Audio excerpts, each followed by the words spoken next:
Boruto, with only a month left until the Chunin exams, how can you afford to be so lazy instead of honing your ninjutsu? On the roof of a speeding lightning vehicle, Rukai leapt down, taking a seat beside Boruto, offering him one of the two lightning hamburgers he held. Thanks, Rukai, Boruto replied, taking a hearty bite before adding, I've practiced enough for now. A month's training won't make much difference. It's better to relax and unwind. Rukai, exasperated by Boruto's lackadaisical attitude, refrained from further urging him and instead lay back beside him. Boruto gazed at the clouds drifting swiftly overhead, his emotions a tangled web. Having been in this world of Hokages for 3 years, he found himself inhabiting the body of Boruto, son of Naruto. Was this fate a stroke of luck or misfortune? The looming Chunin exams, featuring the descent of Kagaya, Tsutsuki, and Kinshiki, left him pondering what he would do when the time came. Even Naruto, the child of destiny, had been captured by the Tsutsuki. Was he truly expected to wait for a scripted disaster to escape peril? Over these 3 years, Boruto had trained tirelessly under Sasuke, yet he still found himself unable to best even a diminished version of his mentor, leaving him with a profound sense of helplessness. One of the reasons he wished to abandon all effort. Boruto, I must take my leave. Why father is waiting for dinner. You should head back soon as well. As Boruto drifted into his thoughts, Rukai's voice broke through. Ah, see you later, Rukai, Boruto replied, watching as Rukai jumped onto a nearby lamppost, waving goodbye. As he observed Rukai's receding figure, Boruto reclined once more. The entry system is now online, binding host. Binding successful, the dual crossing gate is open, targeting the Shippuden realm. Transporting host. Just as Boruto closed his eyes, a sudden voice resonated in his mind, startling him wide awake. Before he could comprehend, he found himself enveloped in a blinding light at the end of the lightning vehicle. When Boruto opened his eyes again, he was met with the sight of a dense forest. Where is this? He stammered, struggling to understand, until a realization struck him. Wait, that voice in my head. Was it a system? Over the past 3 years, he had often fantasized about the emergence of a system, yet disappointment plagued him day after day, nearly causing him to forget the thought entirely. System? System? He called out internally, yet received no response. What's going on? Is the system ignoring me? He lamented silently. By the way, where exactly am I? Boruto looked around, wandering aimlessly like a headless fly. He vaguely recalled the system mentioning Shippuden, and he was convinced he was indeed in the realm of Naruto, his adoptive father, though he had no knowledge of his exact location. After wandering for what felt like an eternity, hunger struck him fiercely. I'm so hungry. Cradling his stomach, he suddenly caught the aroma of grilled fish wafting through the air. That smells delicious. Following the scent, he ventured until he stumbled upon a solitary figure grilling fish by a stream. Is that a young Naruto? Boruto paused. Recognizing the small, blonde-haired figure before him indeed, it was his adoptive father, likely at the stage of his early schooling.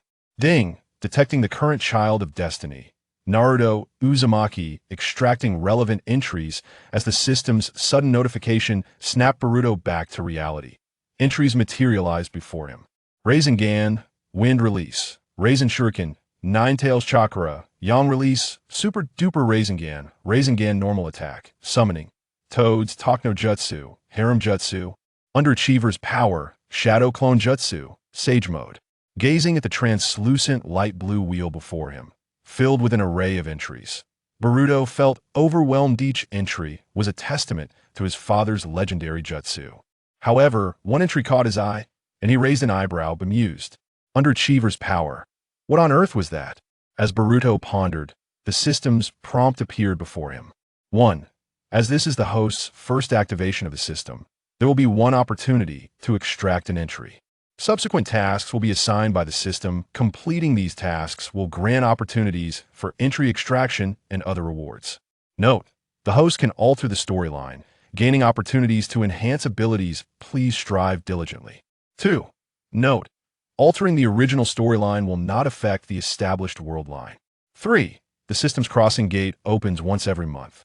Note: the extraction target is randomly designated by the system, and the right of explanation belongs to the system. Having grasped all pertinent information, Boruto finally expressed his understanding, saying, "System, I comprehend the basics, but why didn't you respond when I called? Please refrain from irrelevant chatter and focus on becoming stronger." Boruto was taken aback. This system certainly had a personality. "Fine, let's proceed with the extraction." Boruto pressed the start on the wheel's center, watching as it spun rapidly before gradually slowing down, his heart racing in anticipation. Ninetales Chakra. Yang release. Sage mode. Unsurprisingly, both Ninetales Chakra and Sage mode were immensely desirable to him, particularly as he prepared to confront the Tsutsuki clan in a month's time. As Boruto's anxious gaze followed the wheel, it finally came to a halt. However, he found himself petrified, staring at the spot where the pointer landed, stuttering, "Talk no jutsu." Boruto was at a loss for words. In the next instant, an attributes panel appeared before him. Host, Boruto age, 10 strength, Chunin chakra, 1 card ninjutsu, SS rank, clear eyes passive. S rank, a rank, lightning nature transformation. Rasengan, disappearing Rasengan. Rasengan normal, shadow clone. B rank, wind release, Gale palm, seduction technique, harem jutsu, lightning release, water release. C rank, body flicker technique, talk no jutsu. As Boruto perused his status, young Naruto by the stream suddenly noticed him. Who's that over there? Busted. Boruto tensed, locking eyes with Naruto and clutching his stomach. He said, "Hi there, am lost and hungry. I followed the delicious smell here." Since he hadn't been discovered, Boruto chose to approach Naruto, adopting an embarrassed demeanor. "Oh, is that so?" Naruto, ever friendly, immediately offered him one of the skewers of grilled fish. "Here, take it. Don't be shy." Though the fish was small, one skewer wouldn't suffice, and 2 would merely fill him. Naruto showed no hesitation in sharing. "Thank you." Boruto accepted the grilled fish with gratitude. "My name is Boruto. What about you?" He took a bite of the fish, his voice somewhat muffled. "Why are you grilling fish all alone?" "Am Naruto Uzumaki." Naruto replied with a wide grin. "As for why I'm alone, I'm working hard to become Hokage, and I got hungry while grilling some fish." Though Naruto appeared carefree, Boruto sensed a hint of solitude in his words. Boruto understood the underlying struggle. Naruto had been shunned by the villagers due to the fox demon, resorting to pranks to seek attention, such as drinking expired milk. But where was the third Hokage? Boruto vaguely recalled that the third would never allow Naruto to venture out alone. Surely there were ANBU watching over him from the shadows to prevent any mishaps. Fortunately, Boruto had already realized that this was the land of the wind and had prudently concealed his forehead protector. Should he be discovered by the ninjas of Konoha, without any mention of his presence, he would find himself in an inexplicable predicament. Based on his conjecture, he believed that the third Hokage must have been informed of his existence. As if to confirm his thoughts, a voice, aged yet commanding, resonated behind Boruto and Naruto. "Naruto, why are you alone outside the village?"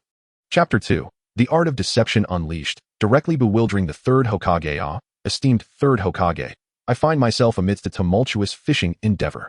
Naruto, with an exuberant spirit, waved his hand at Sarutobi Hiruzen.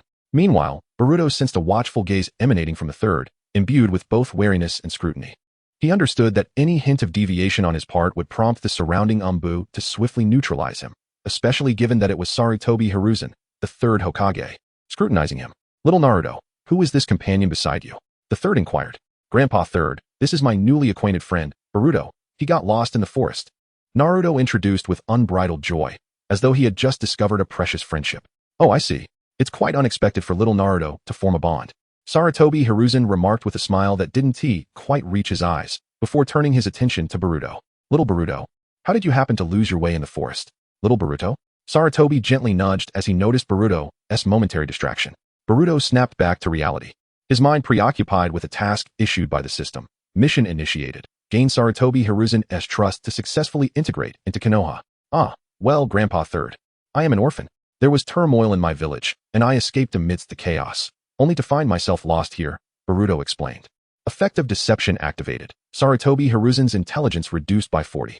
Effective deception activated. Naruto Uzumaki's intelligence reduced by 60. Boruto was momentarily taken aback, contemplating this unexpected application of verbal trickery. Naruto, however, upon learning that Boruto was an orphan, felt a stirring within, as if he had found a kindred spirit. Yet Sarutobi Hiruzen, despite the effects of deception, was not so easily swayed. Nonetheless, Boruto perceived a subtle relaxation in the third's demeanor. It was reasonable to consider that a mere child harbored no ill intentions, and besides, the Umbu surrounding Naruto were no fools. However, reduced intelligence did not equate to foolishness. Even with his guard lowered, Sarutobi Hiruzen adhered to his investigative protocols. I see. Then, little Boruto, do you recall the name of your village? Sarutobi Hiruzen asked. As anticipated, the cunning third Hokage sought to extract information and dispatch inquiries. Boruto internally scoffed, but maintained his composure. Grandpa Third, it is, the Rain Village. The Rain Village, known as the base of the Akatsuki led by Pain, was indeed a location worth investigating. Ah, the Rain Village. Sarutobi Hiruzen expressed mild surprise. Having recently received intelligence about unrest there, linked to an organization known as Akatsuki. Grandpa Third, would you consider allowing Boruto to join Konoha? Naruto interjected eagerly. Boruto felt a surge of delight, silently applauding his father's timely support, as he had been pondering how to broach the subject with the third. Sarutobi Hiruzen contemplated for a moment, then kindly asked, Little Naruto, could you share the reason behind this request? Because. I don't know why, Naruto replied, lowering his gaze slightly, his voice wavering. The moment I laid eyes on Boruto, I felt an inexplicable bond, and like me, he is an orphan. I wish to become friends. His voice trailed off, barely above a whisper, as he avoided looking at Boruto and the third. This exchange did not go unnoticed by either Sarutobi or Boruto.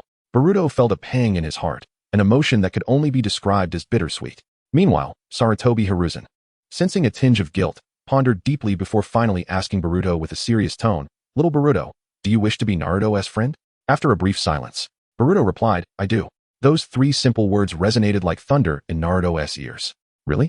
Naruto gazed at Boruto in disbelief, eyes brimming with hope. You truly wish to be my friend?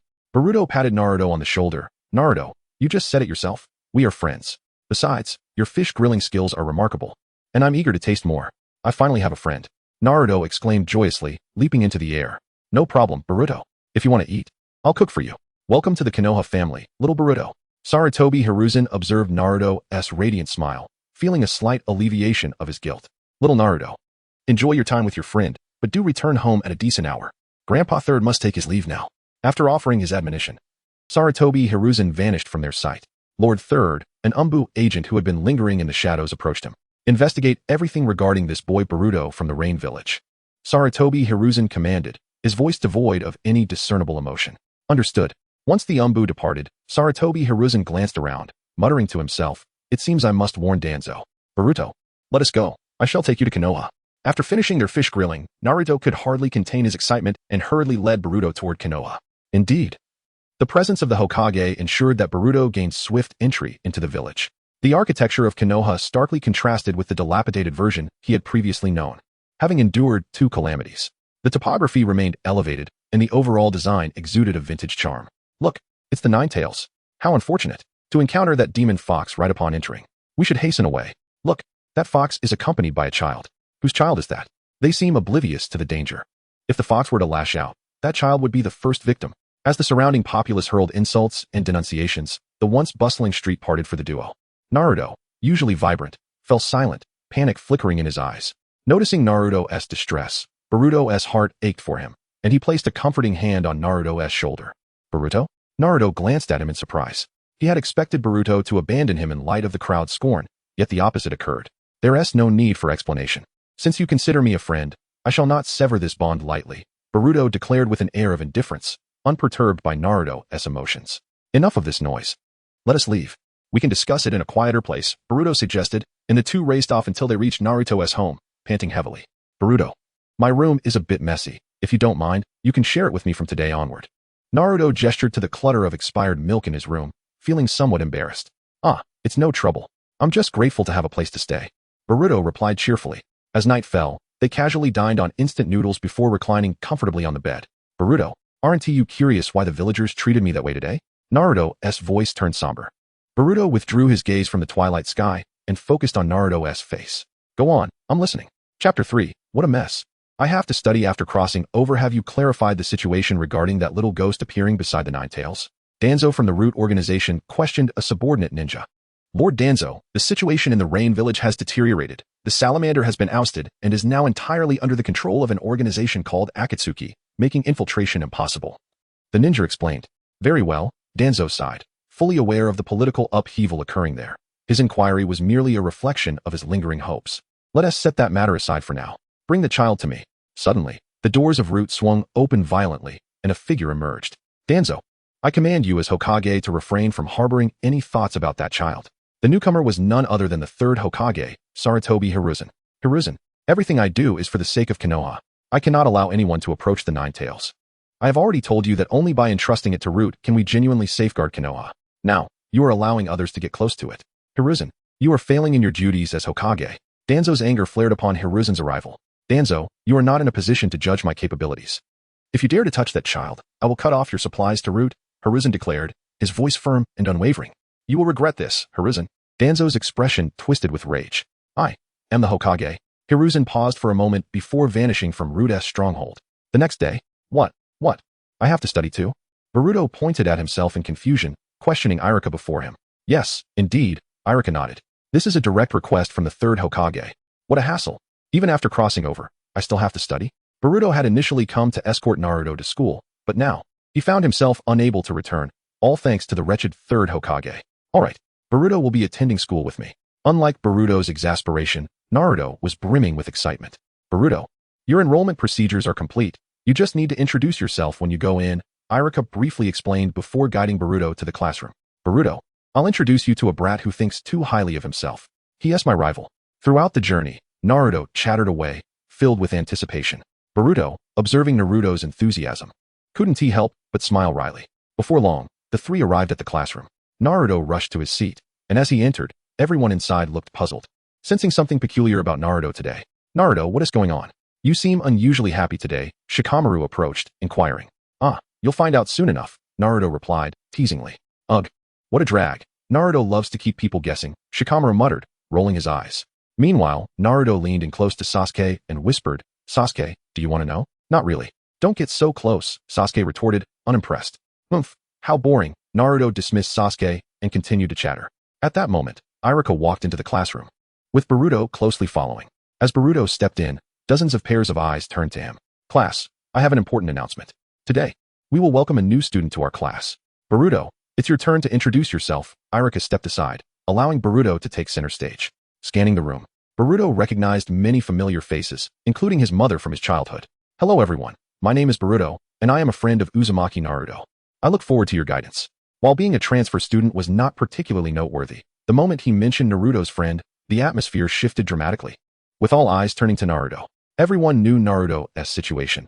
Due to his identity as the Nine Tails host, few in the village dared to befriend him. Only a handful, like Shikamaru, could be considered friends, albeit discreetly, while maintaining a distance publicly. Alright, Boruto, find a seat, Iruka instructed. Unsurprisingly, Boruto chose to sit next to Naruto. Alright everyone. In a month, you will have your Chunin exams, marking an important milestone in your journey to becoming ninjas. Today, we will review the body flicker technique. As Iruka finished speaking, the classroom erupted in noise, filled with a mix of excitement and anxiety. Especially Naruto, who felt like he was on the verge of a breakdown. The body flicker technique was his greatest weakness. Ding, task issued. Teach Uzumaki Naruto the body flicker technique within a week. Task reward. Randomly select an attribute from the target. 5 chakra points. Boruto was momentarily taken aback by the system's announcement, then turned to Naruto, who was slumped over his desk, wearing a pained expression. Naruto learning the body flicker technique. Are you serious, system? As the class approached dismissal, Iruka suddenly spoke up. Class, I will randomly check your proficiency with the body flicker technique. Let me see your progress. A chorus of groans filled the room. Boruto observed that while the commoners expressed their grievances, the elite students from prestigious clans wore confident expressions, likely having practiced at home, possibly even learning advanced techniques. Shikamaru, you're up. Iruka called on the Nara clan member first. What a drag, Shikamaru sighed, lazily making his way to the front. As expected, he executed the body flicker technique flawlessly. With Shikamaru setting the pace, the subsequent demonstrations went smoothly. As Boruto anticipated, the elite students performed perfectly, while the commoners showed a mix of results. Naruto, your turn. Under Boruto's watchful gaze, Naruto confidently stepped up. As expected, Naruto produced a lackluster shadow clone that elicited laughter from the entire class. Boruto, now it's your turn, Iruka said, exasperated by Naruto's performance. Turning his attention to Boruto with a note of concern. Boruto, since you just enrolled today, you can demonstrate whatever you've learned. The teacher won't hold it against you if you can't. Understood, Iruka-sensei. Unlike his lazy father, Boruto was clever.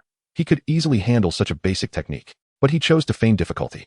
Boruto formed the necessary hand seals and, with a firm declaration, performed the body flicker technique. With a puff of smoke, a clone of Boruto appeared. The classroom erupted in chaos. Even Iruka was momentarily taken aback. They hadn't expected a new transfer student to master the technique after just one lesson. Under the astonished gazes of everyone, Boruto continued to execute the body flicker technique, followed by transformations. Unsurprisingly, he succeeded in all of them. At this point, the expressions of everyone changed. If successfully executing a shadow clone was merely luck, what did it signify to accomplish two more techniques in succession? Genius. The word flashed through Iruka's mind. Of course, the one most affected was the usually silent Sasuke, whose self-proclaimed genius status felt precariously threatened. Chapter 3. Do you wish to learn? I shall instruct you. Boruto offered an awkward smile. Sensei, am I studying correctly? Iruka approached Boruto, his voice tinged with excitement. Boruto, have you studied the transformation technique before? Huh. No. Boruto explained. Iruka-sensei, I am an orphan. No one has tutored me in ninjutsu. I merely perused the book. In your detailed explanations, Iruka-sensei clarified things immensely. I simply attempted it based on your demonstration. Incredible. The surrounding classmates exclaimed in astonishment. Very well, I understand. Return to your seat for now. Iruka, recovering from his astonishment, realized he must report this to the Hokage, making Boruto a priority for cultivation. Even the most rudimentary ninjutsu, like the transformation technique, typically requires significant time to master. The fastest learner in the academy's history was the first Hokage, who mastered it in a single day. As Boruto resumed his seat, Naruto immediately approached him. Boruto, I never imagined you were so skilled. I have been studying for so long and cannot master the clone technique. Yet you learned the transformation technique on your first day. Boruto leaned in conspiratorially. Naruto, do you wish to learn? I shall instruct you. Naruto nodded fervently. Then, meet me behind the mountain after school. At that moment, Boruto inadvertently noticed an aggressive gaze. The source of this was Sasuke Uchiha, his nominal mentor. Sasuke, could it be that he already has his sights on me? Greetings.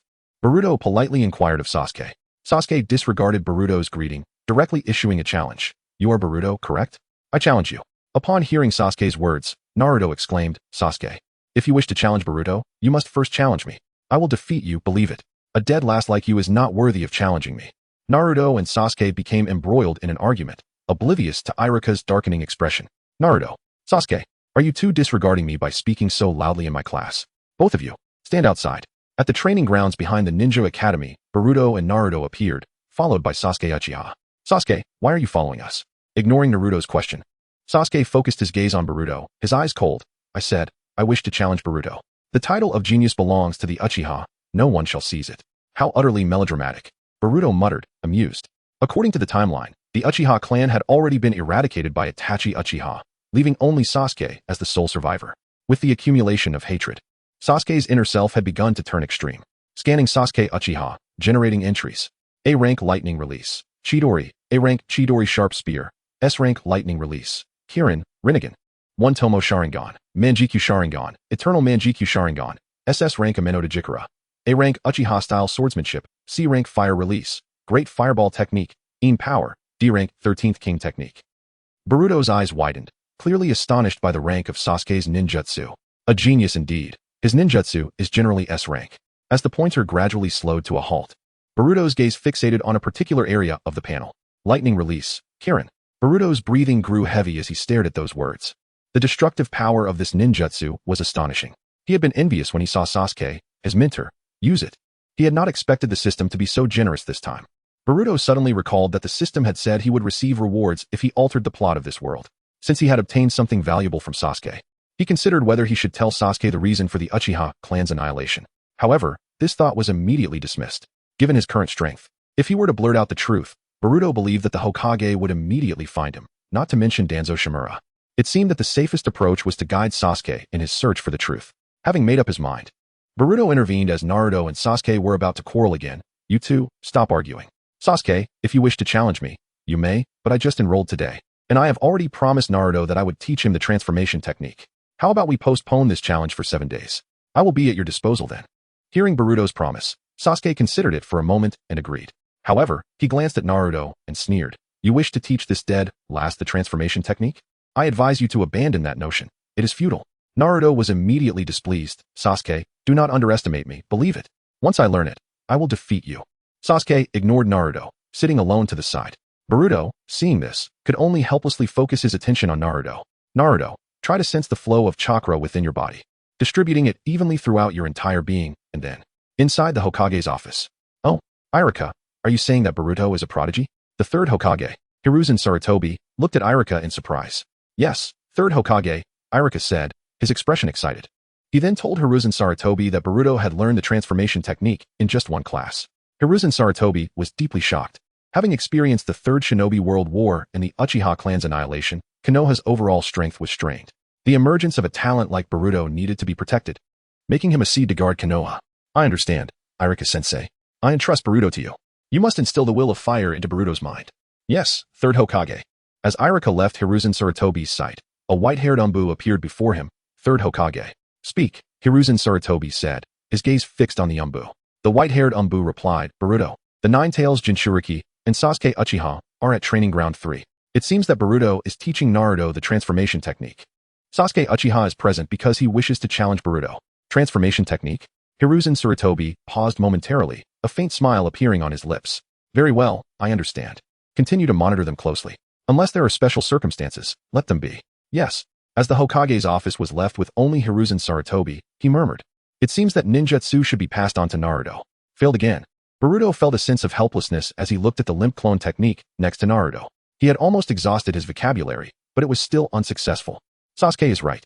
At that moment, Boruto had to admit Sasuke's words. Boruto, am I very inept? Naruto, realizing he was a burden, lost his previous arrogance and felt somewhat embarrassed.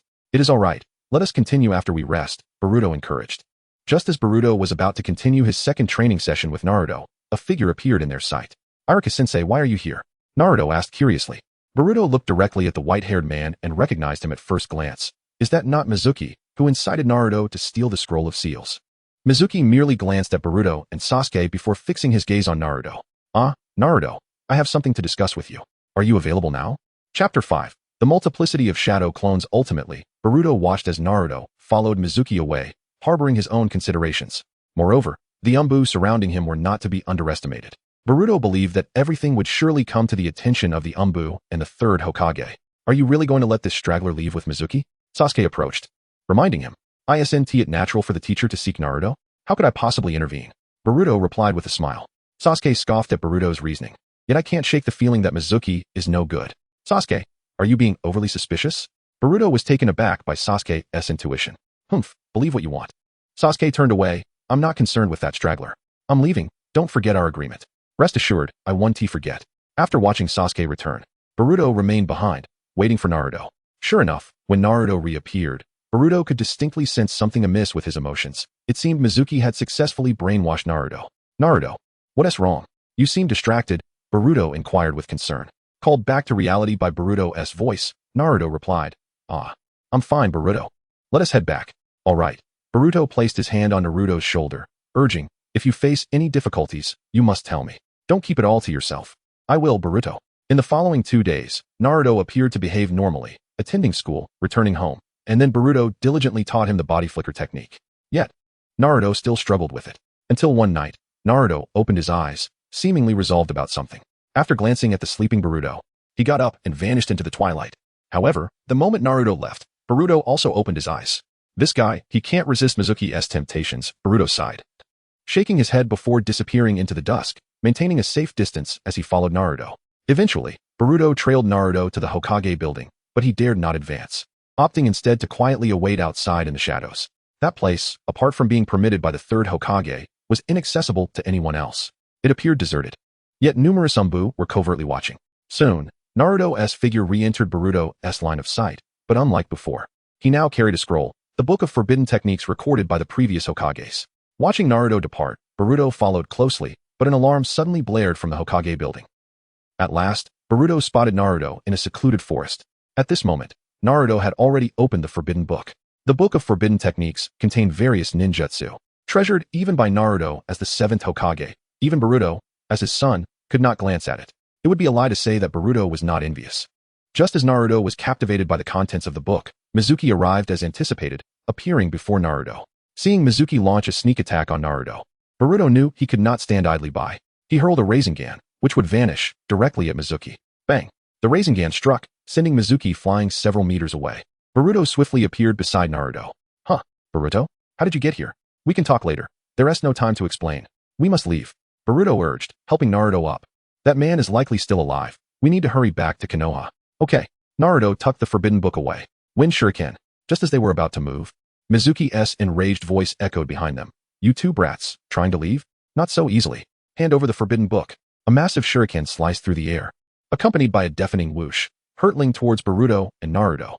Naruto, get down. Boruto's expression changed. In a moment of urgency, he pushed Naruto aside. Naruto stumbled, falling to the ground, and the forbidden book slipped from his grasp, revealing its contents. Boruto inadvertently caught a glimpse, and in that instant, his right eye activated the clear eye. Of course, Boruto was unaware of everything. He only felt a wealth of new information flooding his mind. Now was not the time to dwell on it. As Mizuki approached threateningly, Mizuki's target was Naruto, clutching the forbidden book. You foul fox spirit, hand over the forbidden book. The shuriken was launched again, aimed at Naruto. In a panic, Boruto unleashed a power greater than before, transforming into a blur as he shielded Naruto. The shuriken's tip pierced Boruto's back, blood spraying forth. Naruto, witnessing Boruto protect him, felt his heart constrict. What? Boruto?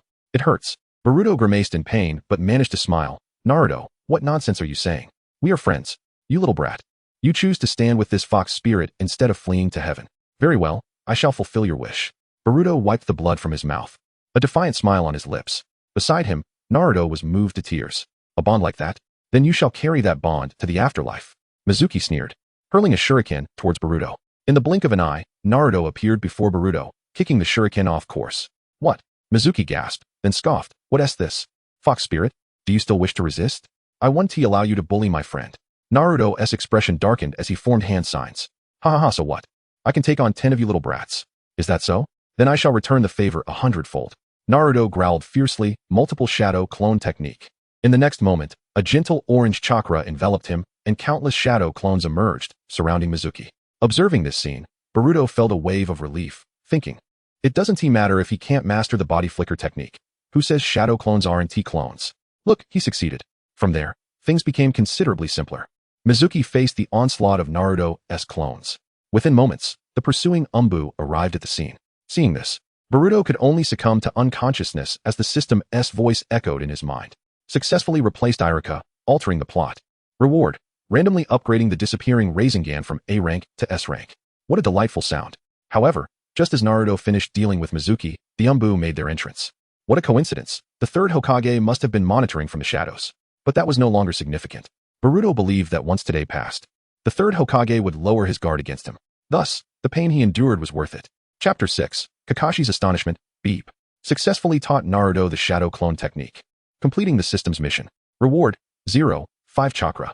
With the delightful chime of the system resonating in his ears, Boruto lay sprawled on the ground like a defeated warrior, as if he had just emerged from a fierce battle. Fortunately, he had fulfilled his mission of teaching Naruto the technique within 7 days, allowing him to finally breathe a sigh of relief. After a harrowing encounter days prior, Boruto had spent 2 to 3 days recuperating in the hospital before being discharged. His health restored. Upon leaving the hospital, he had met with Hiruzen Sarutobi, the third Hokage. During that meeting, Boruto could sense a notable change in the third, indicating a gradual easing of his guarded demeanor. Not only that, but he even received a reward from the third, a set of B-rank wind release techniques. Though he thought it somewhat stingy, as even the smallest mosquito is still a morsel, he couldn't escape the transmission of the third's will of fire. System, extract entry. Boruto focused intently on Naruto's wheel, silently reciting his thoughts. Extracting. As he watched the pointer on the wheel slow its rotation, Boruto's heart raced. When it finally settled on the panel for the frog sage technique, his pupils widened in astonishment. He leapt to his feet, unable to contain his excitement. He had struck gold. Initially, Boruto had not expected to draw any remarkable abilities, but the system's surprise was genuinely delightful. Boruto's sudden outburst startled Naruto beside him. Huh? What do you mean by striking gold? What are you talking about? Nothing. Just a little excitement, Boruto replied sheepishly, calming himself. He could distinctly feel a transformation within his body. His comprehension of natural energy had become remarkably clear, and gradually, his heart found tranquility. The shadows beneath his eyes flickering in and out of visibility. Boruto, I really appreciate what you did last time, Naruto said, moving closer. Boruto, feeling a twinge of reluctance to end his absorption of natural energy, waved his hand dismissively. Ah, it's nothing. We are friends, after all. It's only natural to help each other. Let's not dwell on it anymore. But, if anything comes up in the future, do let me know. Don't act recklessly like last time. Absolutely. They lay in silence on the training ground. Naruto, Boruto finally broke the silence. What is it? Do you want to learn some powerful ninjutsu? Naruto's eyes lit up instantly at the mention of powerful techniques, and he bounced to his feet, exclaiming, "Boruto, what kind of powerful ninjutsu? A technique that doesn't require hand signs. I think it would suit you well. However, it's quite challenging to master." Boruto intended to teach him the Rasengan. The reasons were twofold. First, Naruto had already mastered the shadow clone technique, fulfilling one of the prerequisites. Second, and most importantly, it was time to reap the rewards from the system. "Don't underestimate me. I wouldn't bother with anything trivial," Naruto declared with conviction. "Great. Since you have that resolve, let us begin." Boruto sprang to his feet, instructing, "This technique is called the Rasengan, but you must keep it a secret." Naruto Uzumaki's mouth is the tightest. Boruto replied, "I find that hard to believe." As Naruto gazed at the kunai symbol in his palm and a rubber ball, his expression soured slightly in skepticism. "Boruto, is this really the powerful ninjutsu you want me to learn?" "Of course. I want you to find a way to burst this ball using your chakra." Boruto, feeling exasperated, demonstrated the technique, allowing Naruto to witness the Rasengan's might. Summoning his clones, Boruto formed a Rasengan that had doubled in size and destructive power, though it still fell short of S-rank potency. Naruto watched, filled with anticipation, as Boruto aimed the Rasengan at a tree as thick as a bucket. Boom! A deafening explosion echoed as the immense force carved a gaping hole in the tree's center. "Impressive!" Naruto exclaimed, excitement radiating from him. "Boruto, I want to learn this move." "Absolutely. However, mastering this technique is no easy feat. First, there are 3 steps. The first step is for you to burst this ball using your chakra. That is simple. Watch me," Naruto replied confidently. Yet reality soon dealt a harsh blow to his ego. "Boruto, why can you burst it, and I can't?" he pondered, staring at the unscathed ball in his hand. As Boruto instructed Naruto on the Rasengan, a pair of eyes hidden in the shadows watched them intently, displaying disbelief. The Rasengan? How could that kid know the Rasengan? The observer, none other than Kakashi Hatake, recognized the technique instantly, being one of the signature skills of the 4th Hokage, his teacher. With the same blonde hair and blue eyes as Naruto, and also capable of the Rasengan. Kakashi pondered briefly before snapping back to reality, muttering, "Could it be that boy named Boruto Isn't the child my teacher lost, is he?" This fleeting speculation startled Kakashi, yet he quickly dismissed it. "No way. My teacher isn't that kind of person. Back then, he had his wife by his side. He wouldn't have dared." He resolved to seek out Boruto and clarify this matter. Kakashi did not intend to inform the 3rd Hokage, for he had his own considerations. If Boruto truly was his teacher's lost child, he needed to protect him. The misfortunes of his teacher's child were already too great. He would not allow another child of his teacher to suffer. Here, one could only say that Kakashi's imagination was quite vivid. Under the guise of training the Rasengan, Boruto sent Naruto off to practice while he leaned against a tree stump, closing his eyes in contemplation. Ever since Boruto had glimpsed the forbidden techniques in the ceiling scroll, they seemed etched in his mind, demanding clarity. Flying Thunder God technique, impure world reincarnation, spirit transformation technique, explosive tag combination, 8 gates, various powerful water release techniques. Yet, the complexity of the seals made comprehension arduous, and they were neither satisfying to consume nor easy to abandon. In short, nothing compared to the allure of the system. To master these forbidden techniques, one must possess exceptional understanding and years of dedicated training. Naturally, among these forbidden arts, Boruto yearned most to learn the Flying Thunder God technique. It promised both survival and flair. What boy wouldn't aspire to that? However, the difficulty of mastering the Flying Thunder God was nothing short of hellish. It required not only talent, but also a certain affinity for space. Throughout the history of the ninja world, only the 2nd and 4th Hokages, his own grandfather, Minato Namikaze, had successfully learned it. If his grandfather could master it, so too could he. As his grandson, he must carry forth the legacy of the Yellow Flash. Chapter 7. The challenge from the 2 pillars. With a mindset of experimentation, Boruto swiftly reviewed the principles and techniques of the Flying Thunder God in his mind. Initially expecting the process to be convoluted, he was astonished to find the technique remarkably lucid within his thoughts. Could it be that I am a genius? Do I possess an extraordinary aptitude for space manipulation? A spark of realization lit up Boruto's eyes, prompting him to sit in meditation, attuning himself to the fluctuations of space around him. As anticipated, during his practice, he sensed a fleeting ripple of spatial energy. Though ephemeral, the sensation was undeniably real, bringing him unexpected joy. In a moment of excitement, Boruto accessed his status panel to verify whether he had genuinely mastered the Flying Thunder God technique. Host: Boruto, age, 10 strength, Chunin chakra, 1, 5 cards, ninjutsu. SS level, Toad Sage technique, clear sight, passive. Flying Thunder God, maturity, 1, S level, lightning release. Kirin A level, lightning nature transformation, enhanced version of spiraling sphere, standard. Multi-shadow clone technique B level, wind release, Gale palm, wind release, vacuum wave, seduction technique, harem technique. C level, body flicker technique, mouth escape. Indeed, Observing the flying thunder god on his panel, Boruto smiled broadly. According to the technique's requirements, a medium was essential for its execution, whether it be a kunai or any other object. Thus, Boruto resolved to visit the ninja tool shop in hopes of luck, interrupting Naruto's training to accompany him. The reason for bringing Naruto was simple. He had no money, but Naruto did. After all, Naruto still received a monthly allowance from the third Hokage, while Boruto had to earn money through missions as he had yet to become a ninja. A single ninja tool wouldn't cost much. Furthermore, it was only natural for a father to buy something for his son. With this thought, Boruto felt much better. As the two walked along the streets of Konoha, they attracted many disdainful glances due to Naruto's presence. Hinata, blushing glance. Ignoring the peculiar looks from those around them, the duo chose to remain unfazed. Naruto was accustomed to it, and Boruto was indifferent. Boruto, are you really going to buy ninja tools? But we aren't teen ninjas yet, so it's pointless, Naruto remarked. Surprised by Boruto's intention. Just don't ask so many questions. I merely need a ninja tool, Boruto interrupted Naruto's inquiry. However, as they continued on their way, every shop selling ninja tools they visited showed disdain upon seeing Naruto and promptly ushered them out, refusing to sell anything. After wandering for what felt like an eternity, they finally arrived at a shop and paused at the entrance.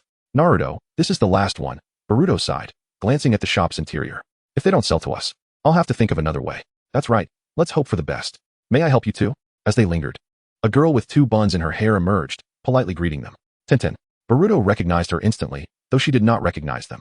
Tintin, Niji, and Rock Lee were not in Naruto's class at this stage, so they had yet to become acquainted. Can you sell me a ninja tool?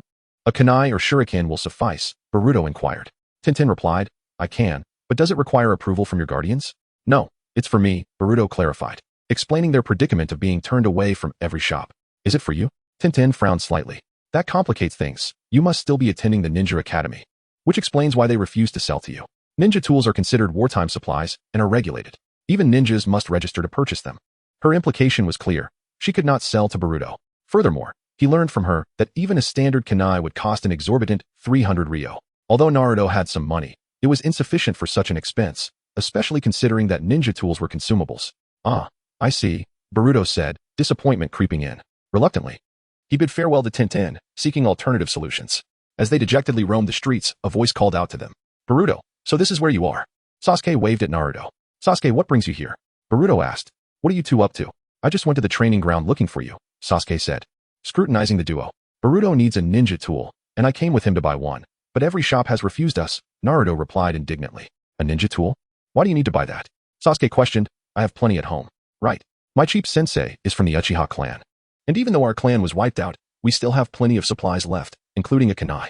Boruto's spirits lifted at this revelation. Then what are we waiting for? Let us hurry to your house. Naruto urged, grabbing Sasuke's arm to head toward the Uchiha compound. Yet Sasuke remained unfazed. A smirk on his face. He turned to Boruto. Getting a ninja tool is easy, but you remember the promise you made to me, right? Huh? Oh. Boruto suddenly recalled his commitment to Sasuke regarding a challenge, realizing Sasuke was eager to get started. You're referring to the challenge, right? Boruto acknowledged. Good. So are you prepared? Sasuke asked, slightly nodding. Regardless of the outcome, I will give you a ninja tool. Boruto shrugged. I'm ready whenever you are. However, he added, but if I lose, you mustn't sulk. I don't want to challenge someone who can't handle a loss. Who can't handle a loss? Sasuke retorted. His face flushed with indignation. Besides, who knows who will win or lose? Don't jump to conclusions. Fine, then let us meet at Training Ground 3.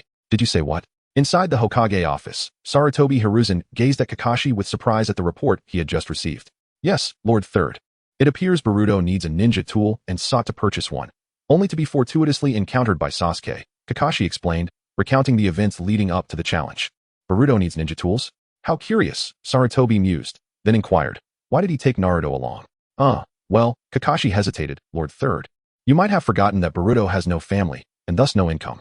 This time, it has been Naruto. It slipped my mind. I did not realize Boruto was an orphan, Sarutobi reflected. After a moment of contemplation, he added, from now on, until Boruto becomes a ninja, I will cover his living expenses. Let us set it at 3,000 ryo. Please inform the finance department. Understood, Kakashi replied. As Kakashi prepared to leave, Sarutobi called out. By the way, where are those 3 kids? They're at Training Ground 3, Kakashi answered. Chapter 8. The Flying Thunder God Technique. Boruto. Unleash your full strength, and face me in battle. I can sense your formidable power. You cannot deceive my eyes. Defeating you will bring me one step closer to overcoming that man. Sasuke swiftly activated his Sharingan, one tomo spinning in his blood-red eye. If that is the case, I am more than willing to engage.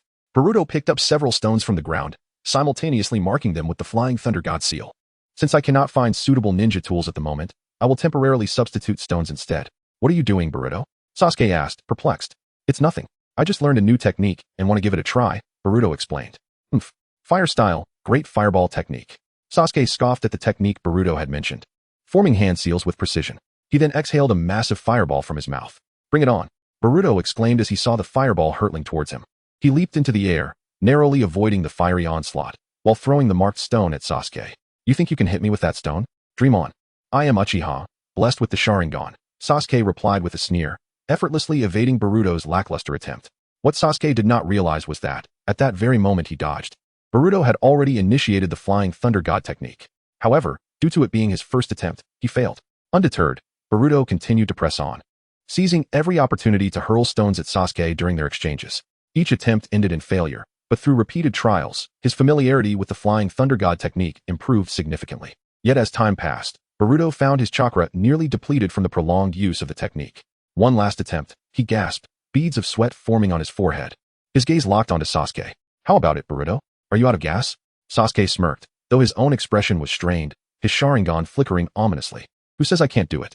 Boruto resolved to give it his all, expending his remaining chakra to activate the Flying Thunder God. As the stone flew towards Sasuke, Boruto vanished from sight, leaving Sasuke startled. What just happened? He has disappeared? Sasuke frantically spun his Sharingan, searching for Boruto's whereabouts, yet he could not find him, no matter how thoroughly he scanned the area.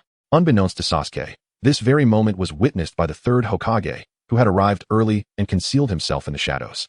He was astonished by Boruto's display. The Flying Thunder God technique. This was a ninjutsu familiar to Sarutobi Hiruzen, created by his teacher, the second Hokage, Tobirama Senju, and further popularized by his pupil, the fourth Hokage, Minato Namikaze.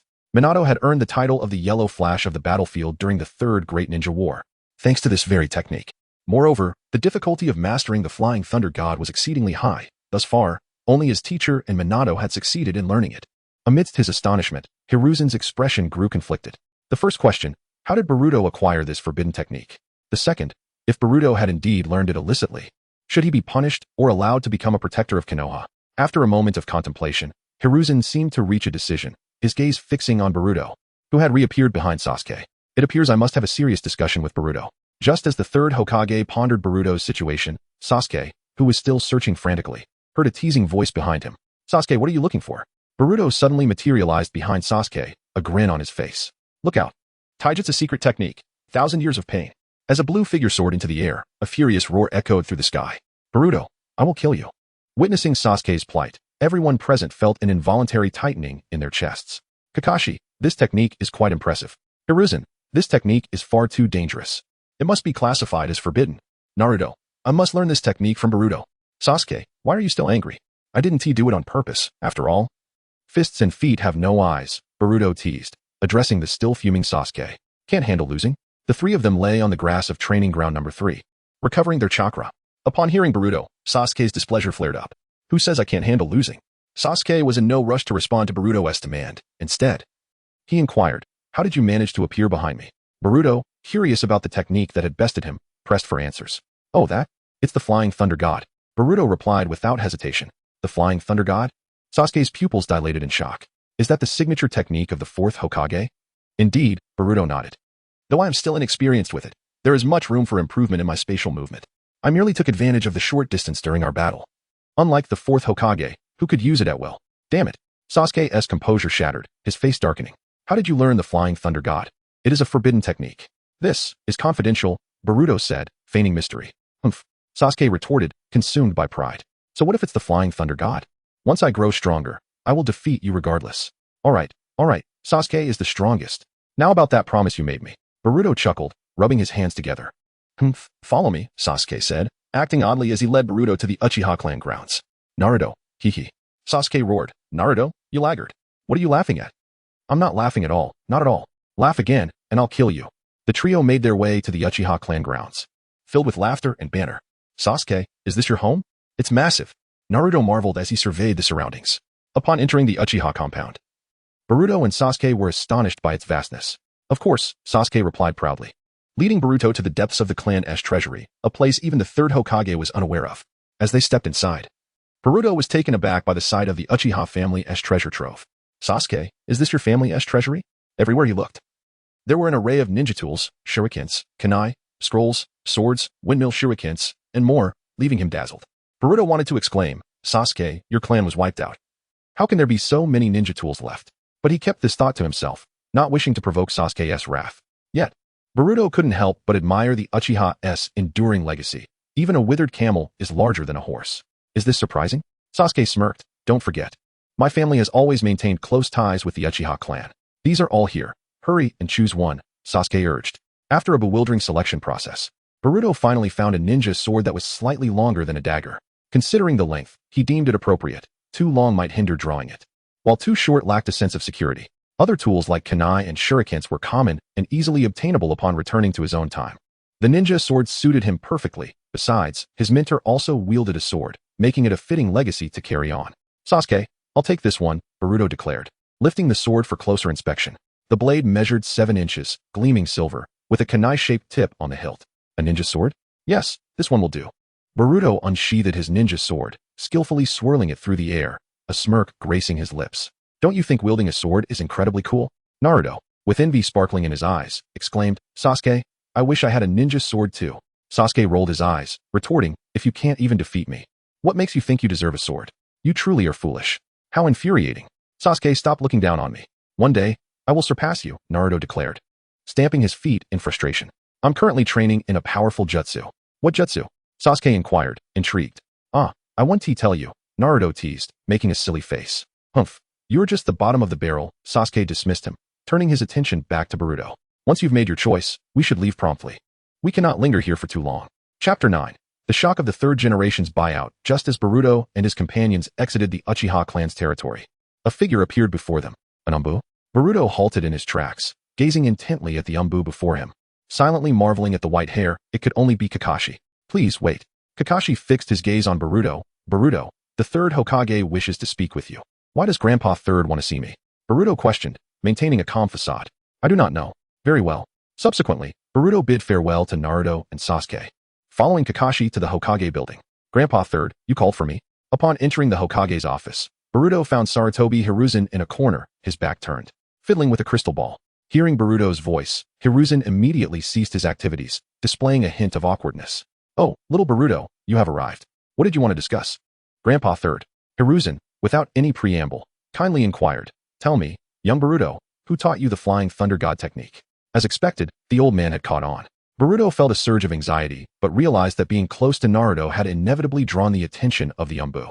In response to Hiruzen's inquiry, Boruto had already prepared his explanation. Grandpa Third, do you remember the encounter I had with Mizuki alongside Naruto? Of course, Hiruzen nodded. What does that have to do with anything? Boruto replied earnestly, it is indeed related. I saw the technique during that time and managed to memorize it quite easily.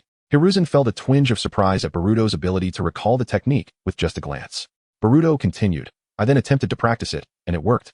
Though I am still not quite proficient, it tends to be inconsistent. Upon hearing Boruto's explanation, Hiruzen's initial apprehensions dissipated, replaced by elation. He had feared that Boruto might be a spy from another village or a thief of techniques. Instead, he had stumbled upon a treasure. Thus, Hiruzen no longer held any doubts. After all, what could a 10-year-old child possibly lie about? The ability to learn a technique at a mere glance was a natural gift, not a product of malicious intent. Furthermore, even if Boruto were a spy, he was now a part of Konoha, and none would reclaim him. Hiruzen entertained the thought that perhaps Boruto could become the next Minato Namikaze, and he felt a sense of assured profit in that regard. Having unraveled the matter, Hiruzen felt considerably lighter, the wrinkles on his face deepening with relief. I see, he said, patting Boruto on the shoulder, revealing a smile of satisfaction. Little Boruto, given this, it is clear that your continued presence at the Ninja Academy is no longer appropriate. I wish to appoint you directly as a genin. Boruto was taken aback by the sudden decision but politely declined. I appreciate your kindness, Grandpa Third, but I wish to graduate alongside Naruto and the others. I do not want to sever this bond. Hiruzen, upon hearing Boruto's words, felt even more content. Observing Boruto's resolute demeanor, which bore no resemblance to deception, Hiruzen retracted his decision but shifted the conversation. Grandpa is pleased with your determination, but since you have declined the genin position, I shall offer you another form of compensation. There is an empty house adjacent to the Hyuga clan. Starting today, you shall move there. It is not ideal for you to continue sharing a space with Naruto. The umbu will provide you with the property deed shortly. Moreover, I have arranged for you to receive a monthly stipend of 3,000 Ryo until you become an outstanding ninja. Does that sound agreeable? Hiruzen's generous offer left Boruto momentarily stunned, marveling at the extent of Hiruzen's investment in him. Furthermore, moving away from Naruto signified that Hiruzen had completely lowered his guard, no longer subjecting him to the scrutiny of the Umbu. With a bright smile, Boruto responded, "Thank you. Grandpa Third, I have no objections." "Good, then you may return home." Meanwhile, in the Roots division, what did you say? Is the information accurate? Yes, sir. The information is reliable. It was witnessed by Lord Third himself. Upon hearing his subordinate's report, Danzo leaped from his chair, his voice trembling with excitement. He could hardly believe that the boy had mastered the Flying Thunder God technique of the second Hokage. Initially, Danzo had felt uneasy about Boruto's sudden appearance near the Nine Tails, fearing he might be a spy from another village. However, with Sarutobi Hiruzen present, he had not paid it much heed, merely keeping a watchful eye. Now that he learned that this boy named Boruto had acquired the Flying Thunder God technique, it seemed almost unbelievable. Yet, after confirming its accuracy, Danzo could not help but feel exhilarated. "Boruto, you say?" A glint of greed sparked in Danzo's eyes. How intriguing. The Flying Thunder God is not a technique just anyone can learn. This boy must be extracted by Roots and transformed into a sharp blade for Konoha. Go. Inform the Roots. Ensure they bring Boruto to me. Understood. The reporting ninja vanished from Danzo's presence, leaving the room in silence. Danzo gazed at the door to the Roots division, stroking his left eye as he murmured to himself, "Hiruzen, you have already acquired a Minato Namikaze. I must have this one by all means." "Boruto, you say you are moving out?" Naruto, just returned home, was thunderstruck by the news. "Yes, Naruto. I realize my stay has been a burden to you. Grandpa Third has helped me find a new place." Boruto reassured Naruto, who was visibly distressed. "You need not worry. We will still see each other every day at the Ninja Academy. But if you leave, this house will only have me." Naruto's voice grew faint. Seeing Naruto's reaction tugged at Boruto's heartstrings. With a deep sigh, he proposed, "How about this, Naruto? Whenever I have the chance, I will return to stay over. Would that be acceptable?" Ultimately, through Boruto's persistent coaxing, Naruto reluctantly agreed. In his heart, Boruto resolved to encourage his mother, Hinata, to confess her feelings to Naruto sooner rather than later. The thought alone was exhilarating. Moreover, his new residence was conveniently located next to the Hyuga clan, making them neighbors. With this in mind, Boruto turned to Naruto. "By the way, Naruto, if you have time, feel free to visit me at my new home. It would be nice to have some company and to help you familiarize yourself with the route." "Really?" Naruto's eyes sparkled with excitement. "Great. I will definitely come by when I can. And don't forget to keep practicing the Rasengan after I leave," Boruto reminded him. "Ha ha ha, you can rest easy on that, Boruto. I will use it to defeat Sasuke," Naruto vowed with a firm pat on his chest. Boruto shook his head with a resigned smile. "Alright, now hurry and get some sleep. We have school tomorrow." Chapter 10. The Allure of Roots. Early the next morning, Boruto submitted a leave request to Irika, explaining his reasons. Irika, upon hearing this, readily granted him permission to leave. Following this, Boruto proceeded to the finance department, where, armed with the third Hokage's orders, he effortlessly withdrew 3,000 ryo and purchased an array of daily necessities. For the next couple of days, Boruto remained preoccupied with these tasks. Finally, on this day, he completed the arrangement of his new home and stood outside, taking in the view. The house was modest. A wooden structure spanning just over 30 square meters across 2 stories. Though small, Boruto felt a deep satisfaction, having secured a place to call home in the Leaf Village. As he admired his abode, a timid voice called out from behind him. "Hey, isn't that Boruto-kun?" Hinata stood there, a shy smile gracing her face, though her cheeks remained unflushed. Boruto hesitated, scratching the back of his head before breaking into a smile. "Hinata, it's you. What brings you here?" Hinata pointed towards the direction of the Hyuga clan. "Boruto-kun, that's my home over there." "Ah, I almost forgot. I'm right next to the Hyuga compound." Boruto felt a tinge of embarrassment, realizing they had become neighbors. "I've been so busy these days that I haven't visited your home." "It's all right." Hinata replied with a gentle shake of her head. "I heard from Irika-sensei that you moved out from Naruto-kun's place. I didn't expect to find you here. By the way, do you need any help?" "Thank you, Hinata, but I've nearly finished. I should be able to report to school tomorrow." "That's good to hear. Everyone has been quite concerned about you." At that moment, another voice interrupted their conversation, drawing their attention. "Hinata-sama." Niji approached, his expression inscrutable, tinged with a hint of seriousness. "Niji and I," Hinata said, a wave of nervousness washing over her at his arrival. "Boruto," Niji recognized him immediately. "Hinata-sama, today is our training day. What are you doing here?" His tone carried a hint of displeasure, and he soon noticed Boruto. For some inexplicable reason, upon seeing Boruto, he felt an undeniable sense of familiarity, as if it were ingrained in his very blood. Niji quickly dismissed this absurd notion and inquired, "Hinata-sama, who is this?" "Oh, this is Boruto, my classmate," Hinata introduced. "He is our new neighbor starting today." Out of courtesy, Niji politely responded, "Hello, I am Hyuga Niji." "Boruto." After their introductions, Niji turned back to Hinata, stating earnestly, "Hinata-sama, We should return quickly. We don't want to keep your father waiting. Right. I'm sorry, Boruto-kun, Hinata said apologetically. I have to go now. See you tomorrow. Goodbye. Hinata, Mom. Boruto waved as they parted ways. Hinata-sama, don't you usually get nervous around unfamiliar males? Why is it that you seem at ease with Boruto? I'm not sure. For some reason, I felt an inexplicable sense of familiarity the moment I saw him, which made me calm. How strange once his mother disappeared from view. Boruto shifted his gaze back to his home. Just as he was about to step inside, he heard a swift whoosh. The sound of a kunai slicing through the air heightened Boruto's senses, and he instinctively dodged the lethal strike. Who is there? Boruto's eyes fixed on the origin of the kunai, silently drawing his ninja sword. To dare commit an act of violence within the Leaf Village.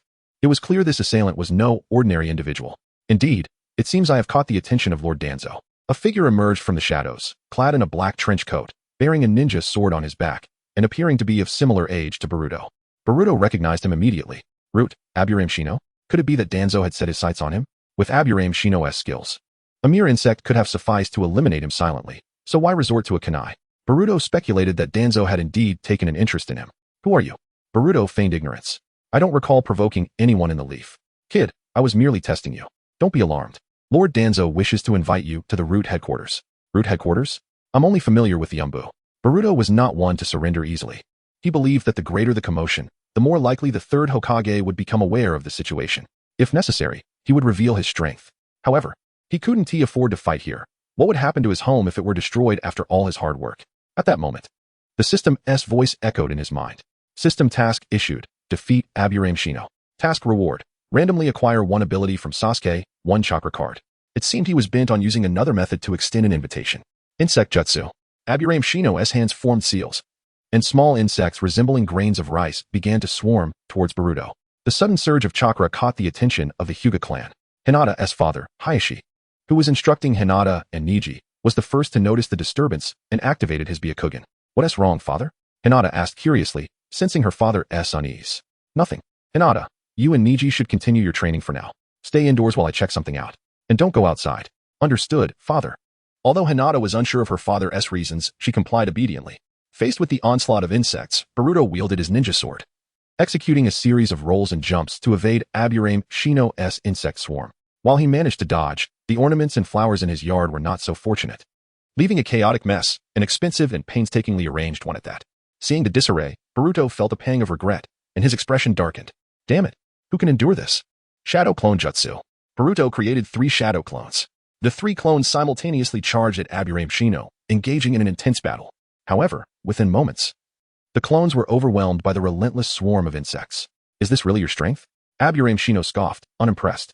I truly wonder why Lord Danzo would choose someone like you. Yet as the clones were dispelled, Boruto took the opportunity to hurl his ninja sword at Aburame Shino. Confronted with what seemed to be a feeble attack, Aburame Shino laughed derisively and easily sidestepped. However, his amusement was short-lived, for as the ninja sword whizzed past, Boruto suddenly materialized beside him. When did? Aburame Shino's pupils constricted, a chill running down his spine. Before he could react, it was already too late. Boruto had gathered chakra into a small Rasengan and struck Aburame Shino in the back. Just at that critical moment, the third Hokage appeared on the scene, followed closely by several ninjas, including a worried Hinata who had returned to witness the unfolding events. Initially, the third Hokage intended to intervene and stop Aburame Shino, but it was too late. Bang! Aburame Shino was sent flying like a broken kite, crashing into a wall several meters away before coming to a halt. Chapter 11. I had no idea I was so in demand. Boruto, are you alright? The third Hokage approached Boruto with genuine concern. He felt immense guilt over Boruto's attack. Never expecting that someone would dare to strike within the confines of Konoha, particularly one of his old friends, Danzo Shimura. Had it not been for Hinata Hayashi's timely intervention, he might have remained oblivious. Simultaneously, he was astonished to learn that Boruto had managed to single-handedly defeat an elite Nin, particularly one from the oil-manipulating Yamanaka clan. No, wait. That injury. Is it the Rasengan? Observing the circular, meaty wound on Yamanaka's abdomen, it was a revelation that left the Hokage astounded. He hesitated to confirm his suspicion, but it was evident that Boruto could no longer be regarded with the same eyes as a mere genin. Sarutobi Hiruzen felt both excitement and trepidation at Boruto's evident prowess. Meanwhile, the Yamanaka clan present felt utterly embarrassed, vowing to distance their clan members from Danzo. Grandpa, I'm fine, Boruto said, pointing at the unconscious Yamanaka Ino. This person tried to capture me for no reason, claiming something about the root. When I refused, he attacked me, and I nearly lost my life. With tears streaming down his face, Boruto pleaded. You must seek justice for me. Witnessing the spectacle, everyone present couldn't help but think, if anyone is close to death, it's surely you. Yet, seeing the third Hokage take such a keen interest in a child piqued their curiosity about Boruto's true identity. Very well, my grandson. I shall advocate for you, Hiruzen said with a gentle smile, though his expression soon turned serious. I must trouble you all. If there are no further matters, please disperse. Some issues require my direct intervention. Understood, Lord Third Hokage, they replied. Once they were alone, Hiruzen turned his attention back to Boruto, asking curiously, Boruto? The technique you just employed was the Rasengan? Grandpa, is this what you meant? Boruto lifted his hand, forming a Rasengan. As expected, Hiruzen's eyes widened in astonishment at the sight of the blue sphere.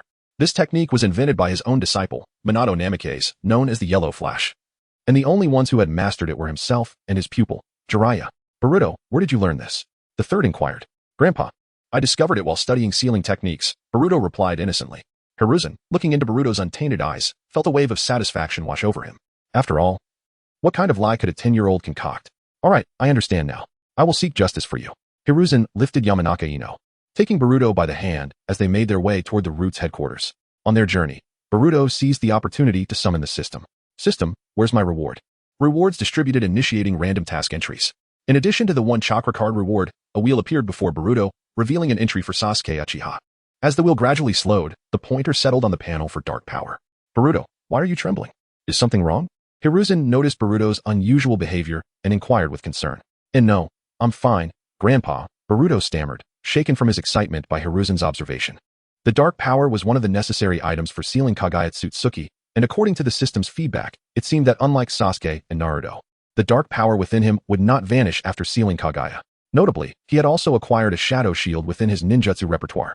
Host, Boruto, age, 10 strength, ch nin chakra, 2, 5 cards, ninjutsu.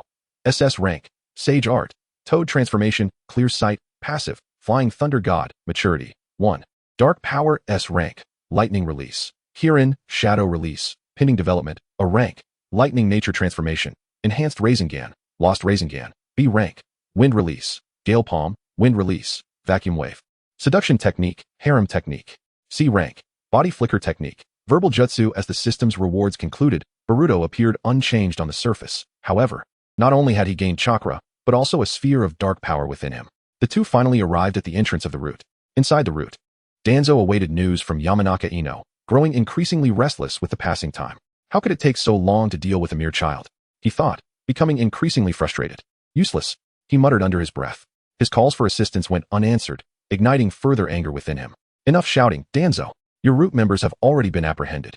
Hiruzen emerged from the shadows, gently tossing Yamanaka Ino's body at Danzo's feet. Danzo, both startled and furious, demanded, What is the meaning of this, Hiruzen? What do you think it means? Hiruzen retorted, I want to know why you brazenly sent people to capture someone in Konoha. Do you have any respect for me as Hokage? I've been far too lenient with you. Hiruzen slammed his cane against the ground. Disappointment etched on his features. Useless. Danzo glared at the fallen Yamanaka Ino, only then noticing Boruto beside Hiruzen. I know that capturing people in Konoha is wrong, but this is all for the sake of the village. You've already had your share of Minato. This child belongs to the root and should become a blade to protect Konoha. By the end of his outburst, Danzo was nearly hysterical. Watching Danzo's desperate demeanor, Boruto was left speechless, wondering how he had suddenly become so sought after.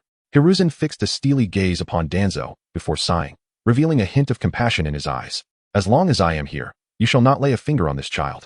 Today's events end here. Should I discover any further transgressions, the existence of the root will no longer be necessary. Danzo was taken aback. Boruto was equally astonished. He never anticipated that Hiruzen would go so far for him, risking his long-standing friendship with Danzo.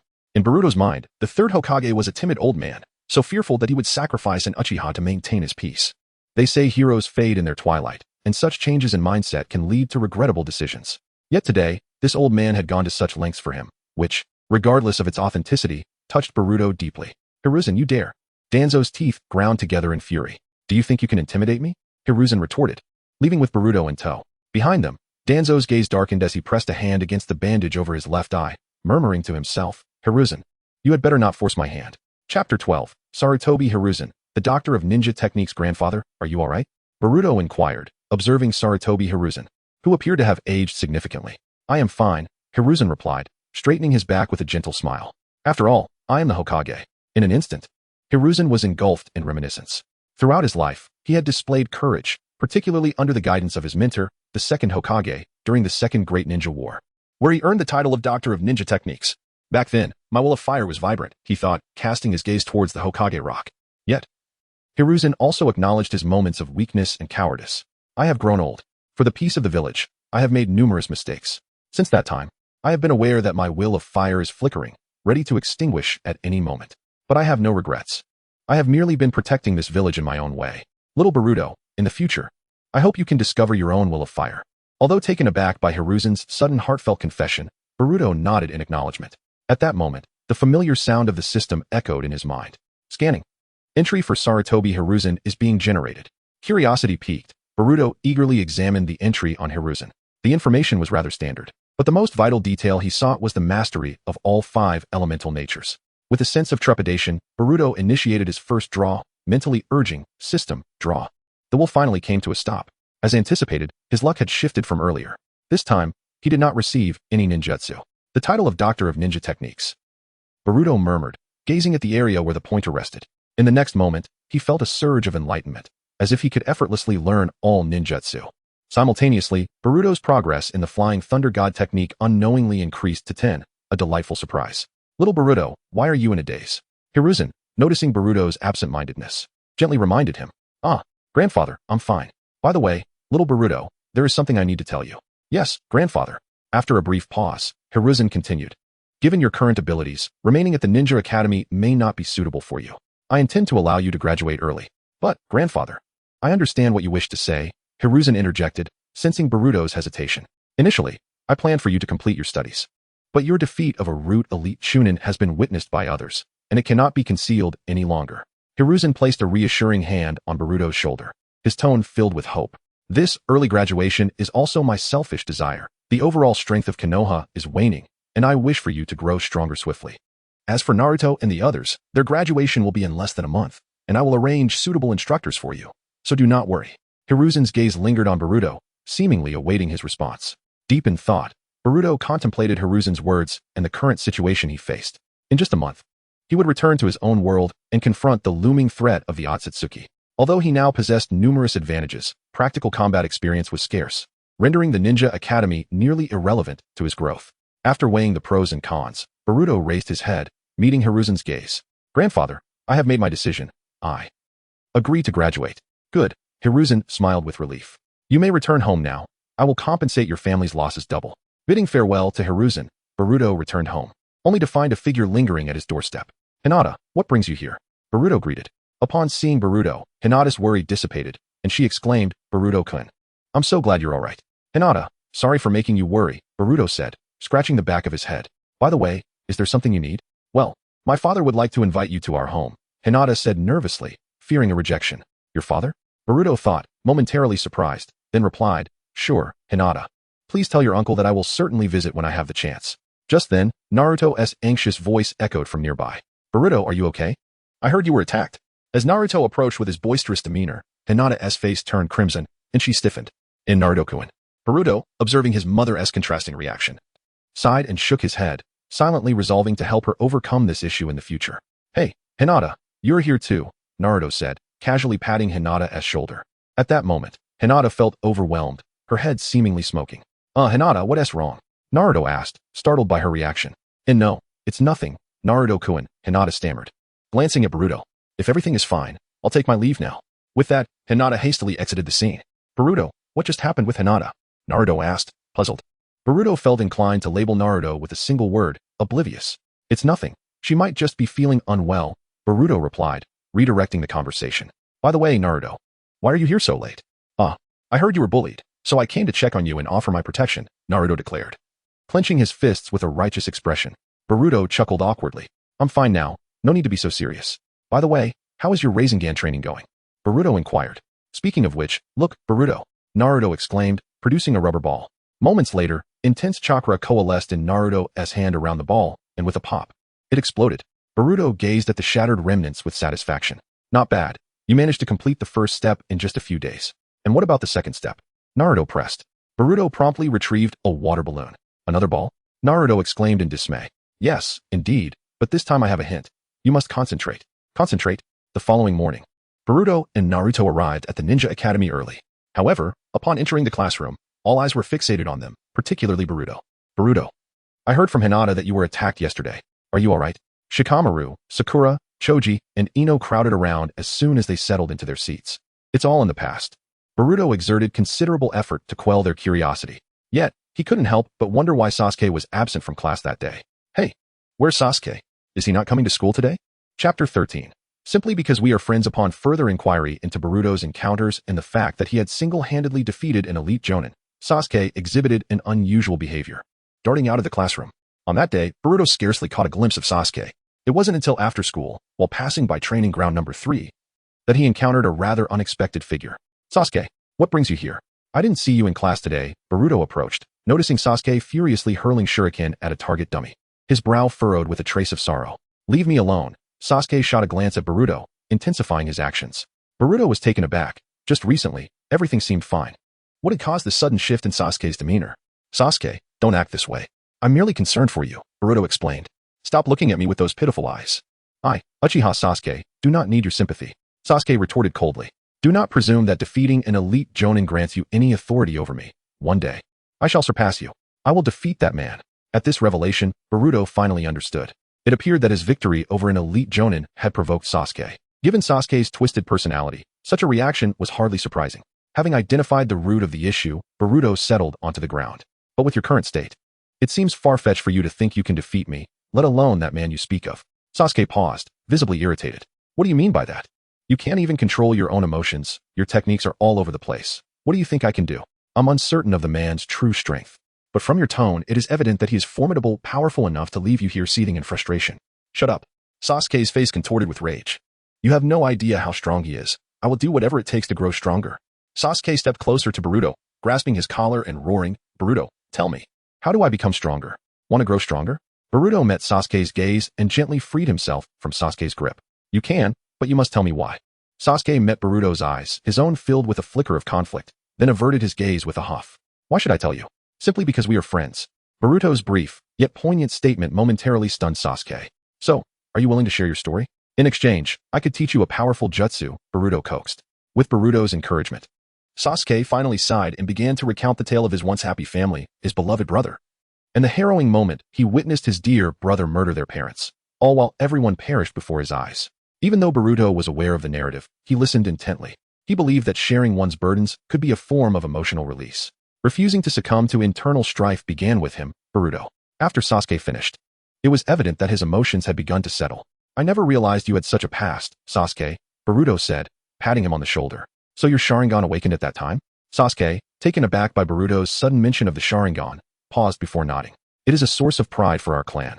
Though awakening, it is not an easy feat. Each additional tomo symbolizes an increase in strength. That man, as far as I know, possesses 3 tomo. Boruto inquired. May I take a closer look at your eyes? As he leaned in, Sasuke did not refuse and activated his single tomo Sharingan. What beautiful eyes, Boruto marveled. Gazing into Sasuke's eyes. That goes without saying, Sasuke replied with a hint of pride. But Sasuke, if I recall correctly, you awakened your eyes while witnessing your brother kill your parents? Yes, Sasuke's expression darkened. My apologies, Sasuke. I did not mean to touch a nerve. But I just remembered something, Boruto said sheepishly. Before I arrived, I encountered a senior who once shared an intriguing insight about the Sharingan. Senior? Sasuke's eyes lit up with curiosity. What did they say? Calm down and let me explain. This senior mentioned that the Sharingan is a demon eye filled with love. Sasuke was momentarily taken aback, ready to refute the notion, but Boruto urged him to listen. Please hear me out. Do not rush. Boruto elaborated on how the evolution of the Sharingan is driven by intense emotional turmoil. It was the first time Sasuke had heard such a concept. He had not realized that profound emotions were necessary to stimulate its evolution. That makes sense. No wonder that night, Sasuke clenched his fists, gritting his teeth as the image of that man invaded his thoughts. Why? Why? Itachi. Observing Sasuke's expression, Boruto discreetly smirked. He had intentionally revealed information about the Sharingan to guide Sasuke closer to the truth. Suddenly, Sasuke raised his head, his eyes wide open. The single tomo in his crimson pupils beginning to rotate as a second tomo emerged. Boruto watched, fully aware of the significance of this change. Goodness. The bond between Sasuke and Itachi must be incredibly strong for him to awaken a second tomo so soon. Truly remarkable. I must confront Itachi and seek the truth. Sasuke exclaimed, preparing to rise. Boruto swiftly grasped his arm. Sasuke, don't be reckless. Sasuke, you mustn't rush. These are merely my speculations. They may not hold any truth. Boruto insisted, tightening his grip. Let me go. You have no right to stop me. Sasuke's eyes blazed with fury. Sasuke, calm down. Even if what I say is true, what good will it do to confront Itachi? Do you possess the strength to make him reveal the truth? Boruto shook his head. You won't obtain the truth. And you might even lose your life. Do not forget, you are the last of the Uchiha clan. If I were in your position, I would quietly accumulate strength and discreetly investigate the reasons behind the annihilation of my clan. Then, once I possessed the power to confront him, I would compel him to reveal the entire truth. Should he withhold information, I would not relent until he was persuaded to divulge it. Clearly, Boruto's words had an effect. For Sasuke fell into a contemplative silence. Boruto, what should I do? At that moment, Sasuke appeared utterly helpless. Sasuke, as a prodigy of the Uchiha clan, do you recognize what it is that you lack? Upon hearing Boruto's inquiry, Sasuke slowly lifted his gaze. It is patience. You asked me what you should do. I can now tell you that what you need most at this juncture is not merely to grow stronger, but, more importantly, to cultivate patience.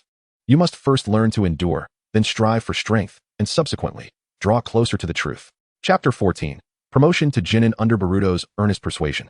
Sasuke ultimately relented. Boruto was not incorrect. Indeed, power is the sole key to uncovering the truth. Thus, Sasuke sought from Boruto the training method for the lightning release, Kirin. A technique notoriously challenging to master. To learn it, one must first master lightning release, Chidori. Boruto merely imparted the concept to Sasuke and instructed him to keep it confidential before allowing him to practice independently. Days later, Boruto finally faced the Genin assessment, and the entire class regarded him with a mix of complex emotions. As anticipated, Boruto breezed through the evaluation and became a Genin ahead of schedule. Cheers erupted in celebration. Congratulations to Boruto for being the fastest in our class to achieve this rank.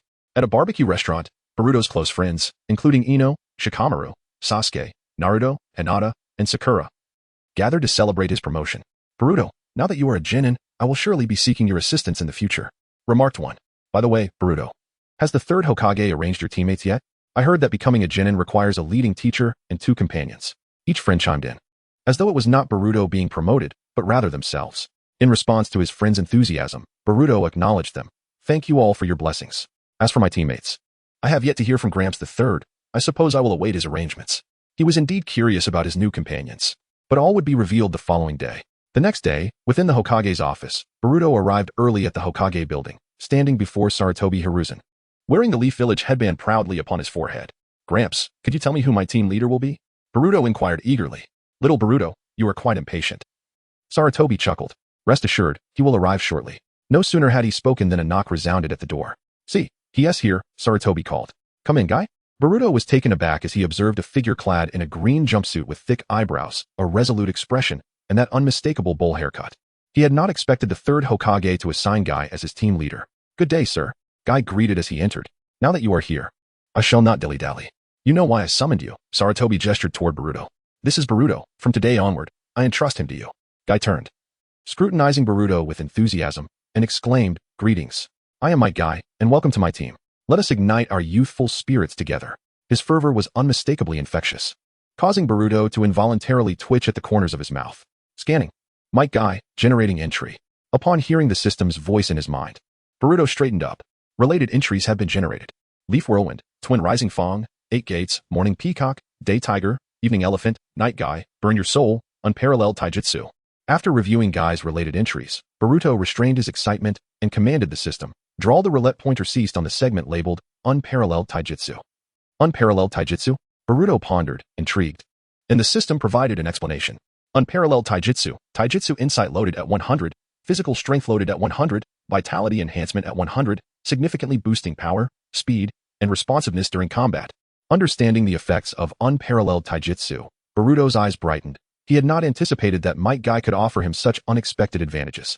With the enhancement in Taijutsu, Boruto's shortcomings would finally be addressed. Subsequently, Might Guy grasped Boruto's hand, assuring him, You can trust me with Boruto, third Hokage. I will ensure his youth is spent radiating throughout the leaf. With Guy's assurance, Sarutobi nodded in satisfaction as he observed them depart. However, as they were leaving, Guy happened to encounter Kakashi, who was still in the umbu.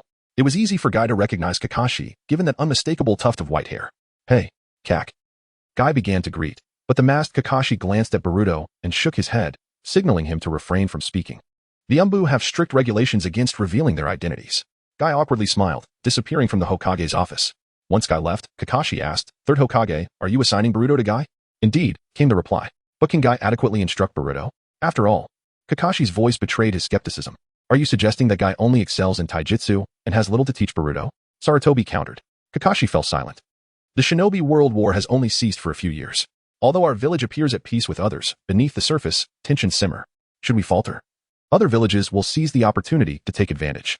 Ultimately, Boruto needs time to grow. Staying with Guy may be the safest choice.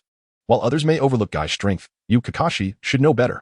After all, who would have imagined placing a ninjutsu prodigy in a team led by someone solely proficient in taijutsu?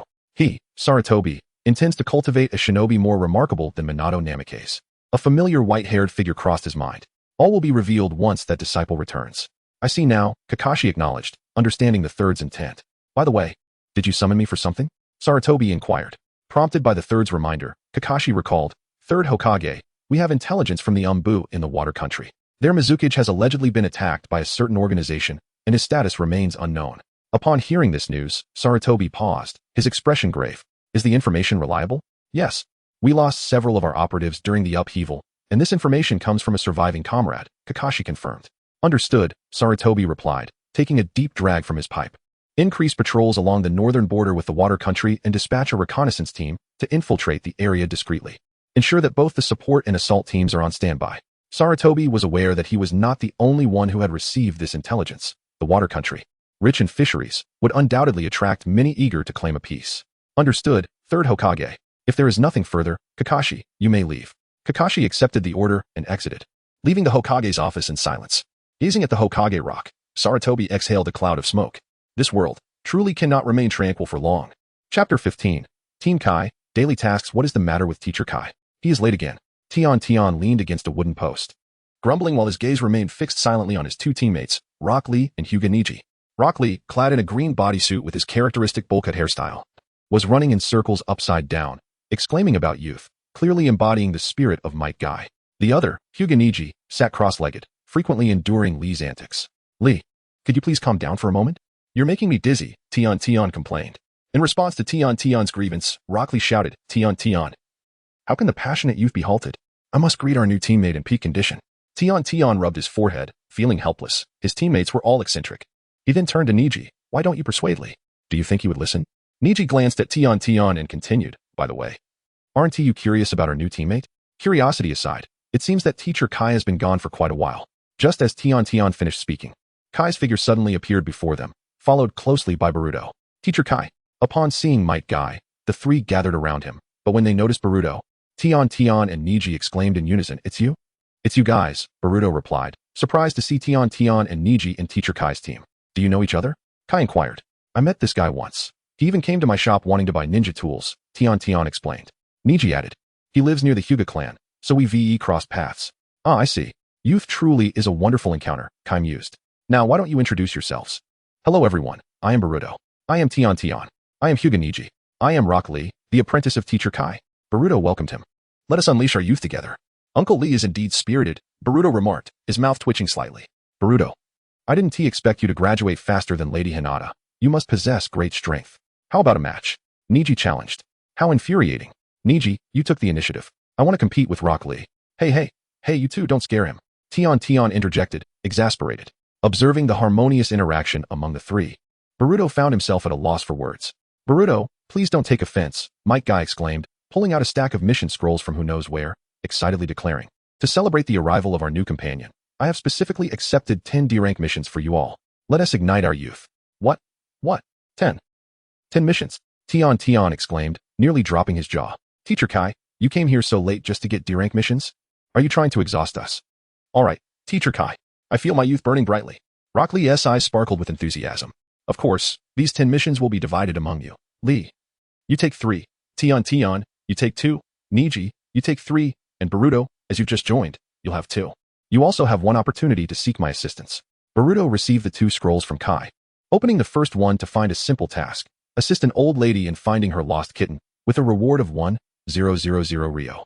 He glanced at it lightly and opened the second scroll, which detailed cleaning the Hokage building, with a reward of 9,000 Ryo. The tasks were standard. D-rank missions rarely took one outside the village, designed for freshly promoted genin to earn coins and experience. However, Boruto was astonished that simply cleaning the Hokage building could yield such a high reward. Evidently, this was a perk from Kai. Before his transmigration, he had completed countless D-rank missions, so this was a piece of cake. Returning to his thoughts, Boruto tucked the scrolls away. All right, Teacher Kai. I promise to complete the missions. Good. You all understand your tasks, so you may disperse. As soon as Might Guy's words fell, the group scattered to tackle their tasks independently. Boruto, however, was in no rush. He decided to first complete the cleaning task at the Hokage building. Soon, he arrived at the Hokage building, handing the scroll to two ninjas for inspection before easily gaining entry. It was noon, and the building was relatively empty. The third Hokage, Sarutobi Hiruzen, was also absent from his office. Boruto summoned several shadow clones and simultaneously unsealed the cleaning scroll. Seeing a dozen of himself, Boruto nodded in satisfaction and began delegating tasks. All right, Boruto 1, you're responsible for the 4th floor. 2, you take the 3rd floor. 3, you handle. The Hokage building was vast. Had it been before, Boruto would have felt overwhelmed. However, ever since his physical skills improved, these tasks became incredibly easy. In no time, the Hokage building was nearly spotless. Little Boruto, what are you doing here? As soon as Sarutobi Hiruzen entered the Hokage building, his eyes fell upon the busy Boruto. Grandpa Third, I am doing a task, Boruto replied, putting down his tools and wiping the beads of sweat from his brow. You clean the entire building? Hiruzen asked, taken aback. Yes, indeed. I am just wrapping up. Could you please settle the reward for me shortly? Boruto chuckled. Of course, I'll be waiting for you. The third Hokage mused quietly, wondering if Boruto possessed a natural talent for physical skills. One must understand, it is no simple feat for a genin to clean the Hokage building. It typically takes 2 or 3 days to finish. The fact that Boruto managed to do it in less than a day was quite astonishing. A moment later, Boruto exited the Hokage office. The subsequent tasks for Boruto became considerably easier, primarily involving the search for the lost cat. He approached the owner to obtain a description of the missing feline. Meanwhile, he dispatched other shadow clones to search, while he himself employed a rather rudimentary method. He ventured to the area with the highest population of stray cats, carrying a large bag of cat food. After feeding the stray cats, he presented them with the lost cat's picture and an object imbued with its scent, directly asking them to assist in finding it. This method was something he had casually observed in a video before his transmigration. As the sun began to set, Boruto finally located the lost cat, successfully completing the task. Boruto, you completed the task so quickly, Might Guy exclaimed, astonished.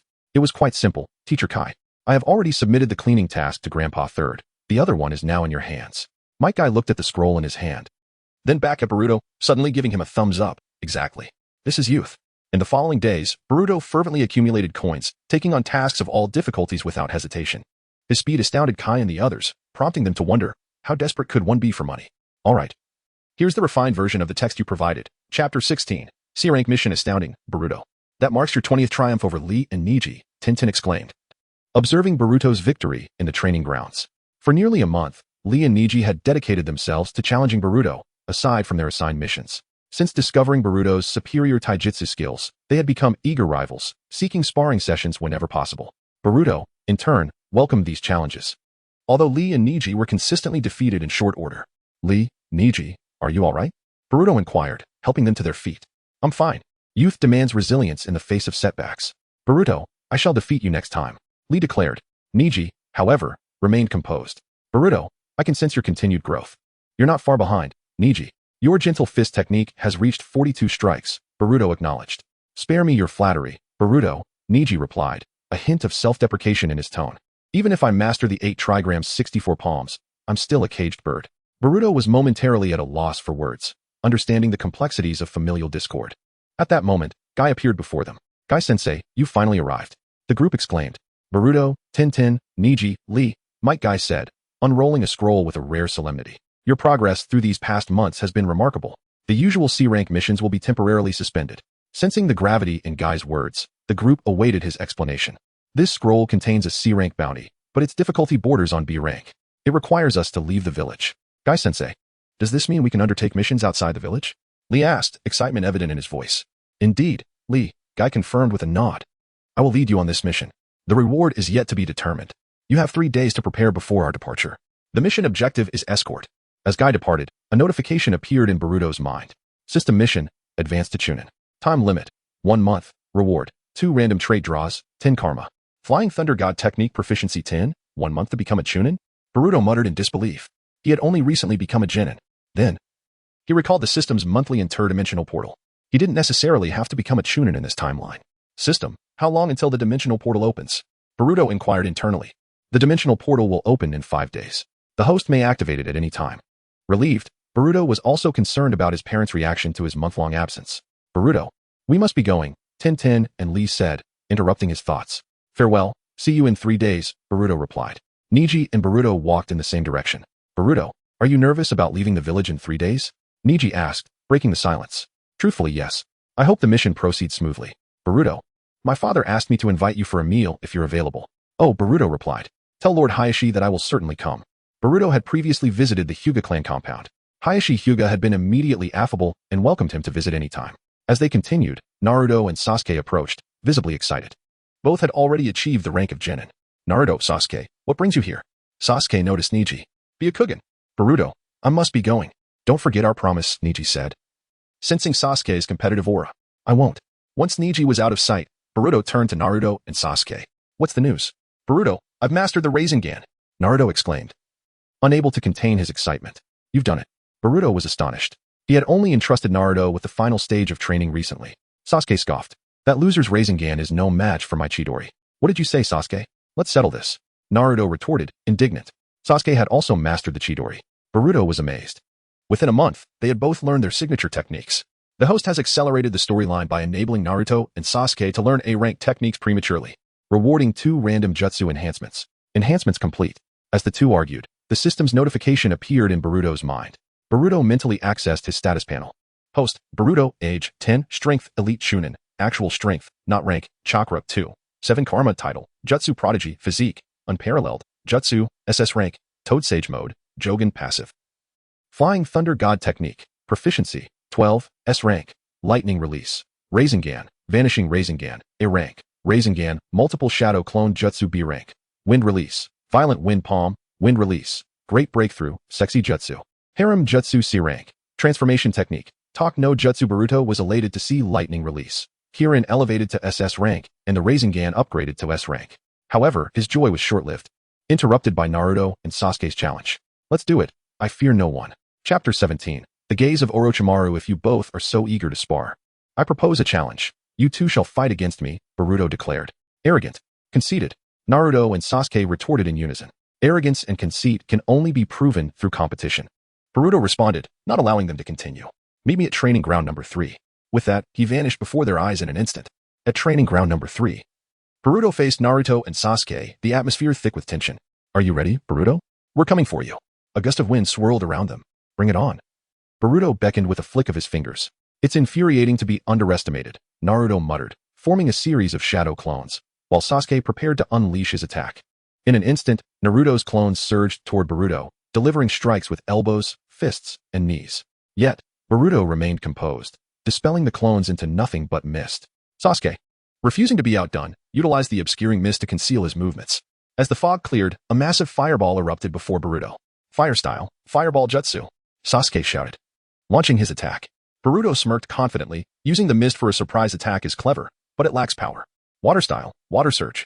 In the next moment, a wave of water surged from beneath Boruto, colliding with Sasuke's fireball. The hissing sound of steam filled the air as vapor enveloped the area, obscuring their figures. Suddenly, Boruto heard 2 piercing sounds, a sharp bird's cry and the rapid whirring of something spinning. He was no stranger to these sounds, and with a smirk, he drew his ninja sword. Here we go, he exclaimed. Emerging from the steam, Naruto and Sasuke appeared on either side of Boruto, one wielding a Rasengan and the other a Chidori, rapidly closing in on him. Their strategy to use the mist for concealment and charge their techniques demonstrated their preparedness. However, both techniques, while powerful, required time to gather strength, presenting an opportunity for Boruto. As their attacks were about to connect, Boruto suddenly transformed into 2 streaks of yellow light. Naruto, watch out, Sasuke warned, realizing Boruto was about to use the Flying Thunder God technique. What? Naruto exclaimed in confusion, but it was too late. Boruto's voice echoed in their ears, Shadow Clone Jutsu, 2-stage Flying Thunder God, throw. Boruto appeared behind Naruto and Sasuke, grabbing them by their collars and tossing them in opposite directions. The resulting crash echoed as their techniques struck the ground in separate areas. A deep crater formed beneath Naruto, while Sasuke was lodged into a tree, both in a state of disarray. If only our fathers from another dimension could see this. They would surely give Boruto a thorough lesson, Naruto grumbled as he dusted himself off. You both have made significant progress, but there are still shortcomings, Boruto assessed. Embodying the title of ninjutsu doctor, at that moment, a chill crept down Boruto's spine, as if a malevolent gaze were fixed upon him. He scanned the area but found nothing amiss. Unbeknownst to him, his instincts were correct. A small white snake lay hidden in the shadows, intently observing Boruto and Sasuke, its master lurking nearby, Orochimaru. who was less than 100 meters away. What an intriguing spar, Orochimaru mused, his tongue flicking as his eyes gleamed with interest. Who is this unfamiliar yellow-haired boy? Capable of performing the flying thunder god technique of the second and fourth Hokage? It seems a remarkable individual has emerged in my absence. Perhaps becoming a backup vessel would not be a bad idea. Orochimaru concealed his amusement, contemplating what Danzo might know. Tintin, please pack these ninja tools for me, he instructed. Sure. Boruto, that will be 20,000 Ryo. The following morning, Boruto rose early, heading straight to Tintin's shop to purchase ninja tools, soldier pills, and blank scrolls. After a spate of gold farming, he indulged himself, though his wallet was nearing empty. Boruto, do you really need so many tools for a C-rank mission? Tintin asked. A hint of disbelief in her voice. You wouldn't understand. I have a fear of insufficient firepower, Boruto replied with a sheepish grin. All right then, Tintin redirected the conversation. What's your next plan? I intend to visit the Hyuga clan to see Niji. I promised Uncle Hizashi I'd join them for dinner. Got it. I won't keep you any longer. After bidding Tintin farewell, Boruto approached a fruit stand to buy some gifts. Lost in thought, Boruto reflected on the fruits his grandfather enjoyed when a soft voice interrupted him. What troubles you, young man? He turned to find a pale-skinned woman with an unsettling smile standing behind him. Her eyes glinted like a serpent's, evoking an immediate sense of discomfort in Boruto. Out of politeness, he replied, I'm considering which fruits would be suitable for a visit. Orochimaru's smile twitched at the address, pondering whether his chosen vessel was truly that aged. If not for their location in Konoha, he might have found it necessary to silence Boruto's tongue. Not a problem, I'm quite adept at selecting fruits. Allow me to assist you, Orochimaru offered, selecting fruits while engaging in conversation. By the way, are you a native of Konoha? I don't believe I've seen you around. Boruto immediately sensed something amiss. He had been in the village for nearly a month.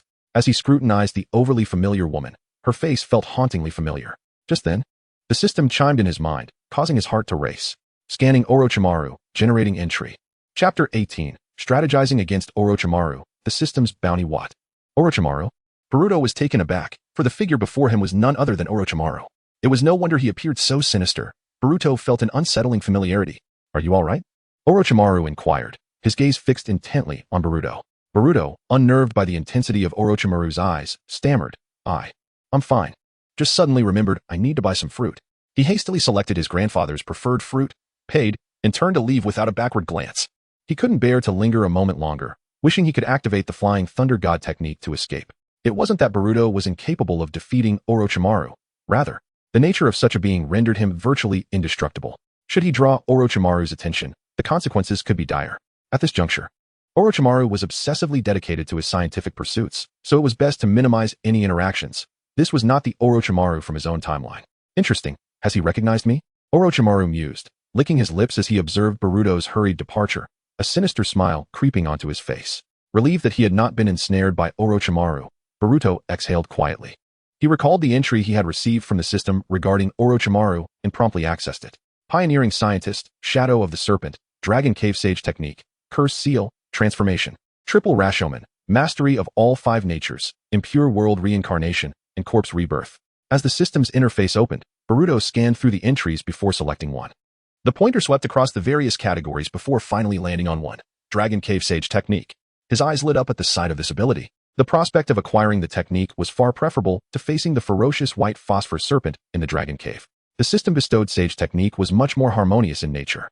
As he felt a fleeting surge of power coursing through him, Boruto realized the Dragon Cave Sage Technique had been successfully acquired. He steadied his emotions and commanded, System. Open the panel. Host. Boruto, age, 10 strength, elite Chunin chakra, 2. 9 cards, title, Ninjutsu Doctor, physique, exceptional constitution, Ninjutsu. SS rank, Toad Sage Technique, Dragon Cave Sage Technique. Clear sight, passive, Flying Thunder God, maturity, 12, 5. Note, self-training, lightning release. Kirin S rank, lightning nature transformation, spiraling sphere, lost spiraling sphere, a rank, spiraling sphere, standard. Multi-shadow clone technique, evil sealing method B rank, wind release, gale palm, wind release, vacuum wave, water release, clear water wave, seduction technique, harem technique. C rank, body flicker technique, mouth ninjutsu. The A rank evil sealing method was something Boruto had learned from Kakashi during his spare time. Of course, his mind also held knowledge of even more formidable forbidden techniques, though he lamented the lack of time to delve into them. Yet amidst his joy, Boruto pondered the implications of Orochimaru's presence. What, after all, was Orochimaru's purpose in Konoha? After a moment's reflection, Boruto's expression darkened slightly. Could it be that Orochimaru had already set his sights on Sasuke?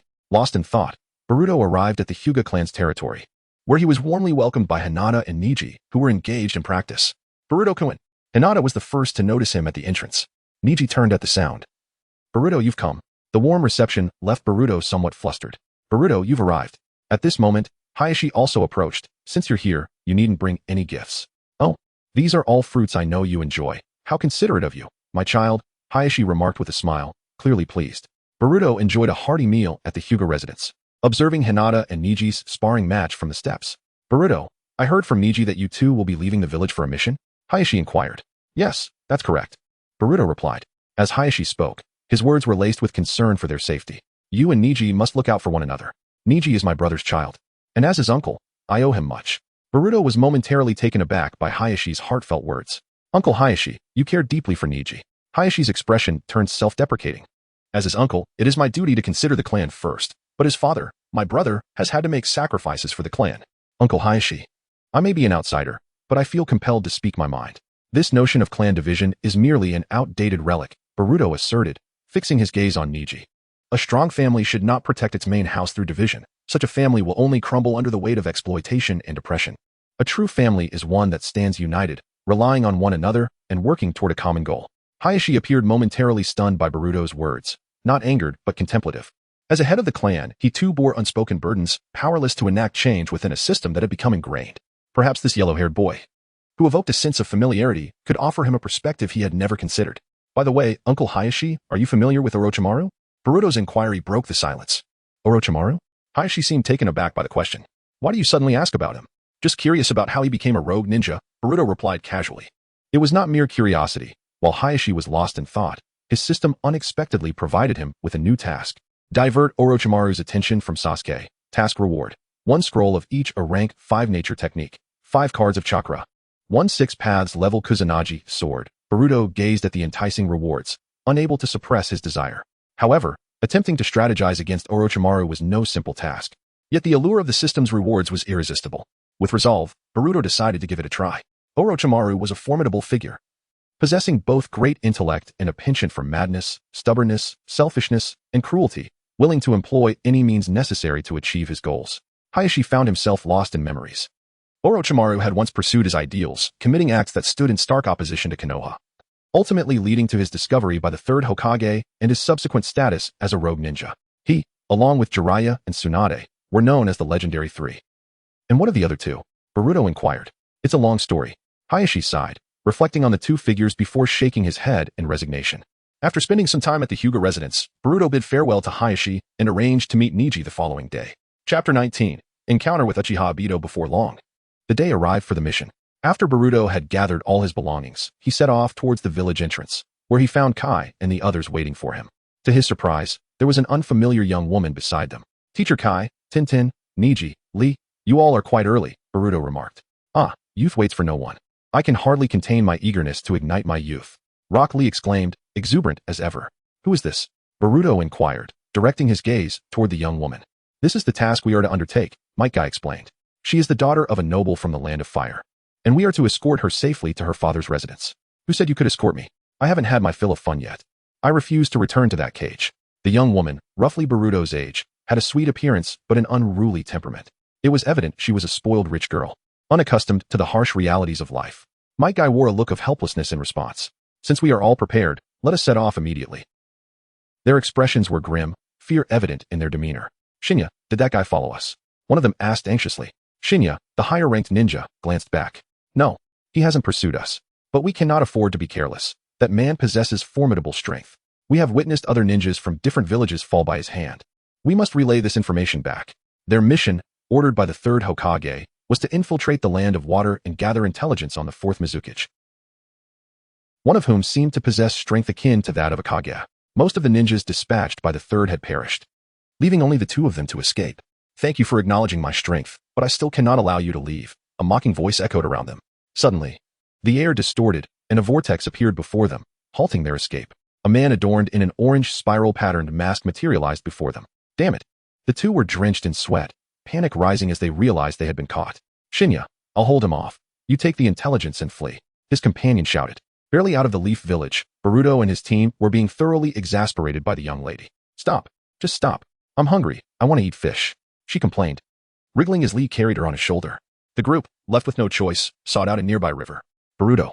I didn't know you could grill fish so well. Tintin marveled. Haha, I learned this from Naruto, Boruto replied, grinning. Not only were Tintin and the others impressed, but the girl looked at Boruto as if he were a rare treasure. Boy, the fish you grilled smells divine. I shall hire you as my personal chef. And I'll pay you 10,000 Ryo a month. Come with me. Boruto, taken aback, responded, Ms. Hiru, let's finish eating and move on. We've already strayed far from the leaf, and there are bound to be bandits along the way. We need to conclude this mission swiftly. What about you? If you can't even handle bandits, what purpose does the Land of Fire have for you? Hiru retorted, her words devoid of kindness, creating an awkward atmosphere. Teacher Kai, I need to scout ahead. I can't stay here any longer, Tintin said, her frustration palpable. How far are we from the residents of the Land of Fire's daimyo? Boruto asked, ignoring Hiru's insolence, eager to complete their task. According to Might Guy, the mission's reward was a staggering 150,000 Ryo. As the daimyo had invested considerable effort in this young lady, the residence of the Land of Fire is located to the east of us. At our current pace, if the path remains clear, we should arrive within a day's journey, Might Guy replied. After satisfying their hunger, the team resumed their journey. To keep the young lady quiet, Boruto promptly knocked her out, sparing them further irritation. Of course, their journey was not without turbulence. They encountered several bandits along the way, but they were dispatched with ease, allowing them to continue without hindrance. How dare you knock me out? I will have my father punish you. Hiru glared at Boruto throughout the journey, clearly protesting his actions. If you continue this ruckus, I won't hesitate to do it again, Boruto warned, his gaze steely. At this, Hiru fell silent, though a hint of resentment lingered in her eyes. Wait, there is something up ahead. Niji suddenly called to a halt. What is it, Niji? Did you find something? Kai inquired. Teacher Kai, there's a situation ahead. Niji activated his Byakugan, veins protruding around his eyes, and upon spotting a fallen leaf ninja, his expression shifted. Teacher Kai, it's a leaf ninja. He appears to be gravely injured. Let us go see. Might Guy's demeanor turned serious. Niji, stay alert for any threats. Understood, Teacher Kai. As they approached the fallen leaf ninja, Might Guy immediately recognized him. Shinya. Might Guy checked for a faint pulse. He was still alive. However, Might Guy suddenly realized the predicament. Their team lacked a medical ninja. At that moment, Shinya slowly opened his eyes. Kai. Might Guy, anxious, asked Shinya what happened. Intelligence. Boruto stepped forward, retrieving a scroll from Shinya's belongings. Let us go. As soon as he spoke, Shinya collapsed again. Teacher Kai, what should we do now? Niji asked. Just then, an unexpected mocking voice rang out. Another day, and it's all leaf ninjas. How troublesome.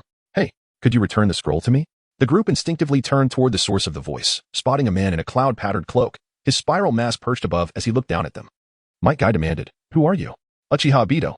Boruto was taken aback, recognizing the masked man at a glance. Who am I? Uchiha Obito perched on the branch, his Sharingan fixed on Might Guy, enunciating each word. I am Uchiha Madara. Chapter 20. Days without Rin are hard for Obito. What? Madara? Might Guy's pupils suddenly contracted. It was impossible. That legendary figure had long since perished. Who knows? Obito Uchiha leaped forward, step by step, closing in. Since you know who I am, hand over the scroll that person just gave you. Absolutely not. Might Guy's expression darkened. No matter what the information was, it had been brought back at great cost by his comrades. There was no justification for handing it over to this man, who claimed to be Madara. It seems we cannot reach an agreement. Obito Uchiha gestured with both hands, having not engaged in serious activity for quite some time. I hope you can bring me some surprise. Obito naturally recognized that the figure before him was Might Guy, a ninja from the same era, and also one of the acknowledged underperformers. Just as the two were about to clash, Boruto's voice interrupted their actions. Obito Uchiha, how long are you going to keep up this charade? Boruto stepped forward, a mocking expression on his face as he regarded this so-called pure love war god. Obito felt a wave of unease wash over him, his gaze warily fixed on Boruto. Boruto ignored Obito and continued. Isn't life difficult without Rin? What? Might Guy's expression remained shocked. Boruto, you say this person is Obito? I have no idea what you're talking about. Underneath his mask, Obito's face twisted with surprise and anger. He had thought he was disguising himself well, operating under the name Madara throughout the ninja world. How could this blonde kid know his name? And to mention Rin was unforgivable. Yet he had to maintain his Madara persona, leaving him with a sense of helplessness akin to a mute consuming bitter herbs. Detected that Obito Uchiha prematurely revealed his identity, successfully drawing Might Guy's attention, altering the micro-narrative. Reward, water release. Water Clean Wave's power upgraded to A rank. Is that all? Boruto felt a tinge of disappointment. He had risked exposing Obito's identity to gain an advantage from the system, and this was the outcome? But upon reflection, it was indeed difficult to imagine. After all, in Might Guy's eyes, there was only Kakashi's straightforwardness. How could a deceased person possibly come back to life? Boruto's revelation might plant a seed of doubt in Guy's mind, but it wouldn't lead to complete belief. Yet now, not only was the reward lackluster, but he also had to deal with Obito's lingering presence. How troublesome. Boruto, is what you said true? Might Guy questioned. Logically, Boruto, being of a younger generation, should not be aware of Obito Uchiha's name, which puzzled Might Guy. Just a guess, sensei. Detected Obito Uchiha, generating related entries. Kimui, defense, Kimui, attack, Susanoo. Pure love war god, fire release. Explosive wind dance, Jinjutsu, Mangeki Sharingan, would release, fire release, system, extracting entries. Boruto silently acknowledged this. Indifferent to what entries the system might provide, his gaze meeting Obito's. Obito Uchiha, Kakashi-senpai's dear friend, indeed a complete fool. These are all things Kakashi-senpai told me. Long before Naruto and Sasuke became Genin, Kakashi had, as per the narrative, taken them under his wing. Through their introductions, Kakashi had come to know Obito and they had shared much. As for how Boruto knew Obito's name, it was because he had once passed by a cemetery and coincidentally saw Kakashi at a gravestone, which belonged to his friend, Obito Uchiha. It was there that Boruto had learned about Kakashi and the Uchiha saga. Kakashi, Might Guy realized. That explained why Boruto knew Obito's name. Though it is hard to believe, Boruto, can you provide your basis for confirming that this person is indeed Obito Uchiha? Sensei, it's quite simple. Did you not notice that only his right eye is exposed? Boruto pointed out. Remember, during the battle at the Kanabi Bridge, Obito gifted Kakashi that left eye. Furthermore, they always say, to see is to believe. Did you ever find Obito's body? As Boruto spoke, Might Guy's expression grew more serious. Indeed, they had never found Obito's corpse. Even with the Uchiha clan sending people to search for him. Clearly, Might Guy believed Boruto's words to a significant extent. Watching Boruto speak confidently, Obito's face twisted in anguish. The identity he had painstakingly crafted was being unraveled by a mere boy yet to fully mature. It was more unbearable than swallowing excrement. Have you said enough? Treating me as if I were air. Obito's Sharingan spun wildly, transforming into the scythe-shaped Mangeki Sharingan. Obito Uchiha? I've never heard of such a name. I am. Madara Uchiha. Madara, is the matter not resolved yet? At that moment, a shadowy figure emerged slowly from the ground. More companions. Might Guy's nerves tightened. Alone. He could manage, but with Boruto, Tenten, Neji, Lee, and a noblewoman at his side, he had no time to spare. Zetsu appeared before them. But upon seeing Obito's unusual expression, he inquired, Madara, what is the matter? I'm fine. The information scroll is in their hands. I'll deal with that thick-browed one. You take care of those, Genin. But leave that blonde one to me. Zetsu was perplexed by Madara's demeanor, but complied and moved toward Tenten and Neji. You four. Will you choose to end yourselves obediently, or shall I assist you in that endeavor? Just so you know, my methods can be quite painful. Boruto eyed the cowardly Zetsu and whispered to Neji and Tenten, be cautious. This guy's offensive skills may be lacking, but his stealth, intelligence gathering, and escape abilities are top-notch. Follow my lead when the fight begins. Neji, Tenten, and Rock Lee were unsure why Boruto was so familiar with this black and white figure. But given the circumstances, they had no choice but to trust him, nodding in agreement. Only Shikaru trembled in fear, asking, what about me, the Genin? You? Boruto glanced at him and discreetly slipped the scroll into Shikaru's hands while no one was watching. When the battle commences, find a place to hide quickly, or better yet, run back and inform the third Hokage of the situation here. As for this young lady, Boruto held no hopes, merely wishing she wouldn't be a hindrance and successfully deliver the confidential scroll to Sarutobi Hiruzen. However, unbeknownst to Boruto, this scene, even if concealed well, had still caught the keen eye of Black Zetsu. Boruto cast a glance at the battlefield, where Obito and Might Guy were already engaged, leaving no time to consider them. Just as he thought, Zetsu's figure approached them. Neji, activate your Byakugan. Tenten. Lee. Shikaru run. Chapter 21. Fierce battle planning to flee? Is that even an option? Ju sneered coldly, declaring that none of them could escape today. The form of Ju began to split into black and white, with 3 white Jus moving towards the fleeing Shiryu.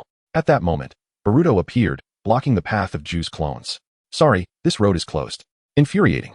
You ignorant leaf Genin. I shall kill you. The 3 white Jus snarled as they gradually merged, their shapes growing grotesque, resembling a monstrous pitcher plant. What an ugly sight.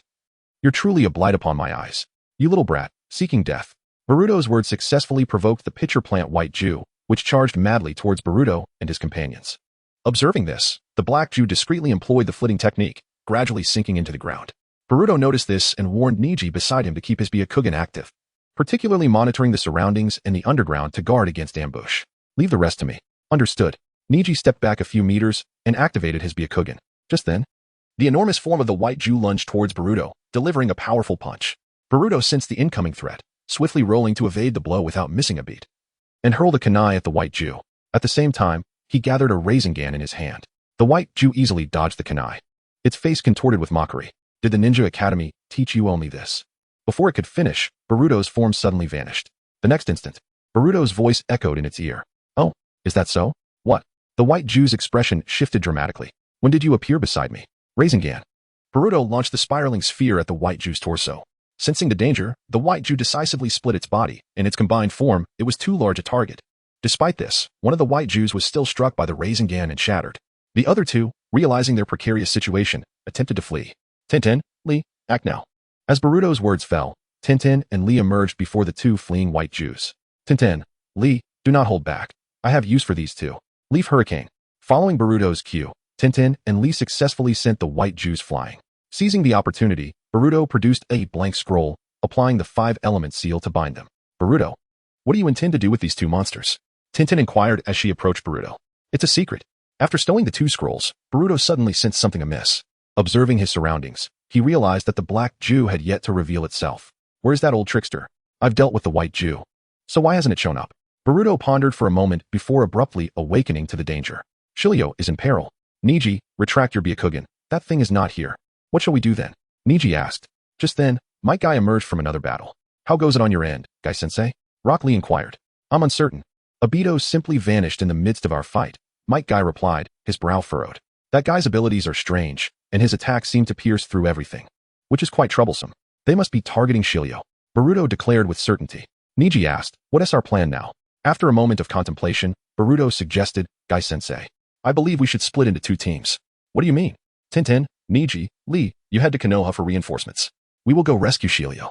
But, Might Guy began to voice his hesitation, but Boruto interrupted, Guy-sensei, I know what you're about to say, but I can use Flying Thunder God.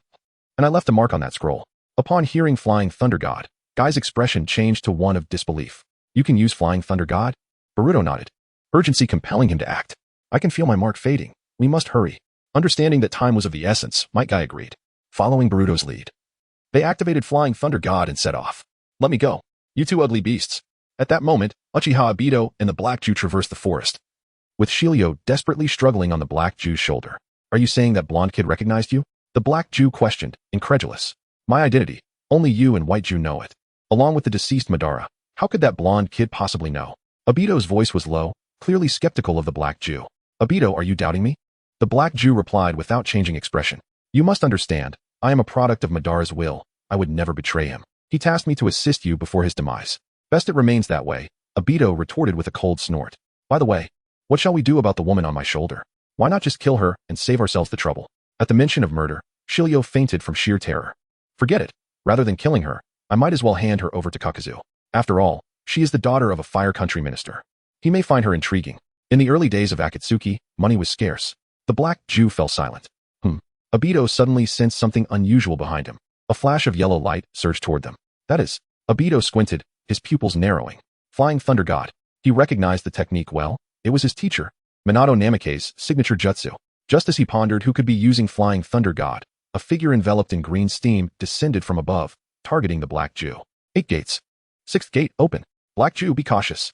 However, Obito's warning came too late, or Might Guy's speed in the 8th gate state was simply too rapid. He kicked the Black Jew away while securely catching Shilio. At the same moment, Boruto appeared beside Obito, wielding a Rasengan. Unsurprisingly, Obito's form flickered, and the Rasengan passed right through him. Guy-sensei, quickly take Shilio away. Seizing the moment, Obito kicked Boruto several meters back.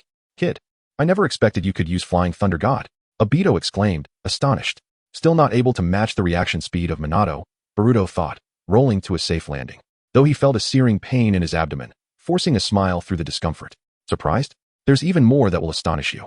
Boruto's eyes widened, his pupils transforming into those of a frog, a pair of orange shadows appearing before Obito. This is... Obito's pupils trembled at the sight of Boruto's transformation. Sage Art, Supergiant Rasengan. A colossal Rasengan materialized in Boruto's hand, hurtling towards Uchiha Obito. Kamui. Sensing the danger emanating from Boruto's jutsu, Obito decisively activated his Manjiki Sharingan, drawing Boruto and his technique into an alternate dimension. This sudden turn of events startled Boruto. In a moment of crisis, a voice echoed in Boruto's mind. Chapter 22. The Return. Beep. The time travel gate has cooled down and detected that the host is under external pressure. The time travel gate automatically opens. No, don't. Boruto's face turned pale in an instant. Teacher Guy was still alone. How could he abandon Might Guy? Boruto. The moment Might Guy saw Boruto being drawn in, his rage surged uncontrollably. 8th gate, 7th gate, open. Yet, Before he could utter another word, Obito pulled Boruto in, and the time travel gate swallowed him whole. Boruto barely caught a final glimpse of Might Guy's blue steam. Teacher Might Guy. Boruto suddenly opened his eyes wide, sitting up in terror. However, upon realizing how drastically different his surroundings were, he belatedly understood that he had returned to his own time and space. He couldn't help but worry about Might Guy. Reflecting on Might Guy's strength, he chuckled bitterly, almost forgetting that Might Guy was capable of nearly kicking his way to the finale. It was a foolish dream for the early Obito Uchiha to think he could defeat Guy. Having reached this conclusion, Boruto slowly stood up. It had been a month since his disappearance. His parents must be quite anxious. He glanced around, taking in the barren forest, the jagged rocks, and various snakes coiling around. Where on earth has this brought me? Boruto scuttled about like a headless fly until he caught sight of a figure not far away. As he approached, he recognized the person at first glance. Hey, this is not a place for a kid like you. Hurry and leave. If you get lost, I can have those snakes guide you out. The individual had white hair, purple eyes, and a set of sharp teeth that made him look formidable. Senior Suigetsu. I didn't expect to see you here, Boruto greeted. You know me? Suigetsu leaned closer, scrutinizing Boruto. Wait, why do you look so familiar? Have I seen you somewhere? Senior Suigetsu, I am Uzumaki Boruto, the son of the 7th Hokage, Naruto Uzumaki. Boruto did not hide his identity. Uzumaki. Suigetsu momentarily seemed taken aback. But as the familiar name registered, he gasped, You are Uzumaki Boruto? Yes, Boruto replied. Senior Suigetsu, why do you look so shocked? Uzumaki Boruto, no wonder you seem so familiar. Suigetsu exclaimed, grabbing Boruto by the collar. Where have you been? Do you know how worried Naruto has been? There's a reason for everything. I have my own difficulties, Boruto explained. Suigetsu released Boruto's collar and questioned, So why are you here? It's a secret. Upon hearing this, Suigetsu burst into laughter. You're more infuriating than that Uchiha kid. There's nothing I can do. I'm his student, Boruto chuckled sheepishly. Alright, since you want to say anything, you should hurry back. Your dad is searching the entire shinobi world for you, Suigetsu insisted. Ignoring Suigetsu's dismissal, Boruto thought. Since I'm on Orochimaru's territory, I might as well save him a trip. I want to borrow a few things from Orochimaru. Senior Suigetsu, I will definitely return. But before I do, I would like to meet Orochimaru. What? Suigetsu exclaimed in shock. You want to see Lord Orochimaru? Don't you know what kind of person he is? He made a face as if to emphasize his point. Boruto smiled apologetically. Senior Suigetsu, could you please notify him for me?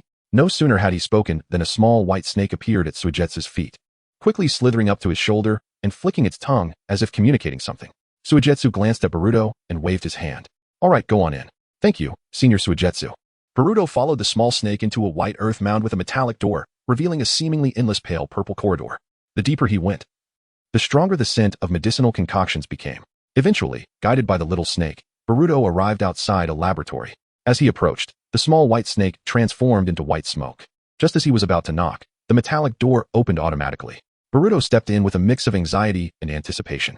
Inside, rows of cultivation vessels greeted him. And Boruto's gaze fell upon Orochimaru, who had a petite figure reminiscent of a woman, engrossed in his experiments. Orochimaru noticed Boruto and set his work aside, curiosity glinting in his eyes. Senior Orochimaru, I've long admired your reputation. Boruto broke the awkward silence. Boruto-kun, you're not afraid of me? Orochimaru asked, intrigued. Given Orochimaru's notorious reputation, it was rare for a child to remain composed in his presence, as evidenced by the frightened children who had recently sought his autograph. Not afraid, but a bit nervous. After all, you lived in the same era as my father, Boruto replied, maintaining a calm demeanor. Interesting, you truly are Uzumaki Naruto's son, Orochimaru smirked. So, Boruto-kun, what brings you to me? After a moment of contemplation, Boruto met Orochimaru's serpent-like gaze. Senior Orochimaru, before I make my request, I would like to show you something. Oh? Orochimaru's curiosity was piqued. Boruto produced 2 scrolls and unfurled them. At first glance, Orochimaru recognized the seals inscribed on the scrolls as the evil sealing method. He glanced at Boruto, surprised that the son of Uzumaki Naruto could possess such knowledge, which was beyond Boruto's current capabilities. Unaware of Orochimaru's thoughts, Boruto placed his hand on the scroll. Release. With that command, a cloud of smoke erupted from the scrolls, revealing 2 white zetsus before them. White zetsu. Orochimaru's eyes narrowed. Let me go, you brat. Lord Madara won't spare you. White zetsu protested, bound tightly, yet still managing to shout. Madara? That left Orochimaru momentarily stunned. Wasn't he defeated decades ago? Shut up. Boruto scolded, then sealed white zetsu back into the scroll. Senior Orochimaru, what do you think? Orochimaru regained his composure. Boruto-kun, what do you intend to show me with the white zetsus? You must know your father, Uzumaki Naruto, has been gathering them worldwide. This doesn't signify much. Senior Orochimaru, you heard what those white zetsus just said, right? I assure you, you did not mishear. As for the reason, I cannot disclose it at this moment. Perhaps when the time is right, I will discuss it further. For now, I have something more important I need your assistance with. What is it? Orochimaru inquired, intrigued. Boruto's expression turned serious. I would like to request a few items from you. Chapter 23. The meeting with Orochimaru. What is it that you seek? Orochimaru queried. The cells of the first Hokage and my grandfather, Minato Namikaze. Boruto's gaze was piercing as he fixed his eyes on Orochimaru. In his ideal vision, he aimed to acquire the cells of the first through fourth Hokage and Uchiha Obito. Given Boruto's understanding of Orochimaru, he was acutely aware of the latter's notorious caution and could not believe that Orochimaru had not prepared any contingencies. As for why he specifically requested these two, there were two reasons. First, the strength of Hashirama was indisputable, and he would undoubtedly be at the forefront of defending Konoha. Summoning Uchiha Obito, however, would introduce too many uncertainties and could prove detrimental. Second, the reason for summoning his grandfather, Minato Namikaze, was simpler. He desired Minato's Flying Thunder God technique, which was still incomplete in his own hands. More importantly, family should be united. Upon expressing his demands, Orochimaru's serpentine pupils narrowed, instantly deducing Boruto's intentions. Boruto-kun, this is not something to be trifled with, especially considering your father. Orochimaru-sama, rules are rigid, but people are dynamic. My inflexible father is a one-track mind. Boruto began with a light-hearted jab at his father. Orochimaru paused momentarily, then a knowing smile graced his lips. You, son of Naruto Uzumaki, have certainly exceeded my expectations. Your insights differ significantly from the intelligence I've gathered. In the face of Orochimaru's astonishment, Boruto remained composed, patiently awaiting a response. Orochimaru, shedding any pretense, directly inquired, what does Boruto-kun intend to do with the cells of these two? Of course. You need not disclose anything if you choose not to, Orochimaru added. Yet Boruto was inclined to be forthright. He spoke with unwavering conviction, enunciating three words, Otsutsuki clan. Orochimaru's eyes widened once more, as a cascade of surprises continued to unfold, stirring the calm depths of his mind. It appeared that Boruto possessed extensive knowledge. Since Boruto-kun has a request of me, it is only fitting that I assist you as a senior. Without hesitation, Orochimaru agreed, though not without a cautionary note. Boruto-kun, I must remind you that the reanimation jutsu requires the caster to control it personally. Are you capable of doing so? Boruto, understanding Orochimaru's concerns, smiled reassuringly. For this was precisely why he sought Orochimaru's guidance. Orochimaru-sama, if that is the case, would you be willing to teach me the reanimation jutsu? Although Boruto was somewhat familiar with the technique from a previous timeline, he had yet to fully grasp its intricate structures due to time constraints.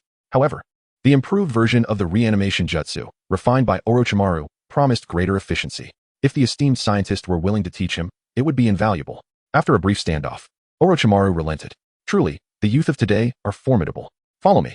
Thus, Boruto accompanied Orochimaru to another laboratory, where he witnessed the complete technique of the revamped reanimation jutsu. Orochimaru also consented to instruct Boruto in its execution. In that moment, Boruto beheld the cellular tissue of the first Hokage, Hashirama Senju, as well as those of his grandfather, Minato Namikaze, the second Hokage Tobirama Senju, the third Hokage Hiruzen Sarutobi, and Uchiha Obito. Seeing the multitude of cells Orochimaru had discreetly amassed left Boruto astounded. Orochimaru truly lives up to the title of a scientist in the ninja world. I doubt even my father, Naruto Uzumaki, is aware of this. Over the next 2 to 3 days, Boruto immersed himself in the study of the reanimation jutsu, with the title of Ninja Arts Doctor propelling him. His learning curve was astonishing, swiftly grasping the foundational principles of the technique, much to Orochimaru's surprise. On the 5th day, Boruto executed the summoning technique. Summoning jutsu, reanimation. He inscribed the array beneath him, placing 2 white zetsu within the circle. As he performed the hand seals and struck the ground, he called out, and the 2 white zetsu roared ferociously, enveloped by surrounding papers. Their forms began to morph into those of Hashirama Senju and Minato Namikaze. Finally, the reanimated figures stood before Boruto and Orochimaru, the first Hokage, Hashirama Senju, and the fourth Hokage, Minato Namikaze. It worked, Boruto exclaimed, exhilaration coursing through him. With these two, his odds of success had significantly increased. How nostalgic, Orochimaru mused. What do you plan to do next? Orochimaru-sensei, I wish to awaken them and discuss pertinent information. Of course, you are welcome to listen in. As a scientist in the ninja world, Boruto would undoubtedly require Orochimaru's assistance in the future, so there was no need for secrecy. Very well, Orochimaru internally commended Boruto's trust and shared the improved awakening method with him. Unlike the original reanimation jutsu, which required the placement of kunai into the reanimated, the new technique merely required hand seals and an incantation. Boruto formed the seals and declared, reanimation jutsu, activate. The eyes of Hashirama Senju and Minato Namikaze slowly opened. Where am I? Hashirama questioned. Looks like we've been reanimated, Minato noted. They soon recognized Orochimaru and Hashirama spoke with irritation. Orochimaru, what are you up to this time?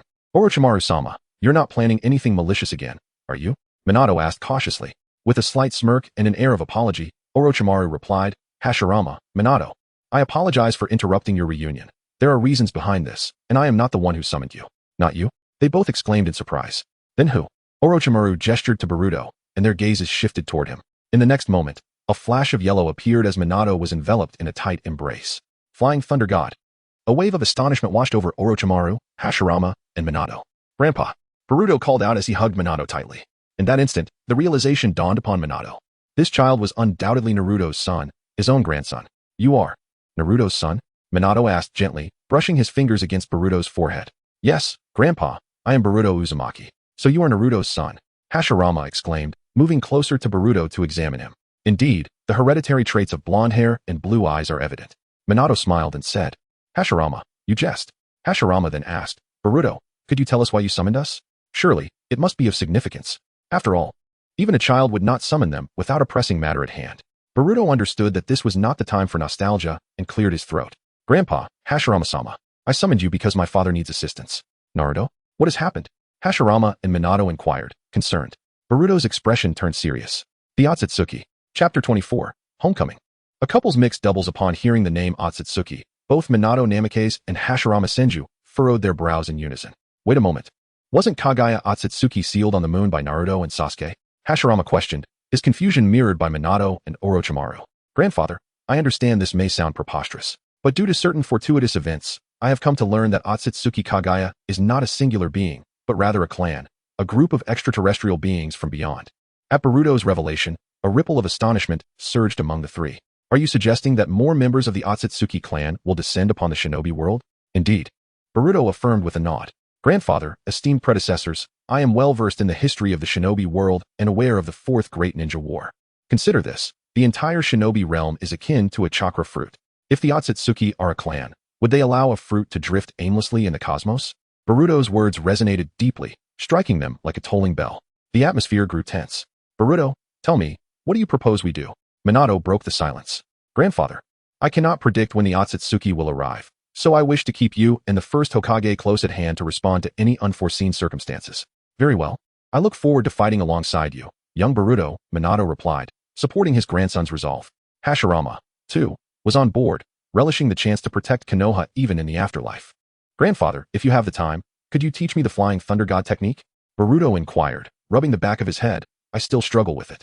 At the mention of the technique, Minato's interest piqued. Although he was unaware of how Boruto had learned it, he respected the fact that everyone has their secrets. Since his grandson had inherited his spatial abilities, he was more than willing to impart his knowledge. The rest, he believed, could be managed by Naruto. Absolutely. No problem at all, Minato confirmed, eliciting a smile from Boruto, who muttered under his breath, it's a pity I can only summon the first Hokage and grandfather. If it weren't for just 2 white Zetsu, I would have summoned the second Hokage, the third Hokage, and Madara Uchiha as well. Hashirama chuckled heartily at Boruto's lament, giving him a reassuring pat on the shoulder. Little Boruto, do not be so discontented. With me and the fourth Hokage present, that is more than sufficient. Meanwhile, Orochimaru appeared lost in thought. Ah, Boruto-kun, there is something I forgot to mention, he suddenly interjected. What is it, Orochimaru-sama? Boruto inquired.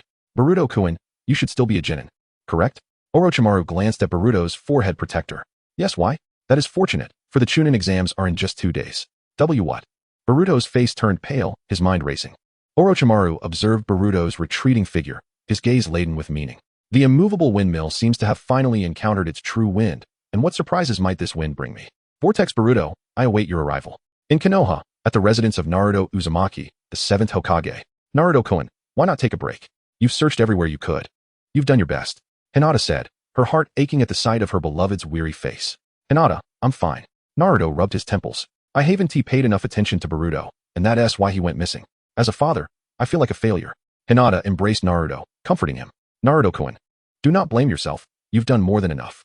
Leave the search to Sasuke-kun. He is Boruto's mentor and will surely find him. Your priority now is to prepare for the Chunin exams. The leaders of 4 villages have already arrived, so you must gather your strength. Understood. Hinata, Naruto exhaled deeply, regaining his composure. All right, time to get to work. Dad, hasn't big brother been found yet? A girl's delicate voice echoed from the staircase. Little Aoi, you're awake. Naruto said, approaching his daughter, whose eyes were slightly red. Don't worry, Daddy will definitely help you find Boruto. Knock, knock, knock. Just as the family was enveloped in a somber atmosphere, A sudden knock at the door broke the silence. Hinata, I wonder who that could be. Perhaps it's Shikamaru. Naruto replied as he opened the door. As the door swung open, a shadow darted inside. Mom, Dad, I'm back. Boruto exclaimed, arms wide as he dashed towards Hinata. Hinata froze in shock. Naruto stood dumbfounded. Sunflower stared at the familiar figure, tears brimming in her eyes. Be Boruto? Mom, it's only been a month. You don't recognize me? Hinata glared at Boruto, her expression growing increasingly stern. She shot a glance at Naruto, who was also wearing an unusually serious face. Sensing the tension in the air, Boruto felt a chill run down his spine. Mom, what is wrong? Wait, Mom. Why do you have your Byakugan activated? As Boruto turned to his father for support, he found Naruto's expression equally forbidding. Dad, you. Not good. Just as Boruto contemplated making a run for it, Hinata seized him firmly. Vortex, Boruto, where do you think you're running to? Dad, Mom, have mercy. Boruto cast a pleading glance at Sunflower, who was snacking on treats. Aoi, save me. However, facing Boruto's desperate plea, Sunflower merely wiped her tear-streaked face and settled on the sofa to watch the unfolding drama. No. Boruto felt a wave of despair wash over him. He knew what was coming. The true essence of a couple's mixed doubles. In the next moment, the sound of Boruto's wails echoed throughout Naruto's home, resembling the cries of a slaughtered pig. The cacophony of screams continued to rise and fall until it gradually subsided. Boruto, where on earth have you been for the past month? Hinata demanded, her Byakugan nearly transforming into the Sharingan from worry. Do you have any idea how frantic your father and I have been? At that moment, Boruto found himself bare, with Hinata applying medicine to his wounds. Mom, I'm back now. It's all fine, he said. Naruto, seated upright on the sofa, scrutinized Boruto with a serious gaze. We will not leave this matter unresolved. On a public note, a genin leaving the village without permission is a serious offense, potentially deemed as a rogue ninja. On a personal note, your sudden disappearance caused great concern for your mother, Aoi, and me. You must provide an explanation, no evasion. Dad, why are you being so stern? Boruto began to argue, but suddenly felt a sharp pain in his backside. Ouch. Mom, it hurts. Hinata retorted, you know it hurts. Yet you speak to your father and me in such a manner? Dad, it's not that I didn't want to explain. It's just that what I encountered was beyond belief. I promise I will clarify everything soon. Meeting Boruto's unwavering gaze, Naruto felt a flicker of understanding. He too had once been in such a position. Ultimately, Naruto relented. After all, children must grow, and growing inevitably involves secrets of their own. He respected that. However, now that Boruto had returned, Naruto deemed it necessary to rescind the missing person notice. As he stood up to open the door, a figure appeared before him. Sasuke, what brings you here? Chapter 25, Scientific Ninja Tools. What's wrong? Can I come? Sasuke retorted, a hint of annoyance in his voice. Boruto, you finally returned. Sarada peeked out from behind Sasuke. Hi, Sarada, Sasuke-sensei, Boruto greeted them. After welcoming them in, Sasuke immediately shifted his focus to Boruto. Where have you been for the past month? Sasuke-sensei, do I have to say?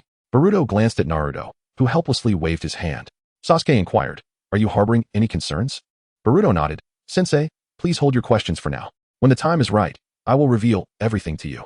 Since Boruto had expressed himself so, Sasuke refrained from pressing further. The conversation turned as Sasuke addressed Naruto. By the way, Naruto, after this Chunin exam, I will promptly commence my search for the whereabouts of the Otsutsuki clan. You're leaving so soon? Naruto replied, astonished. Yes, Sasuke responded. I cannot shake off the unease regarding the two Otsutsuki I encountered last time. If we do not eliminate the Otsutsuki clan from the ninja world, it is akin to a dagger hanging over our heads. Dad, are you leaving again? Sarada, overhearing Sasuke's imminent departure, wore a look of disappointment. Don't worry, Sarada. I won't leave until after the Chunin exam. Sasuke reassured her, gently patting her forehead. Sasuke-sensei, were you just speaking of the legendary Otsutsuki? Boruto's eyes sparkled with curiosity. Are they really powerful? Sasuke recalled his battle with the Otsutsuki named Kinshiki, very powerful. That individual is on par with Kagaya, who fought alongside Naruto and me. At that moment, Naruto interjected, Sasuke, they're still young. It isn't the right time to discuss such matters with them. Naruto, they are no longer children. There are some truths they must know. We cannot shield them forever, Sasuke scoffed. Moreover, the ninja world is vast. Just the two of us cannot save everyone. Seeing the two on the brink of an argument, Hinata hastily stepped in. All right, both of you. You are in your 30s now. It's fine to chat. But why are you acting like children again? Boruto then spoke up. Dad, please don't argue with Sensei. I believe Sasuke-sensei's concerns are indeed valid. There will come a day when you grow old, and the existence of the Otsutsuki is an uncertainty. We cannot rely on you forever. Ultimately, this world needs us to take your place. All we require is the passage of time.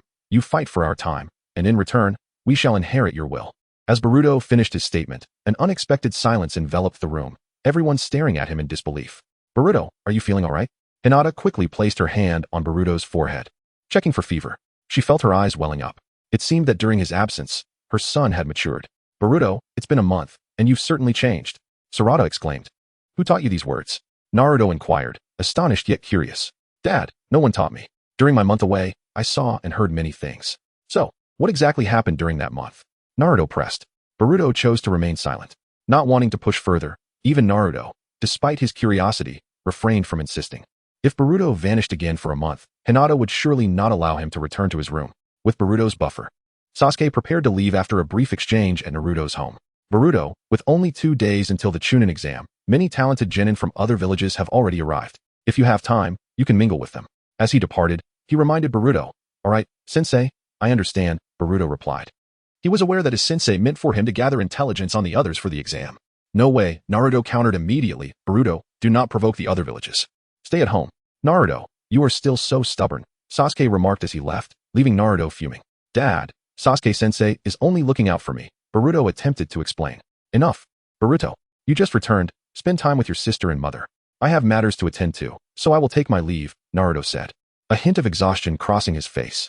As Naruto departed, Boruto clutched his stomach and said to Hinata, Mom, I'm really hungry. Then let me make you some ramen. She replied, I want fried rice. Boruto exclaimed joyfully. In a high-tech laboratory, Hayato Fuyuno felt a surge of excitement as he gazed at a scientific ninja tool resembling a wrist guard in his hands trembling with anticipation. The surrounding researchers erupted into applause. With the advent of scientific ninja tools, ninjas will become a thing of the past. I will ensure that everyone possesses the power of a ninja. Hayato's gaze grew increasingly fervent. A new ninja world will be initiated by me, Hayato Fuyuno. A new era. I will prove to the 7th Hokage that I am right. His voice grew more animated. Once, he had sought out Naruto to share his ideology, only to be rejected. Reflecting on it now, he recalled Naruto's words that ninjutsu is a power earned through hard work. If everyone could gain power without training, the world would descend into chaos. Nonsense. He, Hayato Fuyuno, was determined to create a world where everyone could wield ninjutsu. He needed a test subject. And with the Chunin exam approaching in 2 days, all 5 villages would gather, providing the perfect opportunity to disseminate his scientific ninja tools. Who should he choose? As he pondered this, a staff member approached cautiously, saying, Doctor, I have a candidate in mind. Who? Hayato's eyes lit up. The staff member replied, the 7th Hokage's son. Uzumaki Boruto. That kid? Hayato appeared momentarily taken aback, realizing that the boy had been missing for a month. Doctor, you've been immersed in your research. So of course, you're out of the loop. I saw him return to the village today. Oh, really? Hayato exclaimed with delight. Let us go find him. I believe he will be interested. Since the 7th Hokage disagreed, they would start with his son as a breakthrough. As the thought of his scientific ninja tools gaining prominence filled him with excitement, Hayato couldn't contain his enthusiasm. Boruto, you finally returned. Do you know how worried everyone was during your absence? Boruto, unaware that Hayato had set his sights on him, gathered his friends as soon as he stepped outside. Mitsuki, Inajin, Metal Lee, Shikadai, and others, forming the new generation of the 12 Ninja Guardians. All of Boruto's close friends gathered around him as he emerged.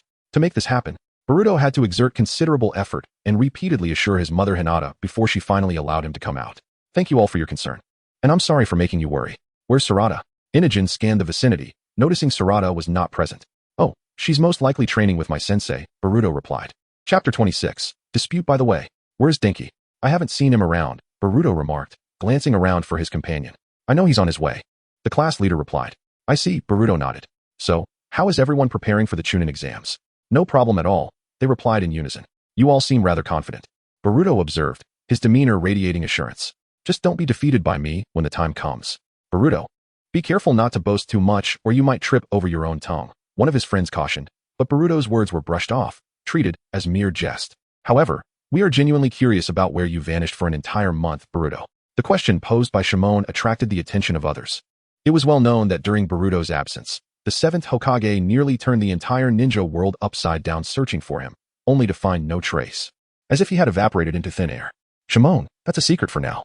Boruto's mysterious demeanor only heightened everyone's curiosity, though they could not press him for answers. Fortunately, their intrigue was fleeting. As they were about to head to a barbecue restaurant for a feast, they spotted Denki on a street corner. To their astonishment, Denki appeared to be in a confrontation with someone, visibly injured, and the opposing group did not seem to belong to Konohagakure. Denki, what's going on? What are you doing here? They inquired, rushing over to him. Spotting his friends, Denki's face lit up with relief, as if he had found a pillar of support. Momentarily disregarding his adversaries. Boruto, everyone, why are you here? We were heading to eat barbecue. What about you? Rokuta glanced at the group behind Denki. suspecting them to be from the village hidden in the clouds. On the other side, the cloud village genin, feeling ignored by Denki, wore scowls on their faces. Hey, you guys from Konoha really think you're above everyone else, huh? Do you treat us like we're invisible? And you, the one with glasses, don't think you can act tough just because you're in a crowd, one of them added. Boruto took a closer look and found nothing remarkable about them. They appeared to be mere passersby. I've already apologized. What more do you want? Denki retorted, defending himself.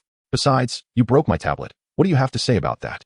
Listening to the exchange, Boruto gathered the gist of the situation, but it felt off. Just then, Rokuta leaned in and whispered to Boruto. It seems they can't wait to pick a fight. Boruto, however, had a different perspective. No, Rokuta, they are merely cannon fodder, just pawns sent to test us. Cannon fodder? Rokuta questioned. Don't worry, let me handle this. Boruto stepped forward, locking eyes with the opposing group and challenging them. You lot from the land of lightning. Denki not only apologized, but you also broke his tablet, and now you still dare to act aggressively? Do you think Konoha is easy prey? What? You think Konoha can bully us just because you're more in number? One of the leaders from the Lightning Nation retorted. If you have the guts, let's duel. Just you? Boruto scoffed, waving his finger dismissively. You're not even a worthy opponent. Clearly, Boruto's actions infuriated them completely. Shurten, teach this arrogant brat a lesson. We can't let our Cloud Village's reputation be tarnished. With his comrades fueling his rage, a young man named Shurten roared, You punk. Don't look down on me. Lightning clone technique. As Shurten prepared to strike, he created 3 clones that advanced toward Boruto. In the next instant, Boruto transformed into a mere blur. Boom. One figure was launched like a cannonball, the clones dissipating simultaneously. In a single move, Boruto sent the Cloud Village genin flying, leaving everyone present in utter shock. Unable to comprehend what had just transpired. Boruto seems to have grown stronger. I must step up my game, Shimon mused. The atmosphere suddenly grew tense, leaving the other Cloud Village members bewildered. Hey, you little yellow-haired brat. As guests, how dare you treat us this way? One of them questioned. Boruto scoffed at the moral high ground they attempted to take. First of all, in Konoha, our hospitality means we welcome friends with open arms. But if malicious individuals come seeking trouble, they will be greeted with kunai. Second, go back and tell your superiors that this probing ends here. If you want to see true strength, wait for the Chunin exams. If there's a next time, it won't be as simple as being sent flying. Oh, and don't forget to compensate for Denki's notebook. In the shadows, a boy with light yellow hair, a horn mark on his left cheek, chewing gum, and wearing a necklace resembling the 8 tails observed the events unfold with a calm demeanor. Yurui, what do you think? One of his companions inquired. Let's go. There's no need to linger any longer, Yurui replied, casting a deep glance at Boruto in the distance, muttering, in the Chunin exams. The 7th Hokage's son will prove to be a formidable foe. This Chunin exam will be far from the dull affair I anticipated. Boruto, thank you. Don't mention it. We are comrades, all part of Konoha. How could I stand by and watch you being bullied? Boruto smiled, patting Denki on the shoulder. Now, let's go enjoy some barbecue together. Upon arriving at the barbecue restaurant, they ordered a large platter of meat and began to feast heartily. In the 5 Kage meeting room, Reikage Darui jested, it appears those young ones are quite lively.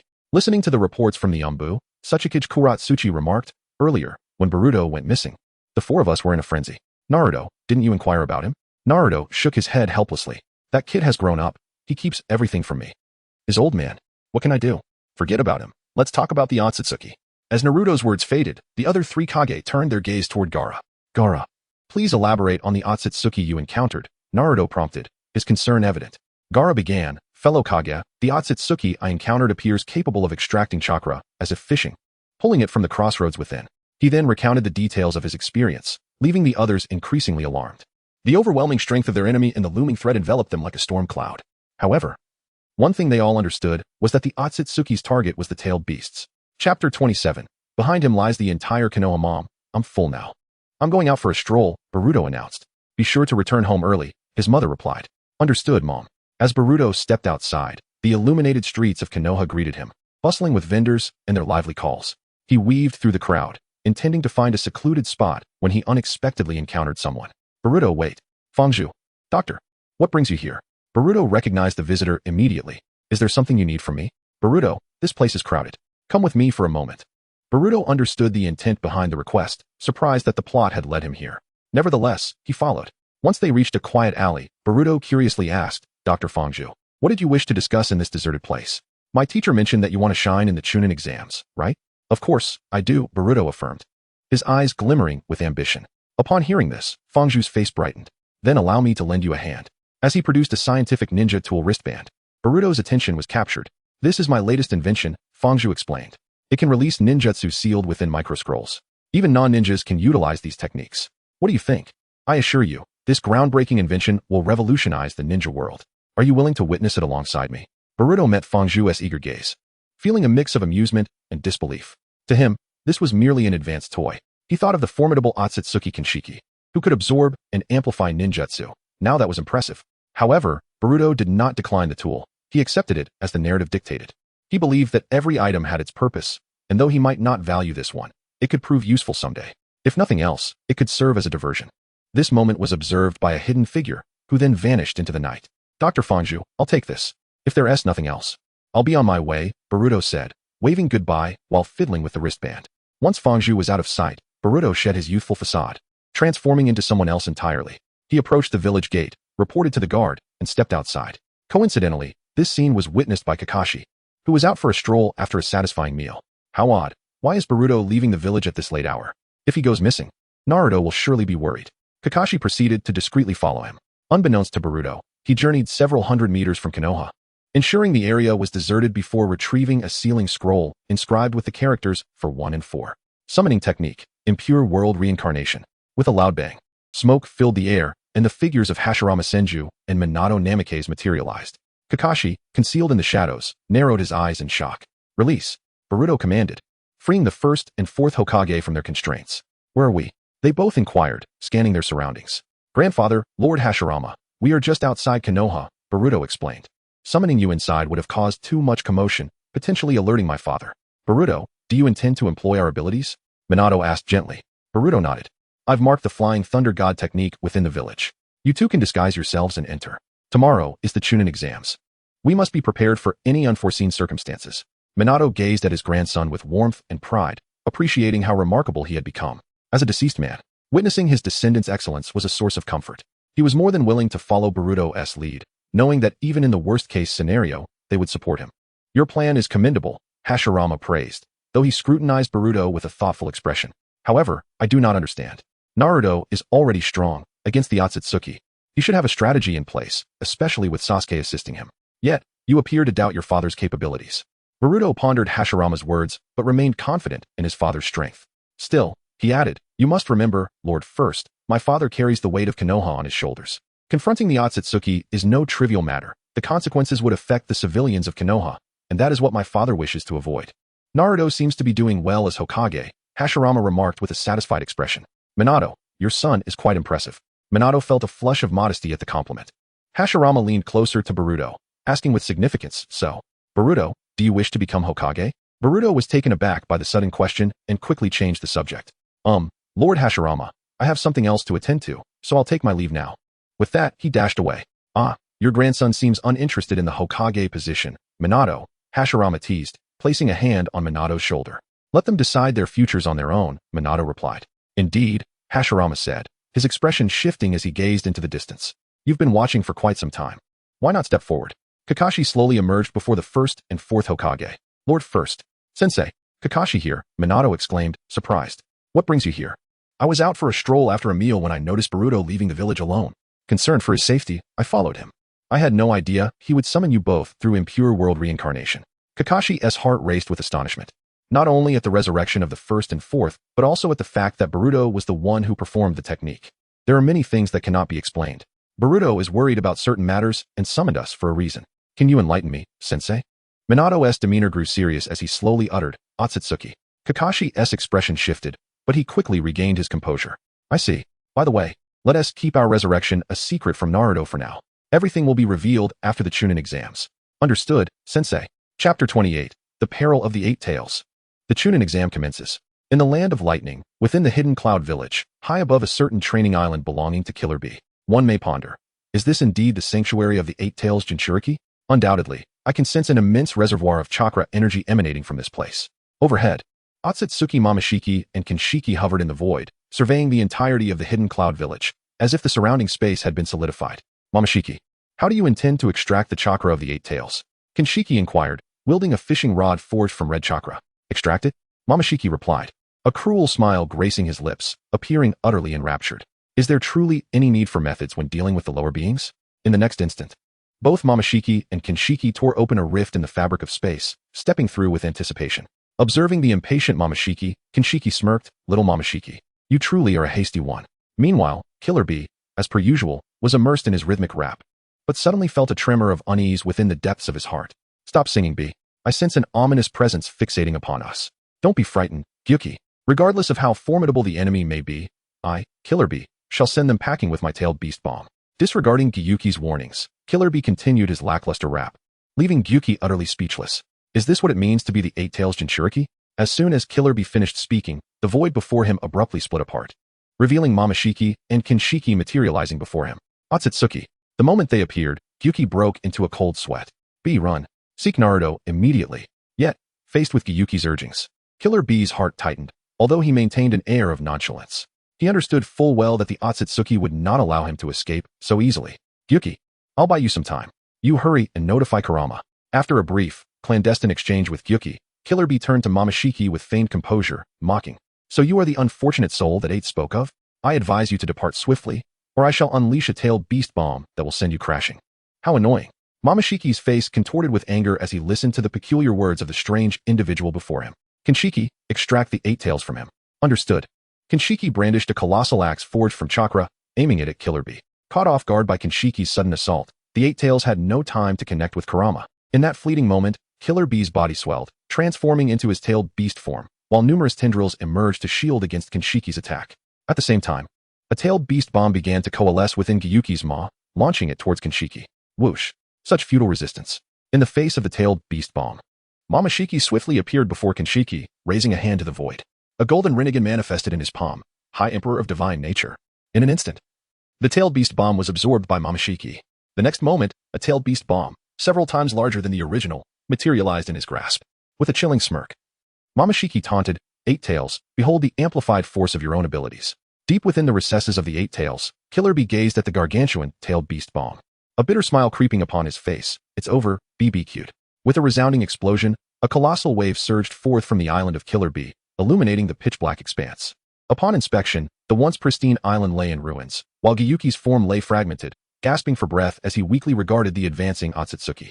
The following day, Konoha bustled with excitement, as the Chunin exam was jointly hosted by the 5 hidden villages. The village was teeming with activity, and to ensure security, Naruto dispatched all members of the Umbu. Father, I shall make you proud during this Chunin exam, proving that the Hokage's son is not inferior to those selected by others. Early in the morning, Boruto exuded confidence at home. Go for it, big brother. Boruto, are you certain you are prepared? Naruto gazed intently at Boruto, seemingly awaiting a revelation from his son. What's wrong, Dad? Noticing Naruto's unease, Boruto spoke carefreely. Of course, I am ready. As he scrutinized Boruto's unwavering demeanor, a flicker of disappointment crossed Naruto's eyes. He had hoped that Boruto had matured, yet it seemed he was mistaken. Last night, the Umbu reported that Boruto had been in contact with the enigmatic Fuyuno and had accepted some scientific ninja tools from him. Naruto had anticipated that Boruto would be forthcoming, but his current demeanor was disheartening. Should Boruto resort to using ninja tools during the exam, Naruto, as Hokage, would show no leniency, even if Boruto were his son. Hinata, as Naruto's wife, immediately sensed his distress. Naruto-kun, is something troubling you? I'm fine, Hinata.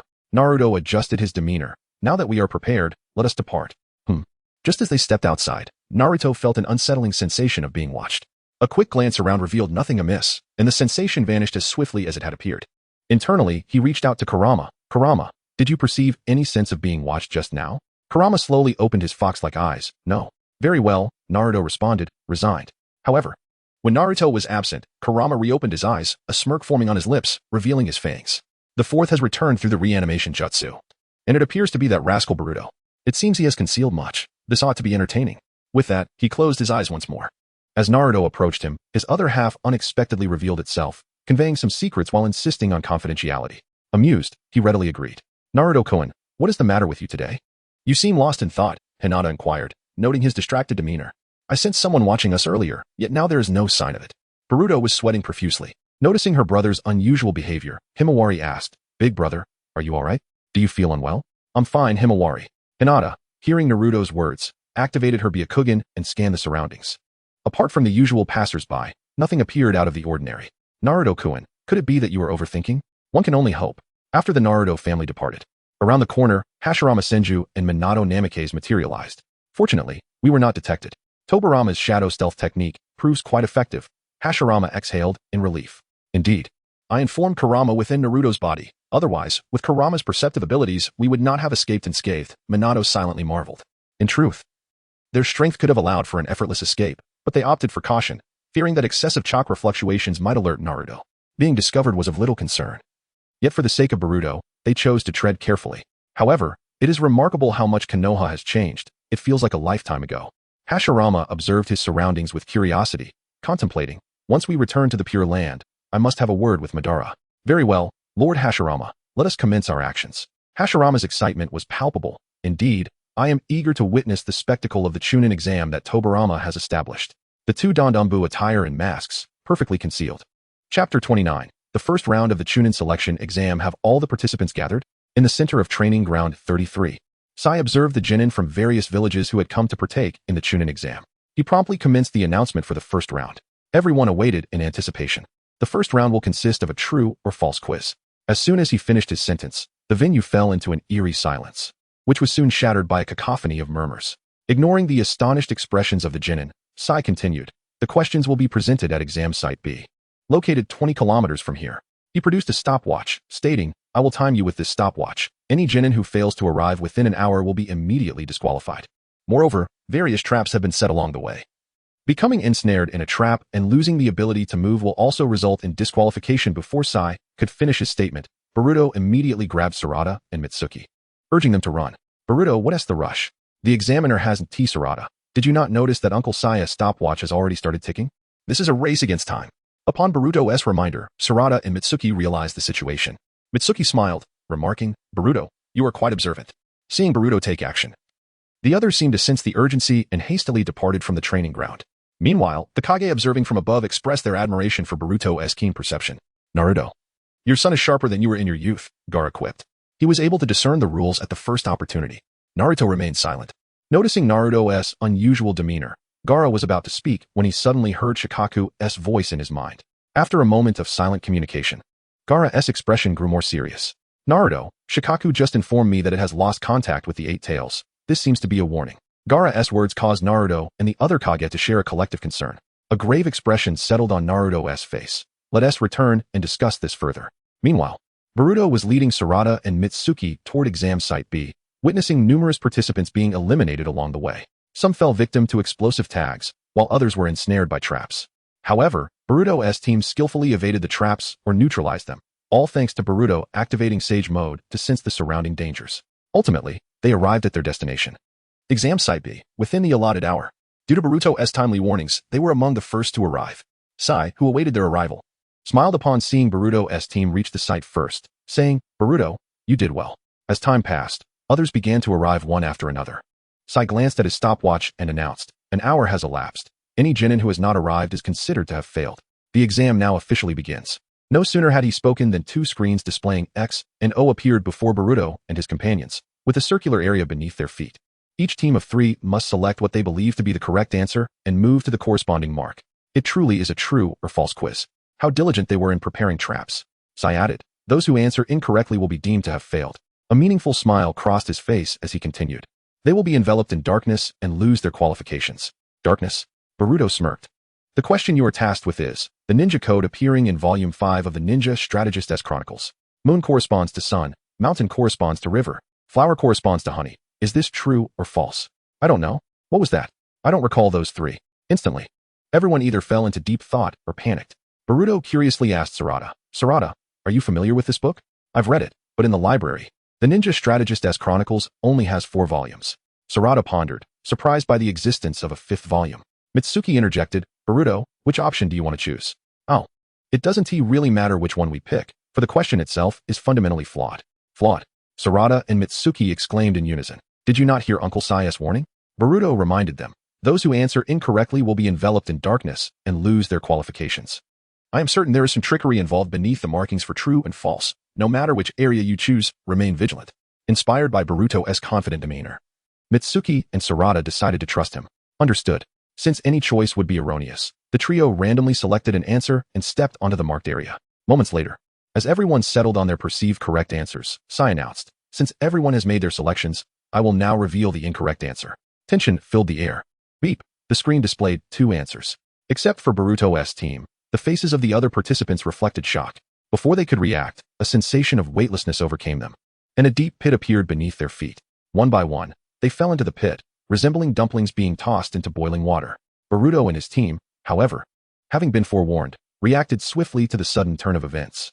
The others, despite the unexpected occurrence, managed to respond in time, employing various techniques to prevent their falls. Unfortunately, many were not so fortunate, as the pit was filled with ink. Those who fell became drenched in black. Firstly, congratulations to the genin who did not fall into the ink pit. You have passed the first round of the exam. Sai's figure slowly emerged from the pit's exit. He continued, however, this question inherently lacks a correct answer. Those who resigned themselves to the belief that they made a wrong choice and willingly accepted their fate to become shrouded in darkness are unworthy of becoming chunin. The true choice in this first round of the exam is made in the moment of being pushed into a corner, to give up or to persevere. Avoiding the ink pit is the correct choice. Thus, the first round of the chunin selection exam comes to a close. As the sun set, Boruto and his companions gathered together. The second round of the exam will take place in 3 days. Let us all do our best, Metal exclaimed excitedly. Sarada echoed, absolutely. We must all pass the next round. Boruto, if it weren't for you today, we might not have reacted so quickly. Thank you. Ha ha ha. It was nothing, Boruto waved off. Rest well over these next few days to prepare for the upcoming challenges. Just as they were about to part ways, a figure lurking in the shadows picked up a phone. Doctor, Boruto did not use any ninja tools. As night fell, the Hokage's office remained brightly lit. Naruto, why are you still working so late? You should take care of your health, Shikamaru remarked as he entered, noticing Naruto's serious demeanor. Naruto paused from his paperwork. Shikamaru, there's no choice. Gaara mentioned that he lost contact with the Eight Tails. I need to ascertain the situation. I have a hunch it may be related to the Otsutsuki. While resuming his work, he conversed with Shikamaru. By the way, did you come to see me for something this late? Today, Boruto performed admirably in the first round of the chunin selection exam. Shun-Tyu, as his father, commend him. Hearing Shikamaru's words, Naruto's fingers hesitated, his expression shifting between various emotions before he finally exhaled deeply. I will. Chapter 30. The assault by Urashiki. How elusive it is. In a seemingly inconspicuous corner of Konoha, the figure of Urashiki gradually emerged from a rift in space. His initial target was none other than Gaara, the Wind Shadow. To this end, he had even ventured to the Land of Wind. Sensing the enormous chakra emanating from Konoha, Urashiki instinctively recognized its source, yet he dared not engage with such a formidable chakra, for it was currently designated for SH-10. Now was not the time to oppose Otsutsuki Kagaya. The most prudent course of action was to pursue smaller targets, specifically the tailed beast, Shikaku. The rationale was simple. It was easier to handle and would not cause a significant uproar. For the purpose of his mission, he had arrived in Konoha ahead of Kagaya. Let me see where it is. Urashiki activated his blue Rinnegan, and the world around him transformed into a transparent tableau, revealing the chakra of every individual. However, the unusual chakra fluctuations he emitted, despite his carefulness, were still detected by the vigilant guardians of Konoha, Hashirama Senju, Minato Namikaze, as well as Naruto and Sasuke. Did you sense that, Hashirama? Minato inquired, his brow furrowed. This faint chakra feels distinctly different. Indeed, I sensed it too. It felt as though I was being scrutinized just moments ago, Hashirama replied, his expression unusually grave. Wait. Both Hashirama and Minato abruptly raised their heads, exclaiming in astonishment, Otsutsuki. At that very moment, Urashiki seemed to become aware of their presence as well. Konoha appeared to harbor hidden depths. Aside from that great fox, it concealed 3 formidable adversaries. A smirk danced at the corner of Urashiki's mouth, but fortunately, he had located the Wind Shadow. Just as Urashiki slipped into the rift, Naruto and Sasuke materialized at the very spot he had vacated. Sasuke, did you feel that? Yes, it seems they have arrived, Naruto frowned. Yet those individuals do not appear to desire significant commotion. What could their intentions be in Konoha? Sasuke analyzed calmly. What does Otsutsuki desire most at this moment? Undoubtedly, it is the chakra fruit, Naruto responded. Precisely. Since they have come to Konoha, it indicates that their focus is on you. Yet, they have not made a move against me. The two fell into contemplation, sensing that they had overlooked something critical. Boom. Suddenly, a tremendous explosion resonated through the air. Gaara. Both Naruto and Sasuke turned their gazes toward the source of the explosion, evidently the residence of Gaara. Their target was Gaara.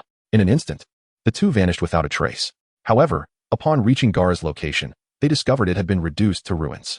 Present at the scene were 2 Umbu members, the Mizukage, the Reikage, and the Tsuchikage, leaving Naruto astonished to find Boruto among them, an occurrence that perplexed him greatly.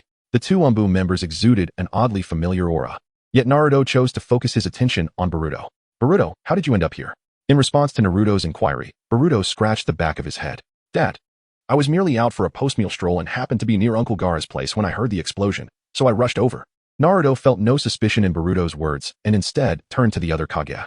Mizukage, Suchikage, Reikage, what exactly transpired here? We're not certain. By the time we arrived, it was already in ruins, the Kage replied, shaking their heads repeatedly. Indeed, it is Otsutsuki. Gaara, with Boruto's assistance, slowly rose to his feet. They seemed to have targeted Shikaku. One of them had a peculiar technique, wielding a red fishing rod to extract the chakra left on Shikaku. This revelation plunged everyone into deep thought. It was astonishing that Otsutsuki could traverse barriers with such ease. The sudden explosion had stirred Konoha, prompting a steady influx of people toward Gaara's location. Subsequently, rescue efforts commenced to ascertain if there were any injured individuals and to provide comfort. Naruto scrutinized the remnants left in the center of the ruins, his brow furrowing in concern. What is it, Naruto? Sasuke sensed Naruto's unease. Is something amiss? It's strange. There are traces of Senjutsu residue at the scene. Moreover, the destruction here bears the hallmark of an oversized Rasengan, Naruto remarked. Sasuke's calm demeanor was stirred by a wave of unease. How could that be? The only one capable of wielding both abilities in the shinobi world is you. Exactly. Which is precisely why I find it perplexing. According to Gaara, a mysterious figure saved him, yet that person vanished after the rescue, employing a space-time ninjutsu. The two pondered fruitlessly, ultimately resigning themselves to temporarily abandon the inquiry. The immediate priority was to reassure the villagers. As Boruto departed, he covertly cast a peculiar glance at Gaara, who, in turn, shook his head in a complex manner, burdened by the weight of secrets he could not divulge. As the individual directly involved, Gaara understood the situation's origin, yet he never anticipated that it was Naruto's son who had come to his aid. This secret was one he had promised Boruto to keep confidential. Ah, Naruto's child has truly deceived everyone, Gaara mused, watching Boruto retreat, before shifting his gaze to the two enigmatic Umbu members. Those two are remarkable. They possess extraordinary speed and even would release. They managed to execute their techniques simultaneously, successfully striking Otsutsuki at the moment of his attack. Reflecting on the encounter still felt surreal. Urashiki suddenly appeared before him, without a word, casting a fishing line to swiftly extract Shikaku's power. Just as Urashiki engaged in this endeavor, a fleeting shadow, accompanied by wood release, struck Otsutsuki. Following closely, a Senjutsu-enhanced, lightning-natured, oversized Rasengan came crashing in, catching Urashiki off guard and severely wounding him, before a flash of yellow whisked him away from the battlefield. Sensing the impending danger and detecting the approach of several chakra signatures, Urashiki had no choice but to retreat into the rift. The turmoil in Konoha gradually subsided under Naruto's suppression, while the anticipation of the next round of the Chunin exams loomed on the horizon. Gathered atop a building, Boruto and his companions awaited the exam's overseer, none other than Tintin, whom Boruto was well acquainted with. The second exam involves capturing flags, requiring you to defend your own while attacking the enemies, essentially a battle of offense and defense. I trust everyone understands, Tintin stated solemnly. This means that inevitably, half of the teams will be eliminated. Upon hearing this, tension filled the air as each team took their positions. The exam begins now. Chapter 31, Emerging Talent Boruto. Enlighten us. What is our course of action? Upon returning to their designated area, Mitsuki and Sarada eagerly awaited Boruto's directives. Since Boruto's brief disappearance and subsequent return, they had sensed a change in him, an intangible aura of assurance that he now exuded. There's no need for elaborate instructions. You two, safeguard our base. I shall infiltrate theirs, Boruto declared with unwavering seriousness. Sarada and Mitsuki exchanged dubious glances. Boruto, is this truly a sound strategy? Sarada inquired with concern. What if they coalesce and attempt to seize our flag? In response to Sarada's apprehension, Boruto produced 2 kunai, distributing 1 to each of them. Boruto, what are these for? Keep these on your person. They may prove invaluable, Boruto stated, offering no further explanation. He had inscribed these kunai with the Flying Thunder God technique seal, ensuring that he could instantly materialize should either of them face peril. Though perplexed by Boruto's gesture, Sarada and Mitsuki accepted the kunai. Very well, I shall depart. Exiting their base, Boruto immediately employed the shadow clone technique, dispersing copies of himself across the terrain. However, in the moment preceding his departure, a pair of eyes lurking in the shadows fixed their gaze upon Boruto's team's flag. Excellent. The blonde has departed, leaving only 2 subordinates. Initiate the operation. Yet, upon relaying the command to his comrades, he received no response. Turning around, he discovered his companions lying prone on the ground. The perpetrator was none other than Boruto, who had just left, eavesdropping for so long.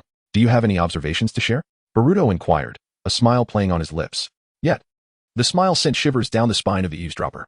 Weren't you just, the man stammered. You hail from the village hidden in the mist, do you not? Boruto retorted, ignoring the question. It appears your homeland is in dire straits.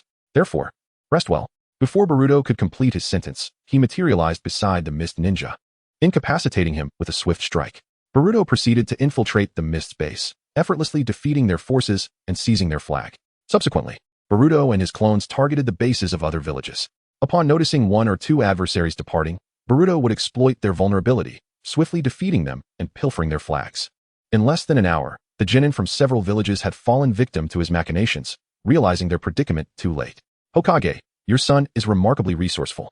At this rate, he is poised to shine brilliantly in the second round. A worthy scion of a formidable sire. Within the 5 Kage summit chamber, the 5 Kage, Sasuke, and other dignitaries observed the performances of the genin on the monitors. Boruto's performance stood out, earning him accolades from several Kage.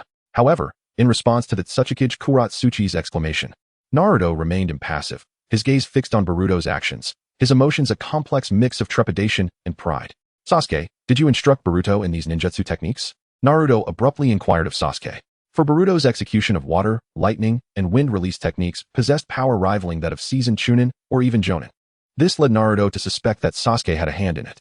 Naruto's inquiry drew the attention of the others. Indeed, the ninjutsu techniques Boruto had employed against the genin from other villages were far beyond his age, requiring prodigious chakra reserves. Could Sasuke's tutelage truly yield such results? For a moment, everyone's gaze converged on Sasuke, save for Gaara, who was suppressing an inward turmoil, avoiding eye contact with Naruto. In response to Naruto's inquiry, Sasuke scoffed. Naruto, have you forgotten something? Boruto is your son. Must I remind you of your lineage? The Uzumaki clan is renowned for its abundant chakra. Boruto undoubtedly inherited this trait. Furthermore, Sasuke paused, glancing at Naruto before remarking, did you presume Boruto to be as obtuse as you? A wave of stifled laughter swept through the room, save for Naruto, who was visibly incensed. Sasuke, I am the Hokage. Show some decorum. We are in the presence of dignitaries. Boruto, oblivious to the 5 Kage's banter, now confronted Rue, the ace of the Hidden Cloud Village. Indeed, his strategy of ambushing had been exposed. Leaf Ninja, I must commend your ingenuity. You have raided numerous bases. I anticipated your arrival, and I have been awaiting you. Rue chewed on his bubblegum. Is that so? Boruto responded nonchalantly. Yet, do not forget, you are but one individual. Defeating you will yield the same outcome. Then, ponder why I awaited you alone, despite knowing of your approach, Rue retorted. A smug grin spreading across his face. I must concede, among this cohort of the Chunin exams, only you and that Sand Ninja have posed a challenge. Hence, eliminating you is the prudent course of action. You investigated me? Boruto's brow furrowed, and a realization dawned upon him. Was the Cloud Ninja who instigated trouble earlier dispatched by you? Rue remained silent, tacitly confirming the accusation. With the truth unveiled, Boruto dismissed the matter and assumed a confident demeanor. I suspect your calculations are flawed. My 2 teammates are not easily subdued. Oh, is that so? Rue countered. Did you believe that having investigated you, I would neglect to investigate your comrades? The white-haired one remains an enigma. However, the girl, originally named Sarada Uchiha, is the daughter of Sasuke Uchiha. Am I not correct? I surmise that numerous genin from other villages are currently raiding their position. They would relish the opportunity to defeat the daughter of Sasuke Uchiha. Boruto's brow furrowed. You have allied with other villages. Indeed, Rue affirmed, popping his bubblegum. Boruto Uzumaki, you have been bested. Rue's countenance exuded confidence, as if proclaiming his imminent triumph. Are you so certain that your scheme will succeed? Boruto responded with a derisive chuckle. I must confess, your intelligence gathering is woefully inadequate. What do you imply? Rue inquired, detecting a foreboding undertone in Boruto's expression. Precisely what I stated. Boruto retorted before snapping his fingers.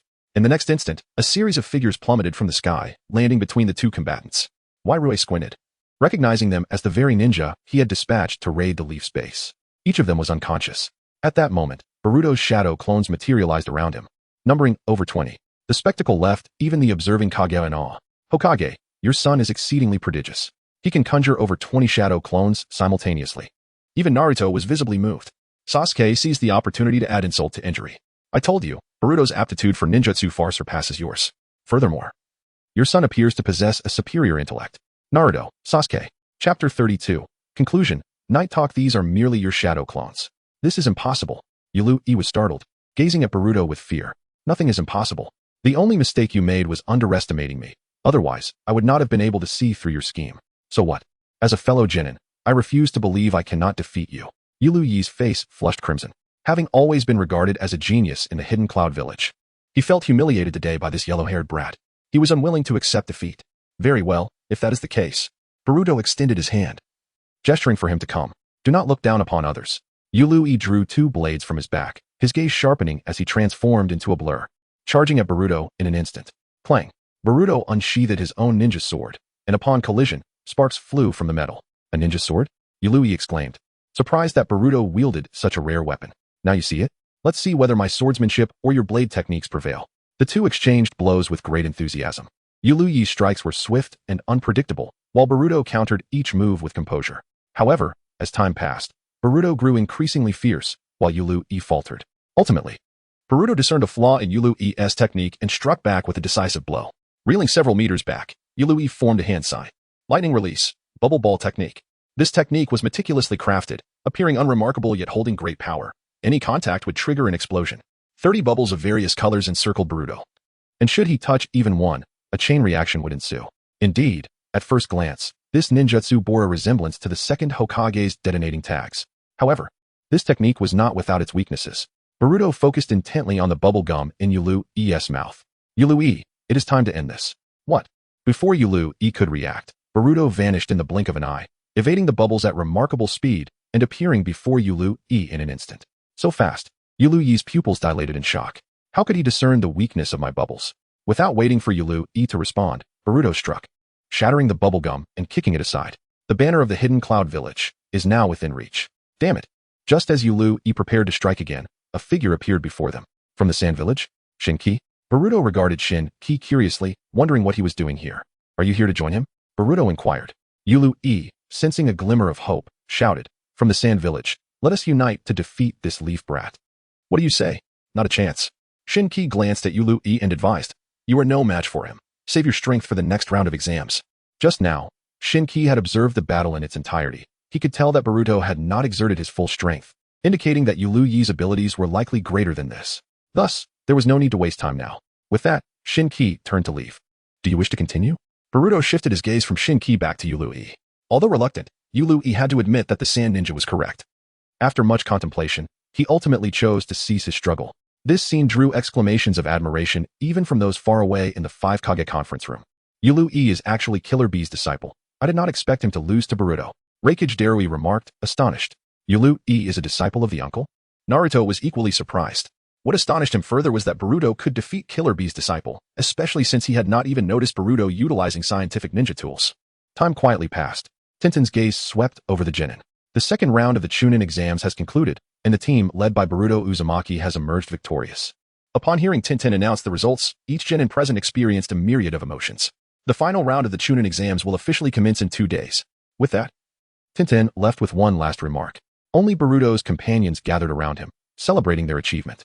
After all, they were all from the same village, and Boruto's victory brought them pride. They decided to celebrate that evening, with Boruto naturally taking on the role of the one footing the bill. Boruto, we'll head back first. After the celebration, Boruto watched his companions depart before turning to return home alone. Boruto-sama. Just as Boruto stepped forward, a voice suddenly called out to him. Yuanyi, what brings you here? Upon seeing the shadowy figure, Boruto paused. Yuanyi, do you need something from me? Boruto-sama, I have been waiting for you. Yuanyi smiled as he approached. Boruto had yet to utilize the scientific ninja tools. Thus, Yuanyi felt compelled to personally prompt him. Boruto-sama, it's not that I am urging you, but when will you use the scientific ninja tools?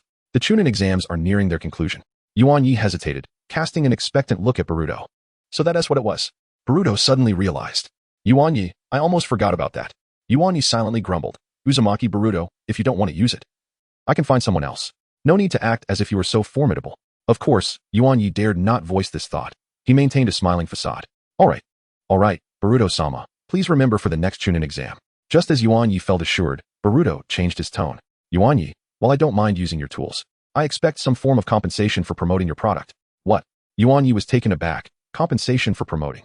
Boruto-sama, you never mentioned this before. Yuanyi exclaimed in a panic. That was before. Now I find myself feeling shortchanged. There must be some reward for my efforts. No. Yuanyi protested, but my scientific ninja tools can help you become a Chunin. Seeing that Yuanyi was unyielding, Boruto firmly returned the scientific ninja tools to their rightful owner. If that is the case, then please take your items back, Doctor. I, Boruto, have confidence that I can become a Chunin even without scientific ninja tools. Observing Boruto's demeanor, Yuanyi could not help but think of the word arrogant. However, Boruto's status guaranteed the best promotional effect. It was too late to switch to someone else now. In order to guide the trend of the ninja world, Yuanyi had no choice but to concede. Boruto-sama, I am merely a scientist, without any valuable possessions. Yuanyi produced a scroll. explaining, "This scroll contains the recorded principles of various clans ninjutsu, which I need for my research on scientific ninja tools." Boruto's eyes lit up upon seeing the scroll in Yuan Ye's hand. What a precious item. Chapter 33. The third match, Boruto versus Shinji. Time passed quietly over 2 days, and today's atmosphere was far more vibrant than the previous matches. The arena was filled to capacity, with not a single seat unoccupied. Among the spectators were Hinata, Himawari, Sakura, and other members of the next generation, all present to support their children. The Umbu were fully mobilized, safeguarding the perimeter of the arena, and naturally, the first and fourth Hokage were among them. This final match was hosted by Rock Lee. Compared to the Rock Lee of the past, the current version bore the marks of a more mature and seasoned individual. "Brother, you must do your best," encouraged Himawari. "I will," Boruto reassured her, patting his chest confidently. "All participating genin, please take your positions," Rock Lee announced. "Mom, Himawari, I'm off." With Lee's urging, Boruto leaped down to the central arena. After the previous 2 rounds, only a fraction of the genin remained, with the few left being the finest of this generation. Rock Lee began to explain the rules of the match. The third exam will be individual battles conducted in a knockout format. No matches will be arranged between teammates in the first round, but if you win, battles between teammates will be inevitable. Please confirm your order of participation. There will be 3 rounds, with the final match featuring the winners from each group in alternating one-on-one battles. The first to win 2 matches will be declared the victor. Are you all ready? Yes. The first match, Yurui from the Cloud Village. Boruto was taken aback upon seeing the name on the screen. He had no idea he would face Yurui in the first bout. "Since it's you, I want to hold back," Boruto declared. "Goodbye, Boruto," Yurui replied, returning to his usual calm demeanor. With Rock Lee's signal, the first match commenced. Both combatants moved simultaneously, their weapons clashing amidst a flurry of jutsu. Yurui unleashed a massive blue bubble, which Boruto deftly dodged. He then threw a kunai, puncturing the bubble, resulting in a thunderous explosion that enveloped the arena in thick smoke. "It can explode," gasped the audience in astonishment. As the smoke cleared, vibrant, multicolored bubbles filled the arena, causing everyone's hearts to race at the potential devastation they could unleash. "Shinji, it seems your anticipation for a match against Boruto may be in vain," teased one of Shinji's teammates. However, Shinji remained unfazed, eyes closed. "I have no interest in the weak. You two should be cautious of Boruto's other teammates, especially that Mitsuki." "Uft, Shinji, you worry too much. I can take down Mitsuki in the first round," boasted one of his plump teammates confidently. The level of the competitors was indeed disheartening. Meanwhile, gigantic bubbles drifted towards Boruto. Unfazed, he recalled his promise to support his friend. "Well, it's only fair to entertain him." In a cunning move, Boruto managed to nullify Yurui's technique through deceptive means, leaving the spectators in awe of his unexpected prowess. In the stands, Wasabi couldn't contain his excitement as he witnessed Boruto utilizing scientific ninja tools, capturing the moment on his device. Of course, such subtleties could not escape Hinata's keen Byakugan or Naruto's observant gaze. Among those quietly watching were Senju Hashirama and Namikaze Minato, who took note of the unfolding events. "Hey, fourth Hokage, what was that jutsu Boruto just used?" "I didn't sense any chakra fluctuations," Minato inquired, scratching the back of his head. "I'm not certain, Lord First. After all, we've been gone for so long. We're unaware of how Konoha has evolved. We'll have to ask once this is over." Furthermore, it seemed Naruto had his own considerations as he gazed at his son. The second match commenced, Konohagakure Ruka against Tsunagakure Yato. Yato, a girl with long blonde hair and exceptional hearing, ultimately lost after Ruka used an explosive tag to confuse her senses. The third match followed, Sarada Uchiha versus Terui from the Cloud Village. Sarada emerged victorious. The fourth match, Konohagakure's Erasure versus Tsunagakure's Akira. The winner was Akira. In the fifth match, Mitsuki from Konohagakure triumphed over Tsunagakure's Troy. The eighth match featured Tsunagakure's Shinji against Konohagakure's Chocho. Ultimately, Chocho won with her formidable technique. After a series of exhilarating battles, only 3 remained, Tsunagakure's Shinji, Konohagakure's Sarada Uchiha, and Boruto Uzumaki. The 12th and final battle commenced, Tsunagakure's Shinji versus Konohagakure's Boruto and Sarada. "Boruto, it's our turn," Sarada said, her fists clenched. "Let us do this," Boruto replied, feeling a slight tension. He anticipated the arrival of Otsutsuki Kinshiki. The outcome remained uncertain, despite his thorough preparations. "Boruto, Sarada, give it your all," cheered their friend as they stepped into the arena's center, where Shinji awaited them. "I hope you two can surprise me," he taunted. "We want to hold back," Sarada retorted. With Rock Lee's departure, Shinji initiated the battle, his sand-iron cloak swirling into a multitude of sharp sand-iron needles aimed at Boruto and Sarada. While Boruto evaded effortlessly, Sarada activated her Sharingan, successfully dodging the onslaught as well. "Shinji, your probing strikes are futile," Boruto declared, forming a cross with his fingers. "Multiple shadow clone jutsu." He nodded at Sarada, who understood immediately. "Katon, carry Enden." Sarada unleashed her jutsu as Boruto and his clones hurled kunai embedded with explosive tags towards Shinji. With a thunderous explosion, smoke billowed across the arena. We did it. Boruto grinned, but his triumph was short-lived. As the smoke cleared, a pair of massive hands made of sand iron loomed before them, and Shinji reappeared unscathed. What? Sarada exclaimed in disbelief. I told you, Shinji stated, extending his gigantic hands crackling with electricity. Iron wall. The audience marveled at this impenetrable defense. Reminiscent of a certain individual in the past. Iron wall. That's Shinji's signature technique, blending offense and defense, noted Gaara, intrigued. Naruto was astonished. A combination of offense and defense. That means, just as Naruto grasped the implications of Shinji's abilities, the latter launched his counterattack. Now, it's my turn to strike, he declared, directing his colossal fist toward Boruto and Sarada. With quick thinking, Boruto utilized his clones to propel both himself and Sarada out of harm's way, narrowly evading the devastating blow. However, Shinji manipulated the situation like a puppeteer, forcing Boruto into a series of evasive maneuvers, with the dark circle shadowing him relentlessly. Although Boruto appeared to be in a predicament, he felt no pressure. Noticing Sarada in a passive position, he swiftly appeared by her side, successfully dodging a fatal strike. What should we do? Sarada inquired. Boruto did not answer her question directly but countered. Sarada, have you noticed how he controls the black iron? Hearing Boruto's reminder, Sarada focused intently on the arcs of electricity between Shinji's hands, suddenly realizing it was an electromagnetic field. Indeed, the only way to counter an electromagnetic field is with lightning release. However, ordinary lightning techniques would likely have little effect against such a formidable electromagnetic force. What if the power is amplified? Boruto replied with a mysterious smile. Boruto, what are you planning to do? Sarada asked. Just as Boruto was contemplating a swift resolution, a fissure slowly opened in the sky above Konoha, revealing the looming figures of Otsutsuki Momoshiki and Kinshiki, who gazed down upon the entirety of Konoha. Is this where the fox resides? Chapter 34, Naruto's Doubt. The arrival of the peach style amid Sasori's skepticism, Boruto raised a hand, and a surge of blue lightning crackled forth. The sky darkened ominously, thick clouds swirling like ink, enveloping the entirety of Konoha in an atmosphere laden with an indescribable sense of oppression and trepidation, as if the very heavens were on the verge of collapse. This sudden turn of events left everyone present in a state of shock. What is this? Naruto found it hard to believe. This is Kirin, Sasuke replied, his brow furrowed. What? At Sasuke's words, all present were taken aback. Isn't that Sasuke's jutsu? The lightning release. Kirin possesses S-rank power. Could it be that Sasuke taught him? They all felt the urgency to intervene and rescue Shinji. For facing such a technique, Shinji was utterly defenseless. However, Sasuke shook his head resolutely and replied, this is not something I taught him. First, to execute Kirin requires an immense amount of chakra, and clearly, even with his Uzumaki lineage, Boruto cannot manage that now. Secondly, and most crucially, the natural climate plays a vital role. To achieve the effect of Kirin, one must have the weather as a catalyst, unless Boruto possesses strength akin to mine, allowing him to perform Kirin without such support. At this point, Sasuke paused, his brow slightly furrowed. Moreover, I have not taught Boruto this technique. I haven't even had the chance to teach him Chidori. How could Boruto wield an S-rank jutsu? Naruto suddenly recalled something, his expression darkening. Sensing Naruto's unease, Sasuke inquired, do you know something? No, we should end this match immediately. Naruto made a grave decision in his heart. Just then, the Kirin formed in the sky was complete. Boruto clenched his hand in the air and suddenly opened his eyes wide, shouting, lightning release. Kirin, Boruto, so this is your true power, is it not? Shinji gazed intently at the raging lightning Kirin in the sky, feeling no fear. Rather, he sensed a thrilling excitement in his voice. Since you've revealed your full strength, I'll do the same.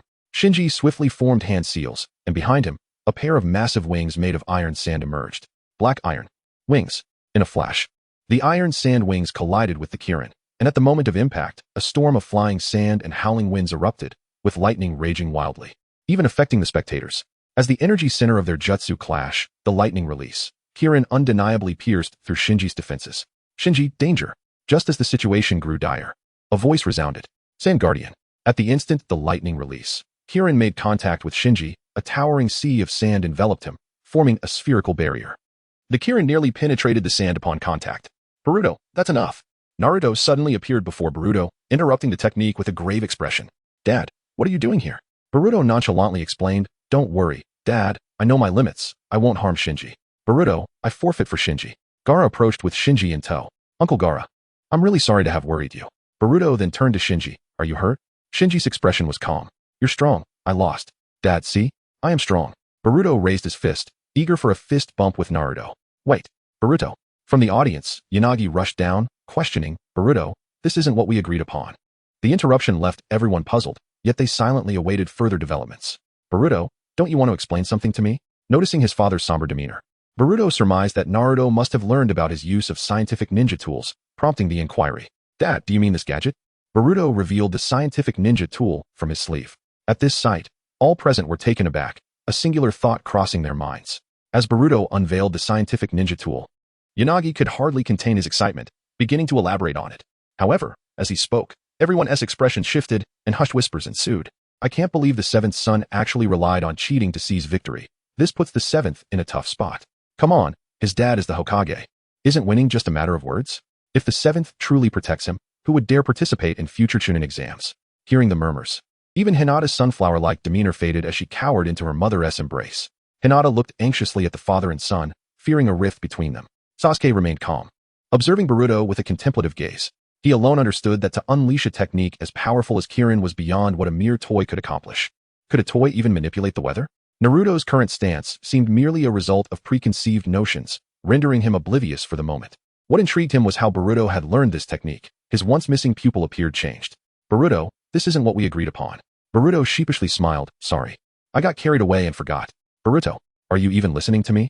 Naruto's roar snapped Boruto back to attention. Ah, Dad. Here's the thing. Uncle Yanagi asked for my help to promote this scientific ninja tool.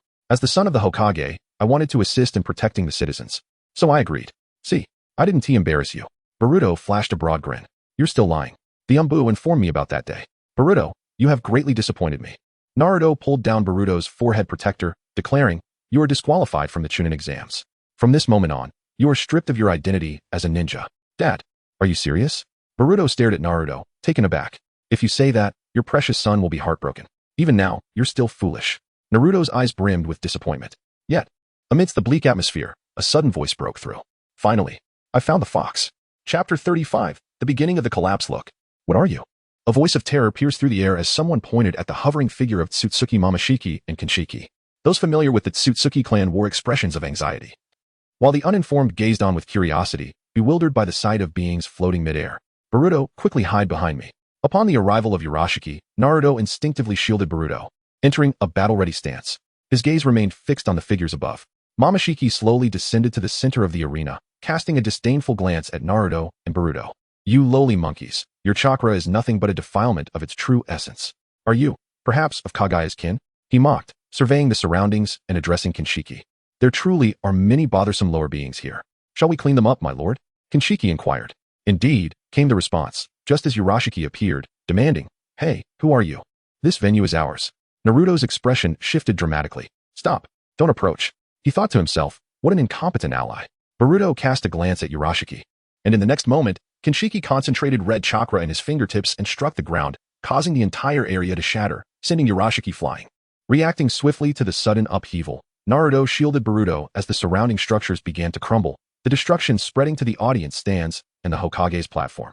Kakashi, the first, and the fourth Hokage, who had been observing from the shadows, were confirmed in their suspicions. It was indeed the Tsutsuki. Boruto, it's dangerous here. Go join the others. After ensuring Boruto was safe, Naruto turned to find Momoshiki had vanished, only to reappear right in front of him. Dad, be careful. Boruto, ever vigilant, reacted instantly to Momoshiki's movement, invoking the Flying Thunder God technique. The kick that was meant for Naruto missed entirely. Momoshiki, taken aback, remarked with intrigue, how amusing. This lower monkey possesses such speed? Boruto teleported Naruto 100 meters away from Momoshiki. You think you can kick my dad? Have you asked for my permission? He confronted the Tsutsuki with unwavering resolve. Dad, are you alright? Flying Thunder God? How did you master it? Naruto's face was a mask of astonishment. Just moments ago, he had felt the fluctuations of space-time ninjutsu, only to discover the caster was his own son. Dad, we can discuss that later. Now isn't the time, Boruto insisted. Naruto paused, then smiled lightly. Ah, you have a point. In that moment, he recognized Boruto's true nature. Though many questions lingered, he acknowledged that this was not the time for inquiries. Once this ordeal concluded, his son would have much to explain. Meanwhile, Sasuke arrived at Naruto's side with Sarada. How are you holding up? He asked with concern. What could possibly happen to me? Naruto replied, warmth filling his heart. Monkey, how do you know my name? Momoshiki questioned, curiosity glimmering in his eyes. Wanna know? Boruto retorted with a smirk. I'll tell you once you're dead. Momoshiki's expression darkened at Boruto's provocation. You speak nonsense. At that moment, Urashiki rushed in from an unknown direction, fuming. Hey, you just knocked me over for no reason. And now you're interrupting my announcement of ninja tools? How despicable. Witness the power of my scientific ninja tools.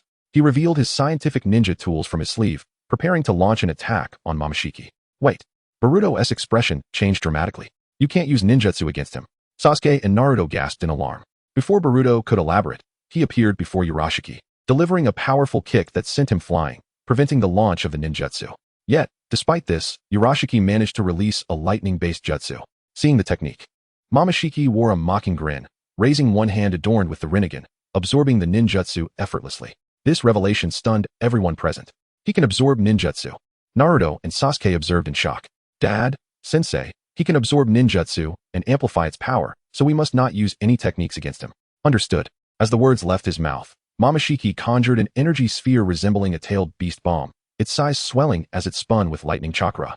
Gazing at the High King of all creation in his hand, he murmured, its power is a bit lacking, but it suffices to deal with you lower monkeys. As the tailed beast bomb hovered ominously above, despair enveloped the crowd.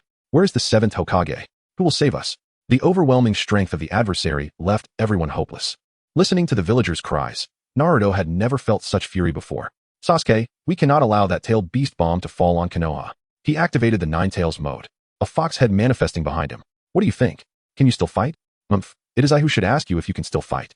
Sasuke's Sharingan transformed into the eternal Mangeki, with his Susanoo enveloping the fox head. Excellent. Let us do this. Both Naruto and Sasuke unleashed an astonishing amount of chakra, the Nine Tails Susanoo rising to the skies, determined to shield the innocent below from destruction. Is this the power of my father and the seventh Hokage? Sarada gazed in awe at the formidable foes. Oh, you can withstand my High King of all creation? Momoshiki's eyes flickered with a hint of surprise, quickly replaced by a mocking expression. But can you withstand my second High King of all creation? In an instant, a second High King of all creation materialized above them. At this moment, due to the strain of withstanding the attack, the Nine Tails armor had been nearly shattered. Facing the looming second sphere, Naruto felt a wave of powerlessness wash over him. Boruto, quickly take Sarada and leave. As the second High King descended, Sasuke urged urgently. Faster, faster, we made it. Boruto opened his eyes wide, secretly relieved, then offered a confident smile. Sensei, do not worry. It seems we are not at our wits' end just yet. Sasuke was taken aback. Though he did not comprehend Boruto's cryptic words, he resolved to protect these two children at all costs, even at the price of his own life. The second High King was significantly larger than the first, casting an overwhelming sense of despair over all present. Sasuke, we must fight with all we have. Indeed. As you wish. The two prepared for a desperate struggle. However, just as the High King was about to collide with them, it suddenly vanished into thin air. Naruto and Sasuke. Momoshiki. At that moment, a kunai appeared, accompanied by a familiar and gentle voice that resonated in Naruto's ears. Apologies for our tardiness. We were delayed due to rescue efforts. A figure gracefully descended before Naruto. Kushina, clad in umbu attire, turned to Naruto, smiling gently as she said, I redirected that attack to an open area. There may be a slight wind, so everyone should be cautious. Boruto crossed his arms, feigning mystery. Grandpa? You all finally made it. Far off in a sea near Konoha, a violent explosion erupted, sending a powerful storm racing toward the village. Everyone was affected by this sudden tempest, which lingered for a brief moment before finally subsiding. The crisis has passed, and all are safe and sound. Gazing at the resurrected figure of Minato Namikaze before him, Naruto felt a mix of astonishment and joy. Father. Chapter 36. Teaming up, betraying Naruto, I'm still here. The figure of Senju Hashirama appeared before everyone. The first Hokage. Naruto's emotions today resembled a roller coaster, filled with peaks and valleys, rendering him at a loss for words. It's been a while, Naruto and Sasuke. You both have done well. Whatever needs to be discussed can wait until Boruto explains it to you after this matter is resolved. Leave the rest to us. The appearance of Senju Hashirama and Minato Namikaze brought joy to the fleeing citizens and ninjas. Look, it's the first Hokage. And the fourth Hokage too. Did they just save us? Wonderful, we are finally rescued. Cheers erupted around them. In stark contrast, Otsutsuki Kinshiki, left aside, felt veins bulge at his temples in anger. A bunch of inferior monkeys dare to disregard my existence. How infuriating. Kill them, Kinshiki. Very well, it has been ages since I fought seriously.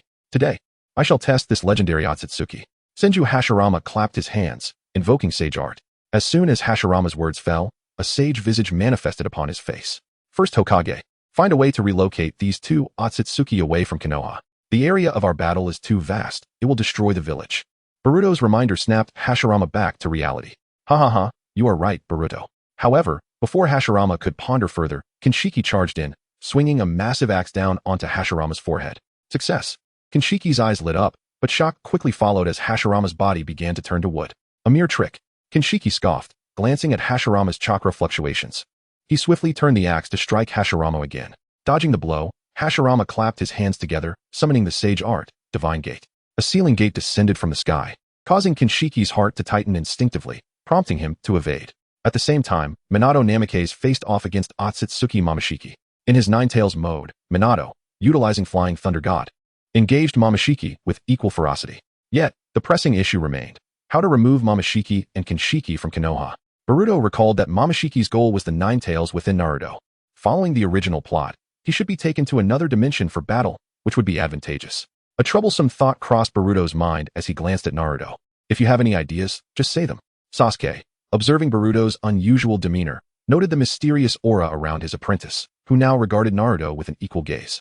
Sasuke's words drew Naruto's attention to Boruto. Master, I do have an idea to get those two Otsutsuki out of Konoha, but Boruto's voice trailed off, shrinking back slightly.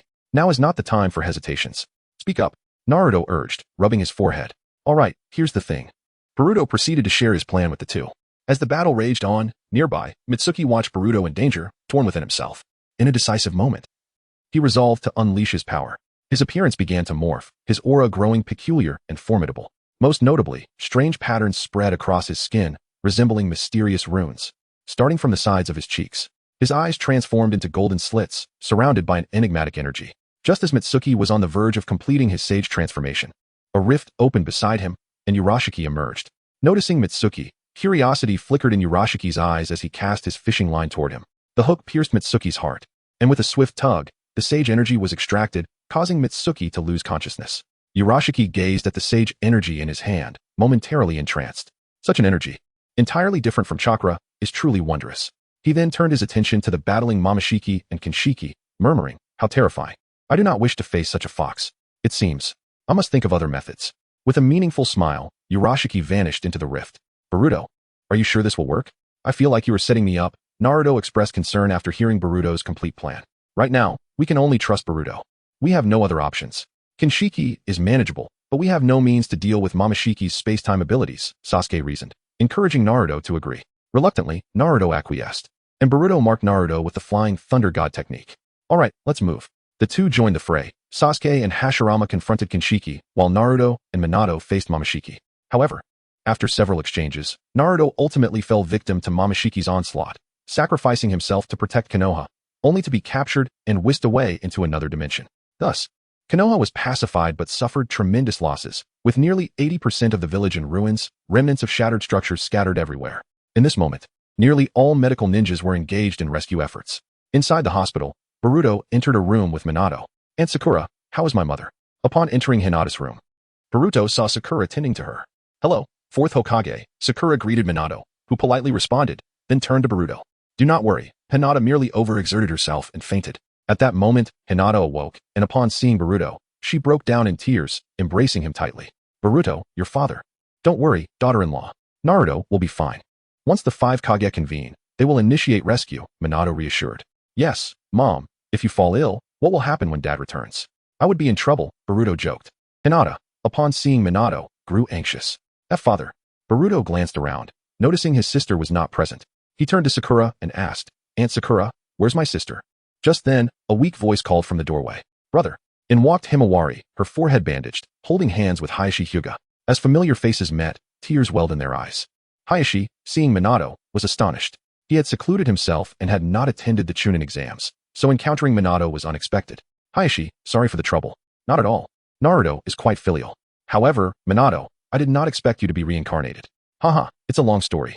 By the way, this is your granddaughter. Hayashi pushed Himawari forward. Facing Minato, Himawari looked at her grandfather, a mix of surprise and joy flickering in her eyes, tinged with a hint of unfamiliarity. After all, seeing her grandfather's image on the wall was one thing, but encountering him in person was a different experience altogether. Despite her shyness, she timidly replied, Grandpa. Upon hearing this address, Minato's eyes nearly crinkled shut with joy. You must be Himawari, right? Minato knelt down, affectionately stroking her forehead, smiling as he said, You are truly adorable. After a brief conversation, Mizuki departed with Sunflower and Hinata, leaving Boruto and Hinata behind. Boruto sat at the edge of the bed, wearing a serious expression. Noticing Hinata's despondent demeanor, he offered words of comfort. Mom, rest assured, I will bring Dad back. Trust me. Hinata slowly lifted her gaze to meet Boruto's, and for a fleeting moment, she felt as though she could see the shadow of Naruto as a child melding with Boruto. Her eyes gradually shimmering with hope. Yes, I believe in you, Boruto. Chapter 37. Rescue. Are we all prepared? On the rooftop of the Hokage building, everyone stood poised for action. Among them were the Mizukage, Reikage, Tsuchikage, Kazekage, Senju Hashirama, Namikaze Minato, Sasuke, and of course Boruto. Boruto, be careful, advised Kakashi as he approached him. What's wrong? Don't you blame me for cheating? Boruto teased. Humph, Kakashi scoffed. You might fool others, but you won't deceive me. Don't forget, I am a member of the Nara clan, known for our high intelligence. Calling you fat seems to have struck a nerve, Boruto smiled. I'll be back, he said, patting Kakashi on the shoulder. Ah, I will, Kakashi replied. Sasuke-kun, are you sure you want to bring Naruto's son along? That Tsuchikage questioned, his tone laced with skepticism. Understanding that Tsuchikage's concerns, Boruto stepped forward. I know your worries, Akatsuchi-senpai. After all, we are dealing with the Otsutsuki. Cut it out, you cheater. You think you can talk big? Just don't hold us back, retorted Yorui from the Cloud Village, eyeing Boruto disdainfully, a bandage wrapped around his head. Oh, is that so? Boruto closed his eyes, then slowly opened them, revealing an orange eyeshadow as his pupils transformed into frog-like shapes. How about we find a place to spar? If you can last a second against me, I'll concede. If I can't knock you down in a second, then I'm at your mercy. Sage mode. The others immediately recognized the natural energy radiating from Boruto's eyeshadow. Who would have thought Naruto's son could master Sage mode? Exclaimed Minato with pride. All right, Boruto. I admit I was somewhat short-sighted. Don't hold a grudge against Yorui. Let's hurry and set off to find the 7th Hokage. With that, the other Kage set aside their doubts. Dad, I want to help too, Sarada chimed in, addressing Sasuke. Sarada, stay in the village. With me gone. You're the only one left with the Sharingan to protect Konoha and your mother. After a moment of hesitation, Sarada resolutely declared, I will, Dad. I will protect Konoha. I aspire to be Hokage. Hearing Sarada's response, Hashirama's gaze lingered on her. All right, let us depart, Sasuke reassured Sarada. Once we open the space portal, we will rely on Boruto. Rely on Boruto? What does that mean? The other Kage inquired, puzzled. Boruto then clarified, when Dad was captured, I left a flying thunder god mark on him. Once my master opens the portal, I will sense the mark and lead you all directly to him. What? You can use flying thunder god too. In a different dimension. Ah, a withered god tree loomed over the desolate land, with Naruto ensnared within its trunk. Immobilized as Kinshiki drained the Nine-Tails chakra from him. How does it feel to become nourishment on my cultivated seedbed? Quite splendid, isn't it? Kinshiki mocked. This god tree was raised by one who tames beasts, just like you, Kinshiki continued. Suddenly, Naruto thought of Killer Bee. But the agony of losing the Nine-Tails chakra consumed his thoughts. You will soon become part of the god tree, Just then, Kinshiki sensed something off. Staring intently at Naruto's chakra. Why is this chakra so vast? Is this merely half? This is a waste of time, Kinshiki grumbled, halting his absorption process. My apologies. Naruto gasped, sweat pouring down his brow as he struggled to muster a smile. We ninjas aren't as easily manipulated as you think. We're different from you. We cannot simply acquire power at will. You cannot strip it from us so easily. Kinshiki's expression darkened, but then a humorous thought crossed his mind, transforming his anger into amusement. But so what? For us, you laborious monkeys who must toil for power will merely be food once you become chakra fruits. Before coming here, I absorbed many techniques. Though I don't know how much time you spent mastering them, Kinshiki boasted, brandishing a red elixir proudly. With these pills, I can easily obtain power stronger than yours. As Naruto gazed at the pills, realization dawned on him. So it's akin to scientific ninja tools. But upon reflection, Boruto seems not to need such things. I misjudged him. I don't know what you're mumbling about, Kinshiki said, reaching out to absorb the Nine-Tails chakra once more. In a critical moment, Sasuke suddenly appeared before Kinshiki, forcing him back. Sage Art, Divine Gate, one seal. Kinshiki drew a massive axe to intervene, but as the incantation echoed, the Divine Gate, which had once sealed the Ten-Tails tail, descended rapidly from the sky, pinning Kinshiki to the ground.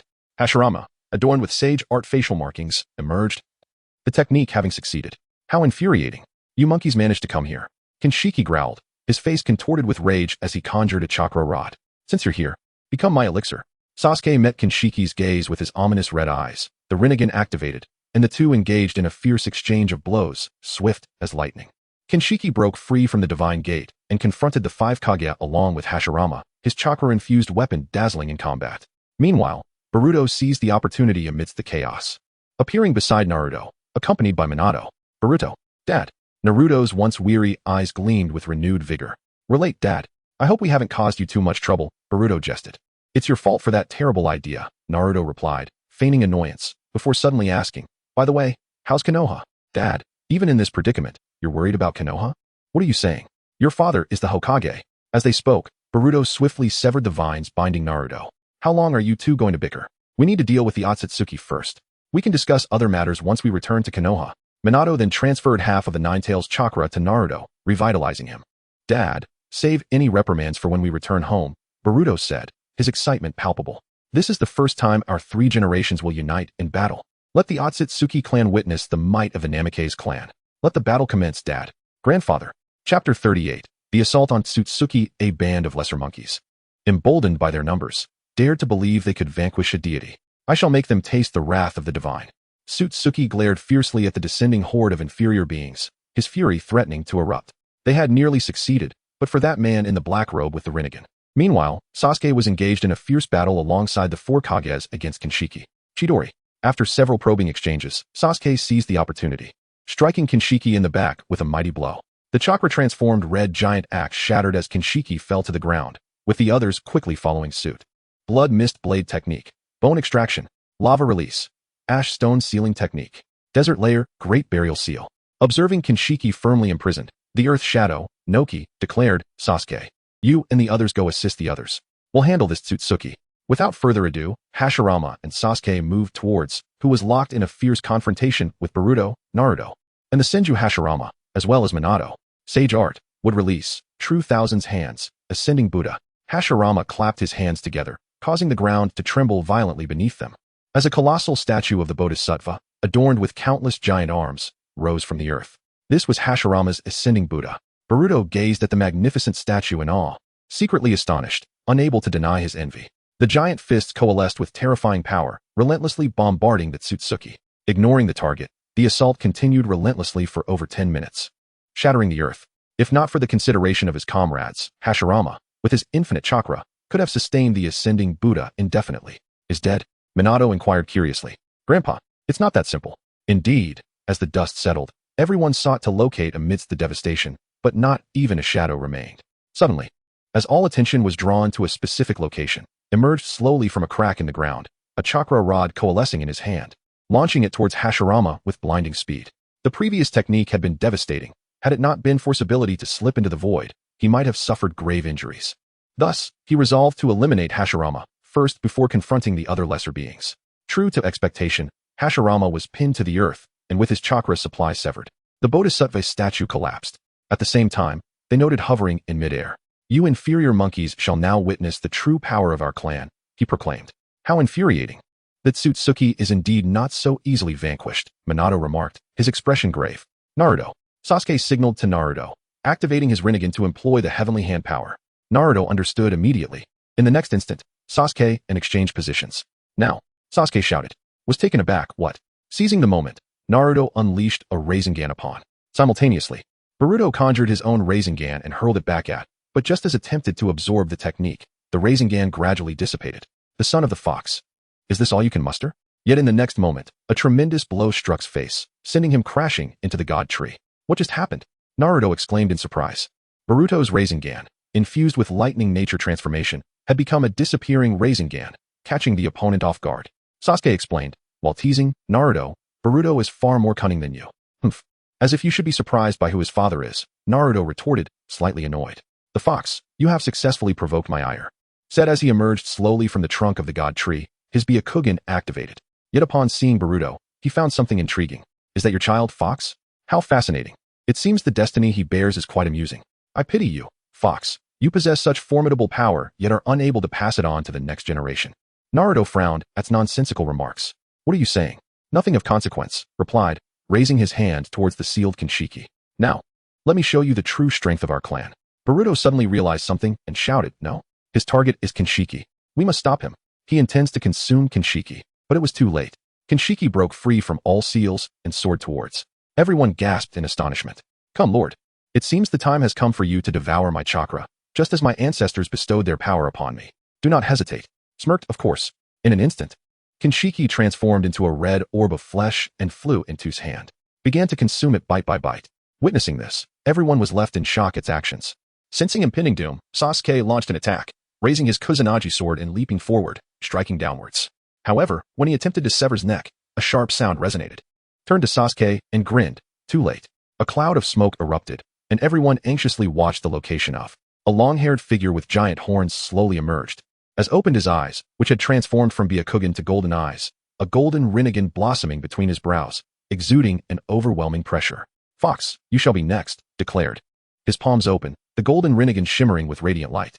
"You actually consumed your comrade." Naruto's expression darkened. "What is so strange about that?" "It is the customary way our clan transfers power," replied nonchalantly, ascending into the air. "It seems the game has gone too far. Now, let us conclude this." To those foolish enough to resist the divine, Rinnegan glowed a crimson red. "Not good." Sasuke and Naruto charged forward, but with a thunderous roar, unleashed a shockwave, sending them reeling, the shockwave cleaving the trunk of the god tree in half. Immediately thereafter, launched an assault on everyone with blinding speed. The first, Raikage, defeated. The second, Mizukage, defeated. The third, Wind Kage, defeated. In the blink of an eye, all 4 Kages fell. Meanwhile, Sasuke, Naruto, and Minato joined the fray, but as transformed. He seemed to dominate the 3 of them effortlessly. Boruto kept his eyes on the battle, not daring to relax for a moment. Ever on the lookout for a chance to strike decisively, he happened to have a skill he had yet to employ. Chapter 39. The Spiraling Sphere of 3 Generations. Can you endure the Cataclysmic Star? The battle had escalated to a fever pitch. As Sasuke unleashed the Cataclysmic Star, encasing Momoshiki within the sphere, Naruto breathed a silent sigh of relief. However, in the next moment, the sphere began to convulse violently, and within it, Momoshiki roared in fury, Inazuka Kenmei. From the surface of the sphere emerged a multi-headed beast, its body entirely white, resembling a dragon with a serpentine form, which lunged at Naruto and Sasuke with a terrifying roar. Reacting swiftly to the unexpected turn of events, both Naruto and Sasuke evaded the creature. But despite Sasuke's best efforts to dodge, he was still bitten. Seizing the moment, Momoshiki infused energy into the creature, launching a colossal force towards Sasuke. Boom. An explosion resonated as Naruto activated his Nine Tails mode to save Sasuke. "Are you alright, Sasuke?" he inquired. "I'm fine," Sasuke replied. "Fox, you finally decided to show yourself." Momoshiki scoffed, a glint of greed flashing in his eyes. "Your power is mine." With a sweeping motion of his arms, the ground shattered around them, transforming into shards that converged towards Momoshiki, ultimately manifesting a colossal stone ape, adorned with magma-like patterns. "Dream on."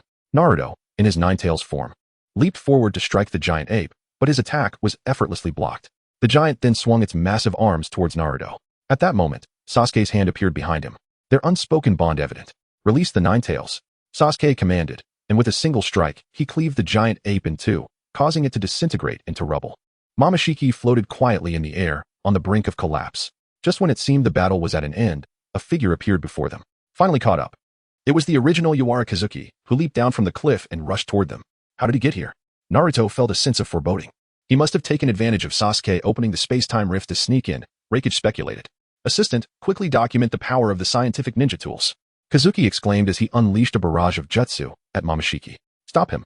Boruto reacted, realizing they must not allow Momoshiki to absorb the jutsu, but it was too late. The techniques showered upon Momoshiki like a torrent. Seeing this, Minato activated the Flying Thunder God technique, hoping to intercept the jutsu with his body.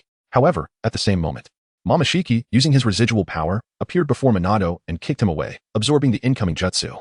"Such a nuisance," Raikage grumbled darkly.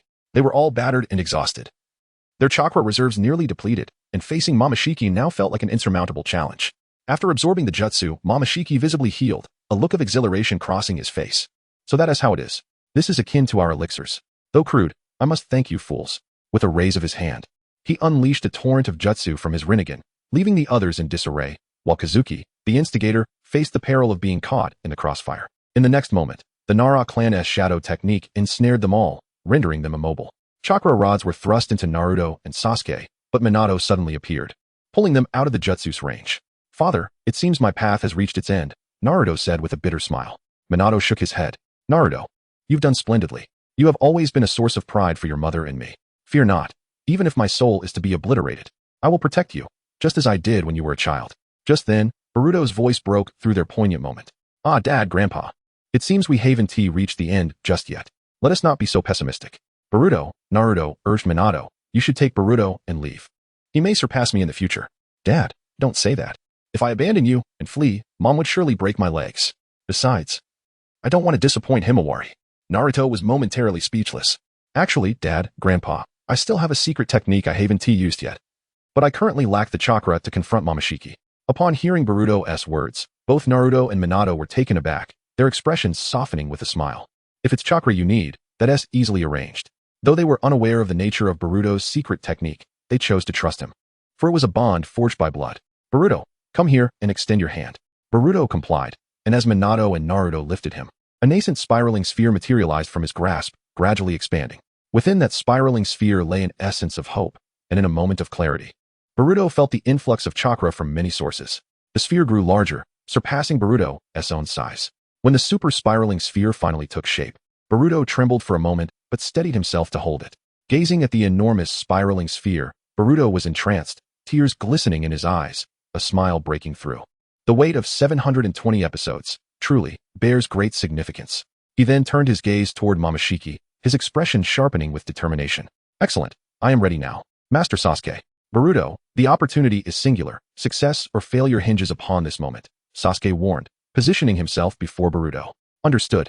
Boruto pivoted his hand, causing the spiraling sphere to vanish in an instant. Sasuke commenced his assault, closing in on Momoshiki.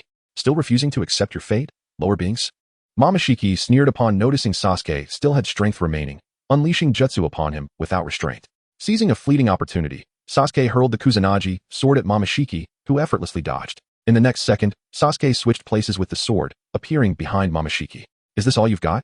Momoshiki scoffed, catching a glimpse of Sasuke in his peripheral vision and turning to counter. But the Kusanagi had transformed into Boruto. Boruto hurled a ninja sword at Momoshiki as Sasuke unleashed the Chidori. Momoshiki grasped the sword, directing his Rinnegan at Sasuke, preparing to absorb the Chidori. Sasuke activated his heavenly hand power, shifting the sword in Momoshiki's grasp, plunging it into the eye of Momoshiki's Rinnegan. In pain, Momoshiki's expression morphed into one of rage, and he kicked Sasuke away. Boruto seized the moment, propelling himself toward Momoshiki's abdomen, landing a strike that only caused Momoshiki to stagger back slightly. Just a trivial trick, unfortunately. Momoshiki scoffed, grabbing Boruto effortlessly. Boruto, however, remained unfazed. That's not quite right. Bang! Boruto transformed into smoke, while his other clones engaged in combat, only to be dispatched by Momoshiki one by one. Just as Momoshiki reveled in his victory, the real Boruto condensed a small spiraling sphere, darting toward Momoshiki from behind. Momoshiki noticed, brandishing his chakra rod to intercept, but Boruto deftly deflected the attack, suddenly activating his passive Byakugan. Momoshiki's face contorted in fear as the spiraling sphere detonated against his side, obliterating Boruto's clone once more. Yet, Momoshiki felt the pain in his side. Momoshiki, where are you looking? I'm right here. At that moment, Boruto appeared above Momoshiki, the enormous spiraling sphere reappearing in his hand. Spiraling sphere. Momoshiki had no time to react, summoning his own spiraling sphere, albeit a crimson one. That technique is indeed perilous, but I told you. There won't be a second chance, Momoshiki taunted, his heart racing. Boruto grinned. Sorry, but it's not over yet. With that, Boruto made the super spiraling sphere vanish once more, his body propelled downward towards Momoshiki's red spiraling sphere, a sight that left the others in shock, while Momoshiki sneered. What is this? Are you throwing your life away? However, in the next moment, contrary to what Momoshiki had anticipated, Boruto was not struck by the red spiral sphere. Instead, he pierced through it, penetrating Momoshiki's very form. Now, not only was Momoshiki astonished, but the others were equally stunned by Boruto's ethereal presence. If I am not mistaken, this phantasmal body is the manifestation of Obito's Kamui. Yet, while everyone remained in a state of disbelief, Boruto had already positioned himself behind Momoshiki. A triumphant expression adorned Boruto's face. This was a power he had extracted from Obito, a vital skill of the Otsutsuki lineage, Kamui, enabling him to become incorporeal. The spiral sphere materialized once more in Boruto's hand. With a roar, he declared, Momoshiki, this is the spiral sphere of 3 generations of our clan. I challenge you to withstand it. Boom. The spiral sphere struck Momoshiki's back directly, the immense spiral pull wreaking havoc upon his body. Momoshiki, filled with resentment, perceived a blinding white light before him as the pure eye opened. When Boruto reopened his eyes, he found himself in a realm where time had ceased to flow, facing none other than Kagaya Tsutsuki. Can you sense my presence, child of humanity? Momoshiki inched closer to Boruto, scrutinizing his pure eye, and suddenly, he grasped the situation. I see now, you have inherited the Otsutsuki power profoundly, yet you are too juvenile to perceive your own fate, while I can discern it with clarity. Remember, that blue, I will one day strip everything from you. And prepare yourself. One who strikes a deity can never return to being mortal. Upon hearing Momoshiki's proclamation, Boruto fell silent, a faint smile gracing his lips. Is that all you have to say? If you wish to plant a curse upon me, just say it. The notion that the blue, I will take everything from me, is nonsense. Momoshiki, taken aback, felt a surge of turmoil within him, questioning, how could you possibly know? Boruto offered no reply, yet his gaze radiated resilience. Rest assured, I will not grant you your desire. I will claim the power of the Otsutsuki. And everything I possess shall be protected by me alone. I shall not lose anything. So you may find peace now, Momoshiki. With a spectacular explosion of fireworks lighting the sky, the curtain fell on Kagaya Tsutsuki. Chapter 40. Surviving the Aftermath. Beep. An unknown virus has invaded the host's consciousness. The system is initiating a 480 virus cleanup. Deep within Boruto's subconscious, the dormant consciousness of Momoshiki suddenly opened its eyes. What is this entity? And why is it devouring my power? Why is such a thing present in the mind of the son of the fox? Clearing progress. 5, 10, 30, 60, 75. Virus removal complete. A massive energy entity detected. Energy consumption is excessive. Current system version too low to convert the energy entity. Initiating self-sealing. Current unsealing level. 10. Unbeknownst to Boruto, he was engaged in a silent battle deep within his consciousness, ultimately failing against the system suppression. As the hospital's pungent disinfectant mingled with a beam of sunlight streaming through the window, Boruto gradually opened his eyes, gazing at the white ceiling above. He felt an inexplicable wave of weakness wash over him. Is this a hospital? Slowly rising, Boruto surveyed his surroundings. Has Momoshiki perished? Ah, the contract. Suddenly remembering, he raised his hand to see the four-cornered diamond mark in his palm and secretly sighed in relief. That was one of his most powerful trump cards. Even if Momoshiki lay dormant within him, the danger of backlash was ever present. Yet, fortune favors the bold. Perhaps one day, he could eradicate Momoshiki's consciousness entirely. He aspired to be the most formidable Otsutsuki. If necessary, he could enlist the help of Orochimaru, the earliest scientist in the ninja world. Surely, he would be intrigued by this vessel-like phenomenon. Speaking of Orochimaru, Boruto recalled he had a task at hand, to dissuade Orochimaru from pursuing Sasuke. It seemed he could only convince Orochimaru himself, so why not resolve this matter together and inquire about possible solutions? Moreover, Boruto believed his father and master were undoubtedly awaiting his awakening, eager for his return.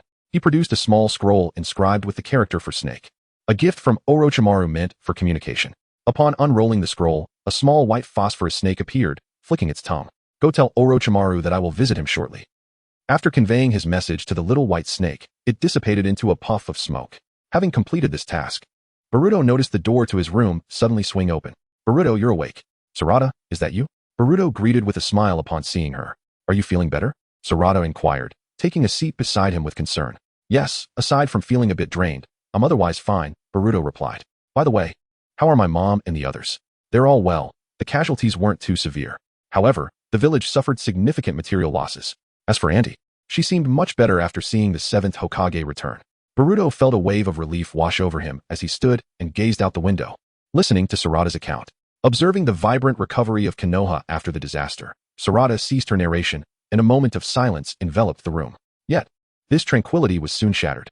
Boruto, you finally woke up. Hearing the voice, Boruto thought to himself how swift their arrival was. Looking towards the entrance, he was taken aback to see everyone had come, Naruto, Sasuke, and behind them, his grandfather Minato, along with his mother, Himawari, and Hashirama Senju, all streaming into the room, making it feel much more crowded. Father, mother, master, grandfather, and Himawari, you all came. Brother, you're finally awake. Himawari rushed into Boruto's embrace. Did you know Mom and I were so worried about you? Hinata then approached, wrapping both siblings in her arms, her tone tinged with reproach. Hearing what your father said about your ordeal made me anxious. You must not take such risks again. Boruto reassured her. All right, Mom, with so many people here, I promise I won't do it again. He added, in that situation, as the son of the Hokage, if I hadn't stepped up, there would have been no hope. Hinata observed her son and felt a swell of pride at his growth, a smile gracing her lips. But it's amusing that the first person I see upon waking isn't you. But Sarada, it seems father truly holds your heart. At Boruto's remark, Hinata's cheeks flushed as her gaze inadvertently flicked to Naruto. Boruto waved his hand dismissively. Father and mother are true love. I was merely an unexpected occurrence. Ouch, Mom. Why did you hit me? After some playful banter, the atmosphere lightened significantly. Following a brief exchange, seeing Boruto was largely unharmed, they began to take their leave. Even Himawari being taken away by her grandfather, Hayashi. In the hospital room, with only Hinata, Naruto, Hashirama, Minato, Shikamaru, and Sasuke remaining, Boruto realized he could not evade this gathering any longer. A brief silence ensued. Observing the situation, Boruto sighed inwardly. It had come to this. Shikamaru was the first to break the silence. Boruto, although you are still a patient, it is somewhat unfair, but there are certain matters I must inquire about. Uncle Shikamaru, please ask away. I assure you I will speak candidly, Boruto nodded. Seeing Boruto's willingness to cooperate, Shikamaru wore a satisfied expression, establishing a barrier around them before commencing his questioning. First, what was the medium for the Edo Tensei of the 4th and 1st Hokage? It is known that Edo Tensei requires a living sacrifice to summon the deceased, and if Boruto had used a living person for this purpose, he would not be spared. Even as the son of the 7th Hokage, when Boruto summoned Hashirama Senju and Minato Namikaze, he had forgotten to mention this crucial detail due to the haste of the moment, and now it was being brought up. White Setsu, initially serious. Naruto and the others were momentarily taken aback by this unexpected information. White Setsu. Shikamaru furrowed his brow. As far as he knew, since Kagaya Otsutsuki had been sealed away, White Zetsu had been nearly eradicated from the ninja world. Where could Boruto have obtained White Zetsu? Where did I get it? Boruto met Shikamaru's gaze directly, and his next words left everyone in disbelief. From Obito's hand. Chapter 41. Confession. If I were to say that those 2 corpses were snatched from Obito's hands, would you believe me? Boruto's gaze swept over the expressions of each individual present. Their varied reactions, however, appeared strikingly unified in Boruto's eyes. Astonishment, disbelief, skepticism, and concern intermingled. This scene, Boruto had anticipated. He remained silent, patiently awaiting their realization. Boruto, this is a serious matter. Please refrain from making baseless claims. Shikamaru's voice suddenly rose, his demeanor grave. I speak the truth. Boruto shrugged, acknowledging that it might sound somewhat implausible. Boruto, are you implying Obito? Naruto regarded Boruto with a complex expression. That man has been dead for decades. Are you telling me you encountered him? Naruto, I can sense it. Boruto is not lying. Initially, I believed he was speaking nonsense, yet his eyes reveal the truth. This is a mother's intuition. Hinata stepped beside Naruto, defending Boruto. Let us first hear Boruto's account. Listening to his wife, Naruto recalled how Boruto had utilized Obito's intangibility during his battle against Kinshiki. Though reluctant to accept it, curiosity lingered. Logically, that was Obito's ocular technique, one that could not be manifested without the Sharingan. And as his own son, how could Boruto possess the Sharingan? Unbeknownst to him, Naruto's gaze flickered towards Sasuke beside him. Very well, since you mentioned Uchiha Obito, how did you come to see him? Shikamaru pressed on, suppressing his impatience. 50 years ago in Konoha, at the border between the land of water and the land of fire. Upon hearing Boruto's spontaneous answer, everyone was momentarily taken aback. Boruto, do not frighten me. Hinata stepped forward, placing her hand gently on Boruto's forehead. He did not have a fever. Observing his anxious mother, Boruto reassured her, Mom, I'm fine. I am not speaking nonsense. He then turned his gaze to the others. Dad, Sensei, and everyone else, I wonder if you believe in time travel. Time travel? Upon hearing those words, both Sasuke, who possessed space-time abilities, and Minato, who had experienced such phenomena, revealed a flicker of intrigue in their eyes. Boruto then organized his thoughts and shared his experience of traveling back to the past in Konoha, though he could not disclose the matter of the system. The more they listened, the tighter their brows furrowed. Apart from Sasuke and Minato, the others found it rather far-fetched. You mean you traveled back to Konoha 50 years ago and joined Guy's ninja team? Naruto interjected, skepticism lacing his voice. Then why do I have no recollection of this? Hinata, Sasuke, Shikamaru, do any of you remember? Each shook their heads, indicating they had no recollection of Boruto. Dad, Mom, you would not know because that was a parallel universe. A parallel universe? What is happening today? My worldview keeps getting challenged. Everyone stared at Boruto in disbelief. Boruto introduced the theory of parallel universes, meticulously explaining it to them. In simple terms, that world functioned as a separate instance, where actions bore no impact on his original world. The individuals present were not dim-witted. They grasped the concept swiftly. Boruto, though astonished, I still wish to inquire. Even if you can traverse time, how do you account for your mastery of such perilous jutsu? Naruto voiced his greatest concern. I anticipated you would ask that, Dad. Boruto smiled. Before this, do you recall when I mentioned awakening my Byakugan? I remember. But your grandfather examined you and confirmed there was no Byakugan awakening. Indeed, I did not awaken the Byakugan. Boruto nodded, pausing before continuing. That is because I awakened a power surpassing even the Byakugan and Sharingan. This eye, as revealed to me by Kinshiki, is called the Pure Eye. Sasuke, is this polite? Naruto, Hinata? I second that. Well then, Boruto's words unwittingly offended 2 individuals. Yet fortunately, one was his sensei while the other was his mother, thus they did not take it to heart. Boruto, how did you awaken this pure eye? Would it be possible for us to see it?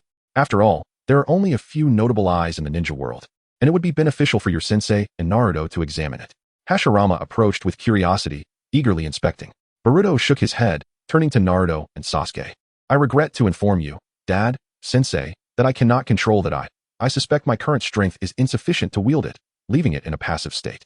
Passive? What an intriguing term. Fearing the others might not comprehend, Boruto elaborated.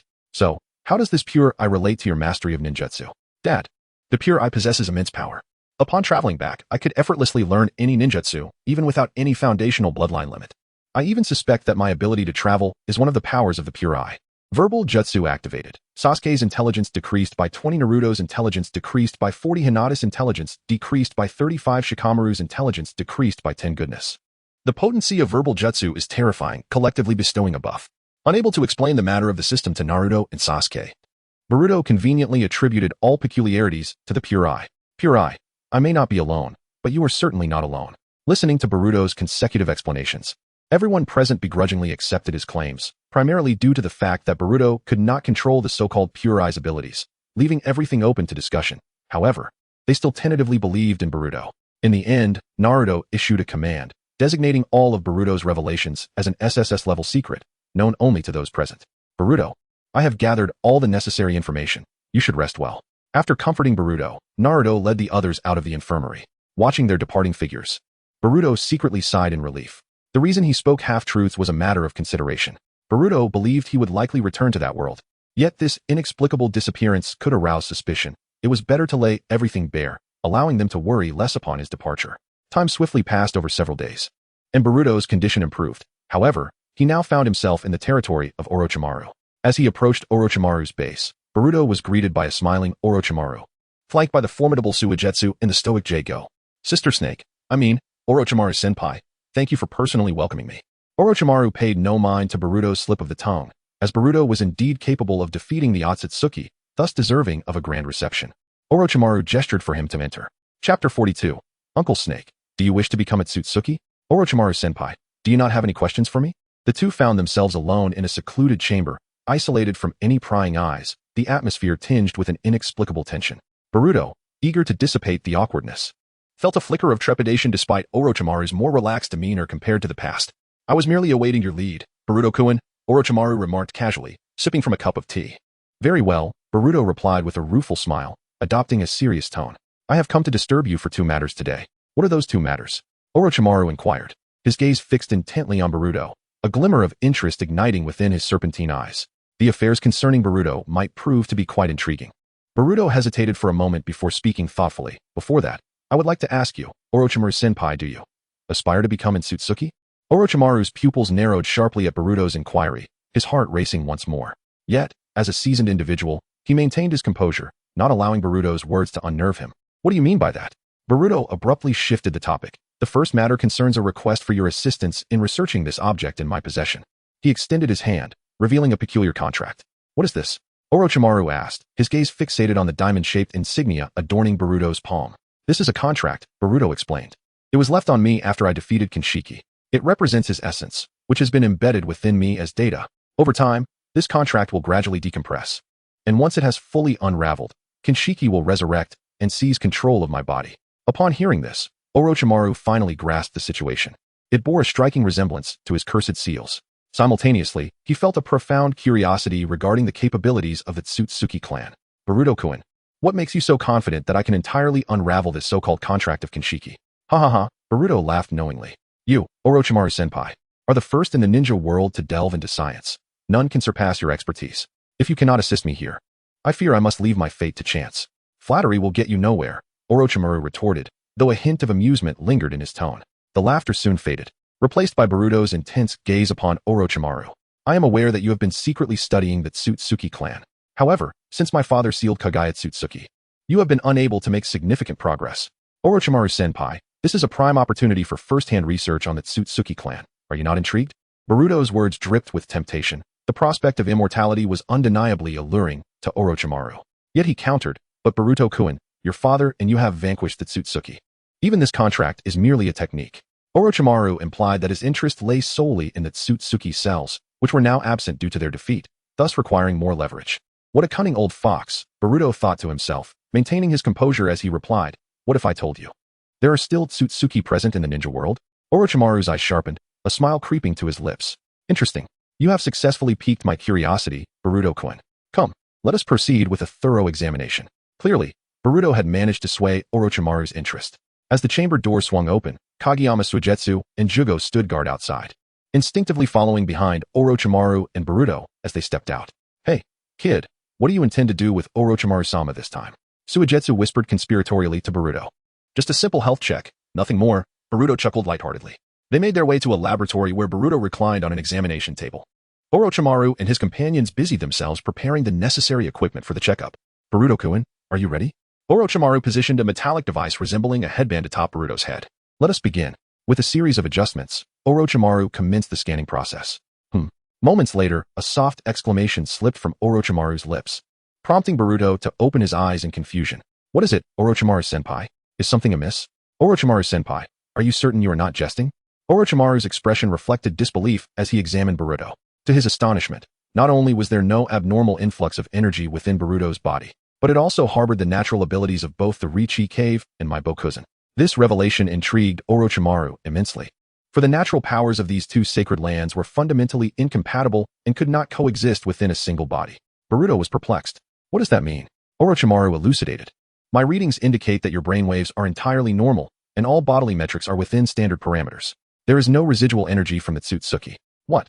Boruto felt his heart drop, unease washing over him. He harbored no fear of Kinshiki's presence within him, for he was aware of it. Yet now, Orochimaru's assertion that everything appeared normal while the contract lingered instilled a sense of dread. After all, the unknown is the most formidable adversary. Suddenly, an idea struck him. System. Boruto recalled the last resort. However, despite his repeated calls within his mind, he received no response. He then opened his status panel. Host. Boruto, age, 10 strength, Jonin chakra, 100 units, title, Master of Ninjutsu, physical condition, peerless physique, ninjutsu, SS rank, sage art, frog kata, sage art, dragon cave, clear sight, passive, in release, flying thunder god, maturity, 30, note, self-training, lightning release. Kirin, contract mode, unsealing level, 10, S rank, lightning nature transformation, Rasengan, lost Rasengan, Kamui, defense. In release, to be developed, a rank, Rasengan, standard, shadow clone technique, sealing technique B rank, wind release, Gale palm, wind release, vacuum wave, water release, clear water wave, color deception technique, harem technique, C rank, body flicker technique, tongue technique. Contract mode. Boruto's eyes widened at the bold lettering on the panel. What is happening? Where is Kinshiki? With a sense of apprehension, Boruto attempted to channel his chakra, inadvertently activating contract mode. As he sensed a shift within his body, a wave of astonishment surged through him. He could effortlessly harness Kinshiki's power. In the next moment, Boruto's appearance transformed dramatically. The contract on his palm began to writhe, morphing into mysterious blue runes that spread along his arm and up to his face. His eyes shifted from black to white, a horn sprouting from one side of his forehead, radiating an aura of formidable pressure. The sudden transformation caught Orochimaru off guard, instilling within him a singular impression of danger, immense danger. Even Sujetsu, who had been observing the scene, began to liquefy, while Jugo instinctively activated his cursed seal. Boruto-kun, what was that just now? Orochimaru inquired, curiosity lacing his tone. The transformation was fleeting, lasting no more than a minute at most, or perhaps even less. As Boruto returned to his normal state, he responded earnestly, Orochimaru-senpai, that form just now embodies the power of the Tsutsuki clan's transformation. Chapter 43. Father, let me become a rogue ninja instead. Indeed, as you mentioned, it seems your crisis has been alleviated. Orochimaru gazed intently at Boruto, though a fleeting hint of disappointment flickered in his eyes. The opportunity to comprehend the powers of the Otsutsuki clan now felt like a futile endeavor, evoking a sense of regret. It is true, although I am unaware of the specifics, I can momentarily harness this power. Boruto astutely noticed Orochimaru's unease and, understanding the scientist's thoughts, continued, Orochimaru-sensei, are you familiar with Kagaya Otsutsuki? Orochimaru was momentarily pulled from his reverie by Boruto's inquiry. Unsure of why Boruto had suddenly brought this up, he nevertheless responded, of course, I witnessed her firsthand. Are you aware of another secret regarding this clan? Boruto pressed. Oh. Boruto's words instantly piqued Orochimaru's curiosity. Pray, continue, Boruto-kun, I am all ears. Every time the Otsutsuki clan descends upon a planet, they do so accompanied by two individuals. The previous combatant, Momoshiki, was accompanied by Kinshiki. I refer to this bond as the guardian and the protected. Kinshiki willingly transformed into a chakra pill for Momoshiki to consume, rendering him extraordinarily powerful. However, this raises a question. Boruto paused momentarily. When Kagaya appeared, she was alone. An eerie silence enveloped the atmosphere, and Orochimaru's gaze intensified as he regarded Boruto. Boruto-kun, are you suggesting that there exists another Otsutsuki in the ninja world? Boruto shook his head. I cannot guarantee it, but it is not impossible, merely a hypothesis. Yet such speculation ignited a spark of hope within Orochimaru, whose obsession with the Otsutsuki clan's power was profound. Simultaneously, Boruto's unintentional revelation of Kinshiki's existence was meant to coax him out from the shadows, as he was a potential threat that needed addressing sooner rather than later. In contrast to Konoha's overt efforts to gather intelligence, Boruto preferred Orochimaru's discreet methods for information acquisition. To that end, Boruto casually mentioned that Kanshiki might be hiding within a dimensional space. Orochimaru reverted to his usual demeanor. For him, acquiring intelligence on the Otsutsuki was a significant gain, akin to reaping benefits without cost. Boruto-kun, I am pleased that I could not assist you. Yet you still chose to share this information with me. Pray, what is your second matter of discussion? Orochimaru inquired, his interest piqued. As for the second matter, I wish to pose a question. A question? Orochimaru momentarily faltered, clearly caught off guard. My inquiry is directed at you, Orochimaru-sama. If you could return to the past, what must you do to persuade your former self to relinquish Sasuke as a student? Boruto ultimately exited Orochimaru's lair, feeling that the visit had been worthwhile. Not only had he gained insight into Momoshiki's contract, but he had also received the answers he sought. Upon returning to Konoha, the moment he stepped foot in the village, an Umbu appeared before him. Vortex Boruto, the 7th Hokage requests your presence at the Hokage's office. My father is looking for me. Boruto wondered what matter could prompt such a request, and replied, All right, I understand. I will head over immediately. In the Hokage's office. Father, you called for me? His voice preceded his arrival. Naruto was engaged in conversation with others when Boruto's loud voice interrupted. That boy still lacks decorum, Naruto thought, shaking his head in resignation. Come in. As Boruto opened the door, he was met with a gathering of notable figures. Namikaze Minato, Senju Hashirama, Sasuke, Shikamaru, and other freshly restored Kage. Hello, everyone. Boruto greeted each in turn, then turned his focus back to Naruto. Father, did you summon me for a specific reason? The purpose of your summons pertains to your promotion to Chunin. Naruto glanced at the others before continuing. After deliberation, we have unanimously decided to promote you to Chunin. Chunin? Boruto expressed surprise. Father, did you not strip me of my ninja credentials? A cough interrupted Naruto. He surveyed the room, noticing the barely contained laughter among those present, which made his expression shift to one of discomfort. That was due to your exceptional performance during the battle against Momoshiki. Your merits outweigh your faults. Oh, I see. Boruto replied, a hint of sarcasm in his demeanor. Father, I believe you cannot treat me this way. You are the Hokage, after all, and your word carries weight. Naruto furrowed his brow. Boruto, what are you implying? Everyone else looked on curiously. Father, I have a splendid idea. I wonder if you are open to it? Boruto feigned mystery. Speak. If it is reasonable, we shall consider it. Father, you see, my master is Sasuke, and while you operate in the light, he works in the shadows to protect Konoha. As his disciple, how could I lag behind? Naruto nodded, unable to deny the logic but sensing something amiss. However, Boruto's next statement rendered Naruto's expression as grim as a stormy sky. So, Father, perhaps I should become a rogue ninja, like my master, safeguarding Konoha from the shadows. Rest assured, I shall surpass my master. Silence. The room fell into an uncanny stillness, with all present staring at Boruto in disbelief, questioning their own hearing. Boruto, are you certain you just not? Minato's expression froze. Grandfather, I speak sincerely. Sasuke, did you corrupt Boruto? Naruto's temples throbbed as he felt the fury rising within him. Sasuke, innocently caught in the crossfire, replied, Is it not your failure as a father to guide him properly? How dare you shift the blame onto me? Enough squabbling, both of you. Boruto interjected, attempting to mediate. Boruto, can you enlighten me as to why? Do you not aspire to become Hokage? Hashirama suddenly inquired, his curiosity piqued. I have no desire to become Hokage. Boruto shook his head, gesturing toward the mountains of paperwork on the desk. Father, you work tirelessly, often neglecting home, all due to these documents. I wish to avoid such a fate. At this, Boruto glanced at Naruto, his tone tinged with melancholy. Naruto, recognizing his fault, fell silent. Hashirama, not ready to concede, pressed on. If you do not wish to be Hokage, who else could take on the mantle? Among the younger generation, many possess the qualifications. Why not Sarada? Has she not consistently expressed her desire to become Hokage? Simply give her the position. Boruto's suggestion plunged the room into a profound silence. Chapter 44. The Caged Bird's Release. It was evident that Boruto's words caused the expressions of everyone present to fluctuate unpredictably. Sasuke, however, looked at his disciple with a hint of astonishment, noticing the peculiar atmosphere surrounding them. Boruto took the initiative to speak. From the time of the first Hokage to my father, the position of Hokage has consistently been held by our lineage. If you think about it, just as Boruto was about to continue, the 4 visiting Kage suddenly interrupted him. The Raikage awkwardly interjected, Hokage. This topic is clearly off course. If we continue, this discussion is obviously inappropriate for our presence. We shall take our leave now. As for Boruto's Chunin position, you can handle that as you see fit. Before Naruto could respond, the group hastily exited the Hokage's office. With their departure, the atmosphere lightened considerably. Yet Naruto's demeanor remained stern as he continuously reminded himself to remain composed. He thought, he's my son, I must endure. What was I saying?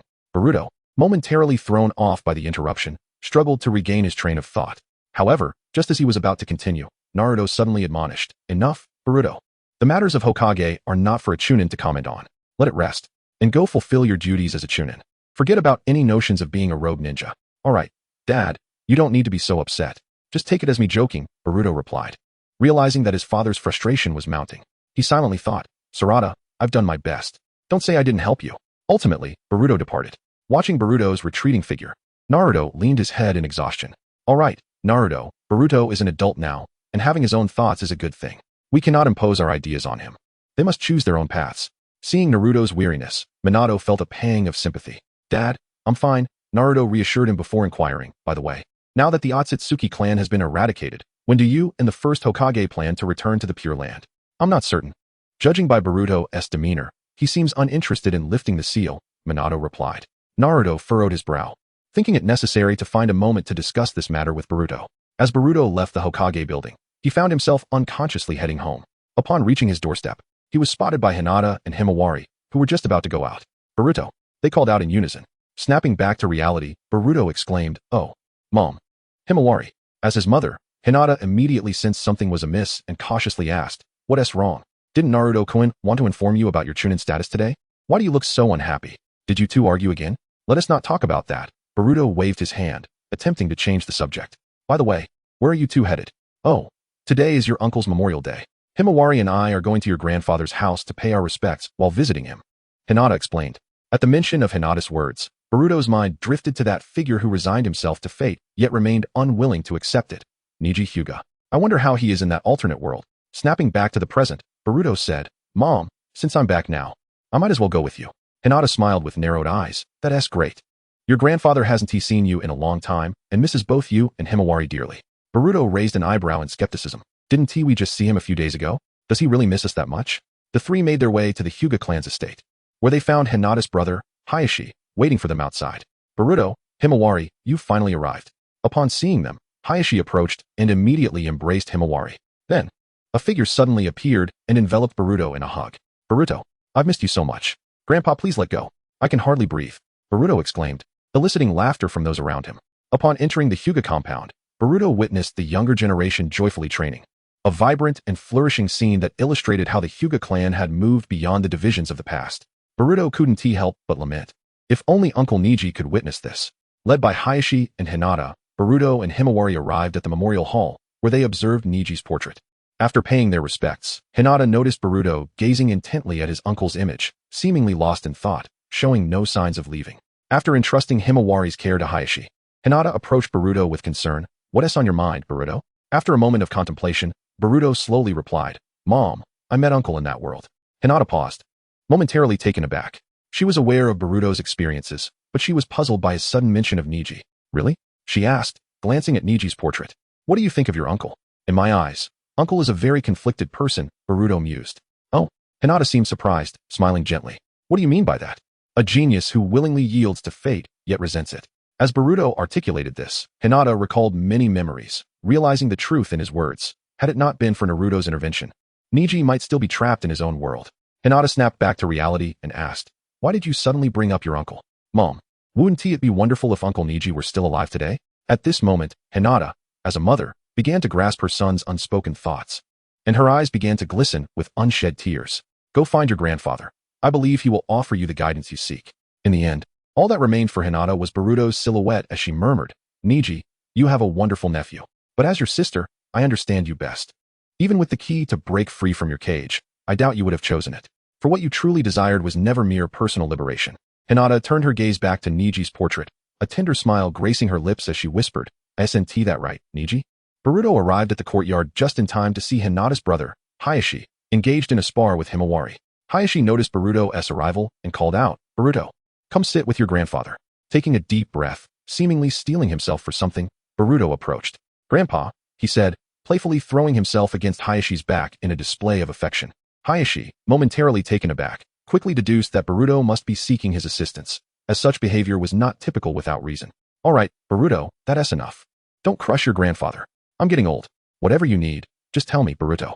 I want to let you down." Realizing his ruse had been uncovered, Boruto returned to his usual demeanor and sat beside Hayashi.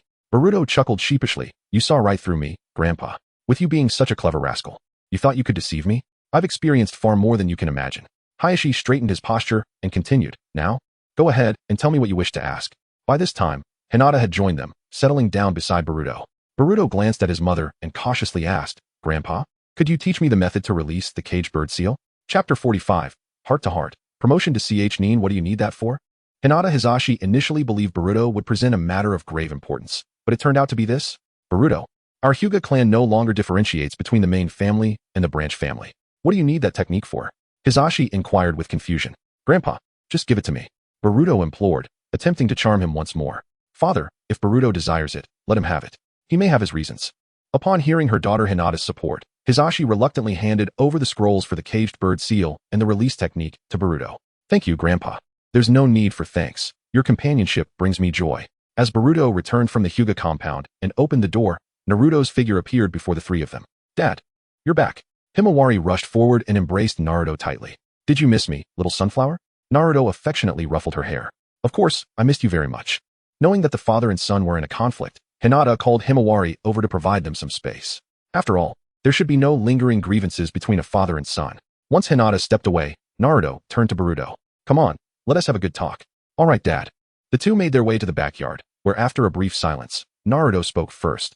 Boruto, I apologize for losing my temper at the Hokage office. I want to make amends. Huh. Boruto was taken aback, expecting something more amusing. Of course, Boruto was not one to hold grudges. He waved his hand dismissively, feigning indifference. It's okay, Dad. I thought you had something serious to say. I'm not angry. I understand how hard it is in your position. Mom often explains to me and Himawari that being Hokage has always been your dream. I just don't want you to struggle so much. Personally, I don't mind. It's just that Himawari is still young and needs your company. Hearing Boruto's words, Naruto felt a weight lift from his heart, and the atmosphere between them softened significantly. This scene was secretly observed by Hinata, who smiled with relief. As Boruto and Naruto continued their conversation, the topic naturally shifted towards the Hokage position. Dad, I truly cannot envision myself in the Hokage role. Compared to being Hokage, I prefer the freedom that my master enjoys. Besides, I am well versed in the history of the ninja world. Konoha was founded by Lord Hashirama Senju and Lord Madara Uchiha. So it's unreasonable for the Hokage position to be perpetually occupied by our lineage. Starting from Hashirama, then Tobirama, and on to the third Hokage.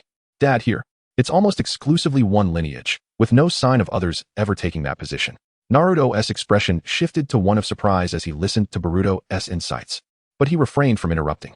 Of course, the Uchiha clan's eyes have caused much calamity to former village leaders, which is why we remain wary. Those eyes have only brought about hatred. Yet, Sarada is different. Boruto paused. Dad, you must know the conditions required for an Uchiha to awaken their Sharingan, right? Naruto nodded. However, Sarada awakened hers without any hatred. She hasn't lost her master, nor has she lost Aunt Sakura, nor anyone else. So why did she awaken it? This question caught Naruto off guard, and those hidden in the shadows were equally stunned. Indeed, Sasuke and Naruto had previously overlooked this point. Boruto continued, Dad. Since there's no hatred, Sarada's eyes are awakened by love, and thus the Uchiha clan's lifelong curse may be shattered by her, heralding a new chapter. To speak bluntly, this is a debt that our Hokage lineage owes to the Uchiha clan. The village could perhaps be vibrant under different leadership. Boruto gazed at the sky, lost in thought, before returning to a smile as he said to Naruto, Of course, Dad, this is just my personal opinion. It's merely idle chatter. Such an important position as Hokage cannot be altered by my few words. Meanwhile, in a distant corner, Hashirama Senju looked at Sasuke with a knowing smile. Sasuke, you've taken on a remarkable apprentice. Sasuke smiled silently. Have you ever considered letting your daughter become Hokage? Hashirama asked. Lord, first, if my daughter were to become Hokage, setting aside whether you would agree, I believe Lord Tobirama would be the first to rise from the Pure Land. The group fell silent, continuing to observe the father and son. By the way, Boruto, when did you come into contact with the reanimation jutsu of the first Hokage and your grandfather? Naruto suddenly shifted the topic. Dad, don't you want Grandpa to accompany you like this? Naruto's demeanor became serious. This is manipulating the dead. It is unacceptable. Dad, it's not that I don't want to, but the ninja world may seem peaceful on the surface, yet it is fraught with undercurrents. With the first Hokage and Grandpa present, I would feel less burdened. Moreover, I might leave at any time. Leave? Naruto was taken aback. You intend to go? Yes.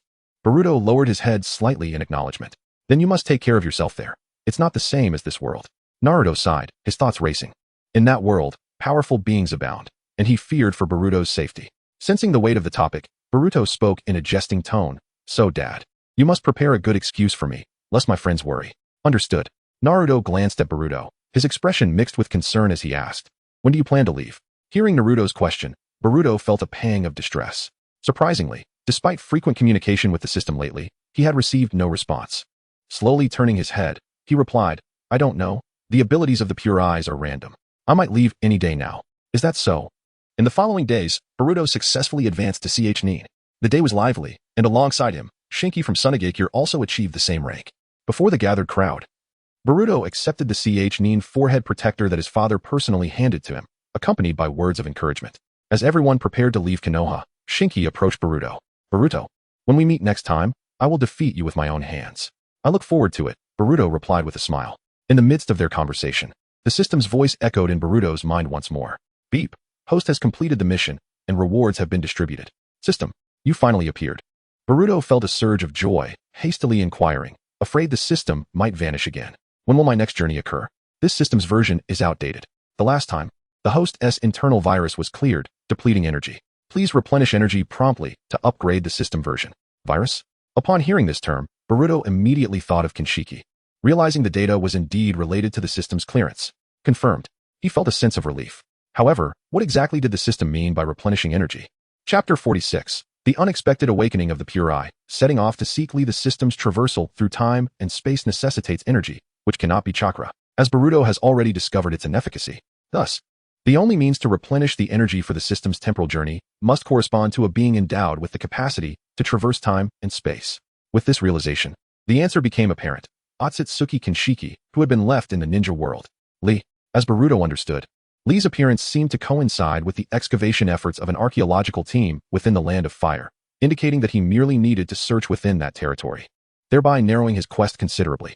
The CH Nin promotion ceremony concluded swiftly, and Boruto retreated to a tranquil locale, preparing to utilize the two opportunities to draw from the system's rewards, gearing up for the impending search for Lee. Primarily, it was Otsutsuki Kinshiki he was concerned about, for he was well aware that this individual would undoubtedly fixate on Lee, intending to traverse back in time to confront the younger Naruto, perhaps even crossing paths with him. Simultaneously, a query lingered in his mind. If the Otsutsuki Kinshiki of this timeline lacked the ability to journey back, would he still encounter the narrative's Kinshiki in that era? Without further ado, Boruto summoned the drawing disc, aiming for a random selection, fervently hoping for a favorable outcome. Generating Naruto's entry, Boruto exhaled deeply, a wave of relief washing over him. The disc spun rapidly before gradually slowing, the pointer finally coming to rest in a specific area, Ninetales Chakra, Yang. Boruto's gaze fixated on the entry, his excitement bubbling over, his breath quickening. In an instant, the entry morphed into an orange sphere of light that merged with Boruto's brow. As the light entered his body, a transformation commenced, enveloping him in a golden flame, the brilliance of his chakra radiating like the sun. Is this the Ninetales Chakra mode? Boruto mused, observing himself with curiosity. He could sense a substantial enhancement in his abilities. Even in Sage mode, he could unleash his powers instantaneously, with both his sensory and regenerative capabilities receiving a remarkable boost concurrently. Yet, before he could fully acclimate to the Ninetales Chakra, the Pure Eye unexpectedly activated, absorbing the Ninetales Chakra mode at a visibly rapid pace. In mere moments, Boruto returned to his usual state. What just happened? Where did the Ninetales Chakra mode go? Confused, Boruto accessed his panel.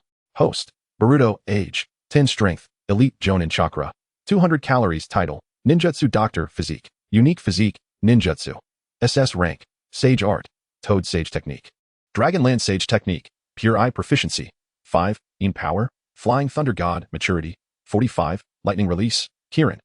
Contract Mode, Unsealed Degree, 10, S rank, Lightning Nature Transformation, Spiraling Sphere, Vanished Spiraling Sphere, Kamui, Defense, in Release, to be developed, a rank, Spiraling Sphere, Standard. Multi-Shadow Clone Technique, Sealing Evil Technique B rank, Wind Release, Gale Palm, Wind Release, Vacuum Wave, Water Release, Water Clarity Wave, Color Induction Technique, Harem Technique. C rank, 3 Body Technique, Mouth Ninjutsu. Indeed, the Ninetales Chakra mode has vanished. Boruto glanced at the panel, finding no trace of the Ninetales Chakra mode. However, upon noticing the disappearance of the passive description for the Pure Eye, only to be replaced by a progress bar, his expression brightened. Boruto conjectured that the Ninetales Chakra had transformed into an energy key, unlocking the Pure Eye. After all, the Ninetales Chakra was part of the Divine Tree, and the fruit of the Divine Tree was the source of Otsutsuki's power. With this thought, Boruto's spirits soared.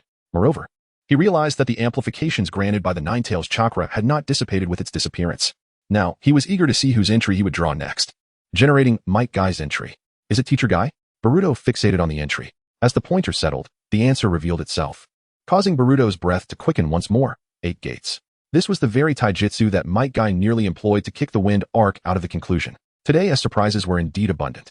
Initially, Boruto had contemplated seeking Might Guy's guidance to learn the 8 gates. Now, he could master it swiftly. The entry transformed into a white sphere of light that entered Boruto's brow. In an instant, all knowledge regarding the 8 gates and their unlocking methods became indelibly etched in his mind. What? You're going out? When Naruto learned of Boruto's intention to leave, his pen halted mid-motion, his gaze meeting Boruto's, brows furrowing slightly. Where are you going? Dad, there's no need to be so anxious. I'm merely within the confines of the Land of Fire, Boruto reassured his father, feeling warmth in his heart at Naruto's concern.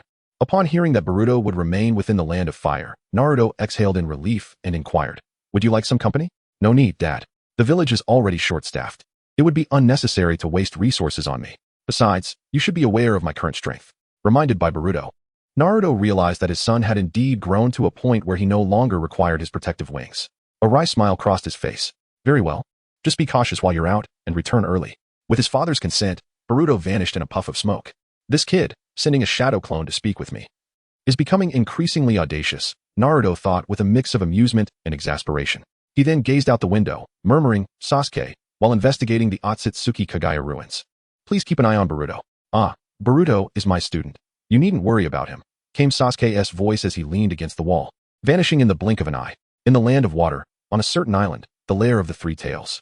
I never anticipated that Elder Kagaya would be slain by those inferior beings. It is indeed a disgrace to the Otsutsuki clan. Kinshiki sat atop the Three Tails body, gazing towards Konoha, a smirk of derision playing on his lips, as he toyed with the chakra of the Three Tails, discarding it into the chakra basket at his waist, as if it were refuse. In recent days, while Kagaya was preoccupied with Naruto and his companions, Kinshiki had traversed the ninja world, gathering other tailed beasts. However, during his travels, he stumbled upon an intriguing discovery.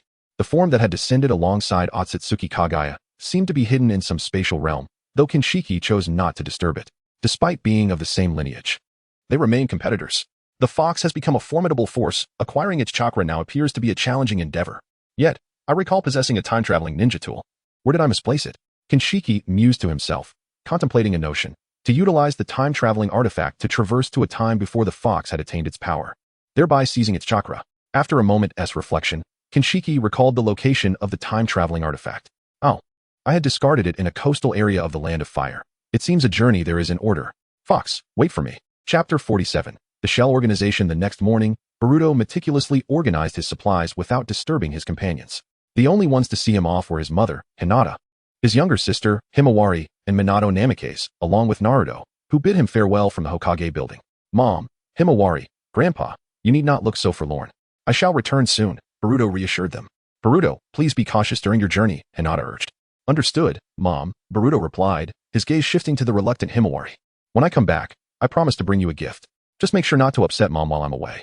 Okay, big brother, she responded. Grandpa, I entrust Konoha to you and the first Hokage. The ninja world is not as tranquil as it seems, and I worry that Dad might struggle alone. If the opportunity arises, I will summon Grandma. After all, family should remain united. Minato offered no objection to Boruto's decision, although he was unclear about what concerned his grandson. He sensed that Boruto had his own plans, and as a grandfather, he would not interfere. Moreover, as a grandparent, it was his duty to protect his grandchild. If it were Naruto, he would certainly have urged him to release the Edo Tensei. With a characteristic smile, Minato said, Boruto, go forth and pursue what you believe is right. Konoha is in good hands with us. 3 days later, in a coastal village of the Land of Fire. Finally, Boruto arrived. Before him lay the village, where he fortuitously encountered an archaeological team engaged in excavation. Over the past 3 days, Boruto had been traversing the coastline of the Land of Fire using the Flying Thunder God technique, determined to find this very team. Thanks to the activation of the QB mode, which significantly enhanced his chakra and provided remarkable recovery abilities, he could utilize the Flying Thunder God technique without restraint, ultimately locating his intended destination on the 3rd day. In the village, the fishermen, accustomed to their simple lives, gathered around the archaeological team, their curiosity piqued by the excavation efforts. Captain, look at what I've unearthed. One of the team members exclaimed, holding up an object aloft.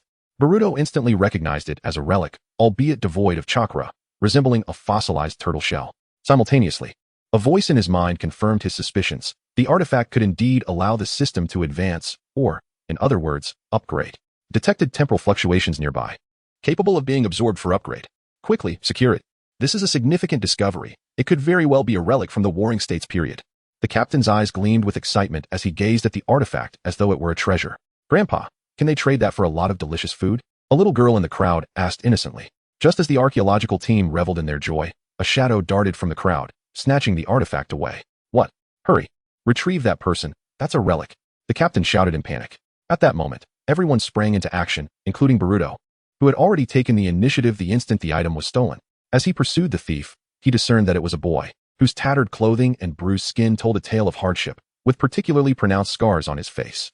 Boruto's sudden appearance startled the boy, causing him to step back, fear evident in his eyes. However, he quickly steeled himself, meeting Boruto's gaze with a defiant fire burning within. Kid, to attempt to steal something in front of so many witnesses, one must commend your audacity, Boruto remarked with a teasing tone. What is it to you? The boy replied defiantly. I advise you to mind your own business. Mind my own business? Hand over that item, and I shall leave you be. Boruto extended his hand. Not a chance. I believe my sister will cherish this gift. I cannot give it to you, the boy insisted. Curiosity piqued. Boruto wondered what sort of gift could be a seemingly stone relic. Seizing the moment of distraction, the boy stealthily produced a shuriken from his waist and hurled it at Boruto before making a hasty escape.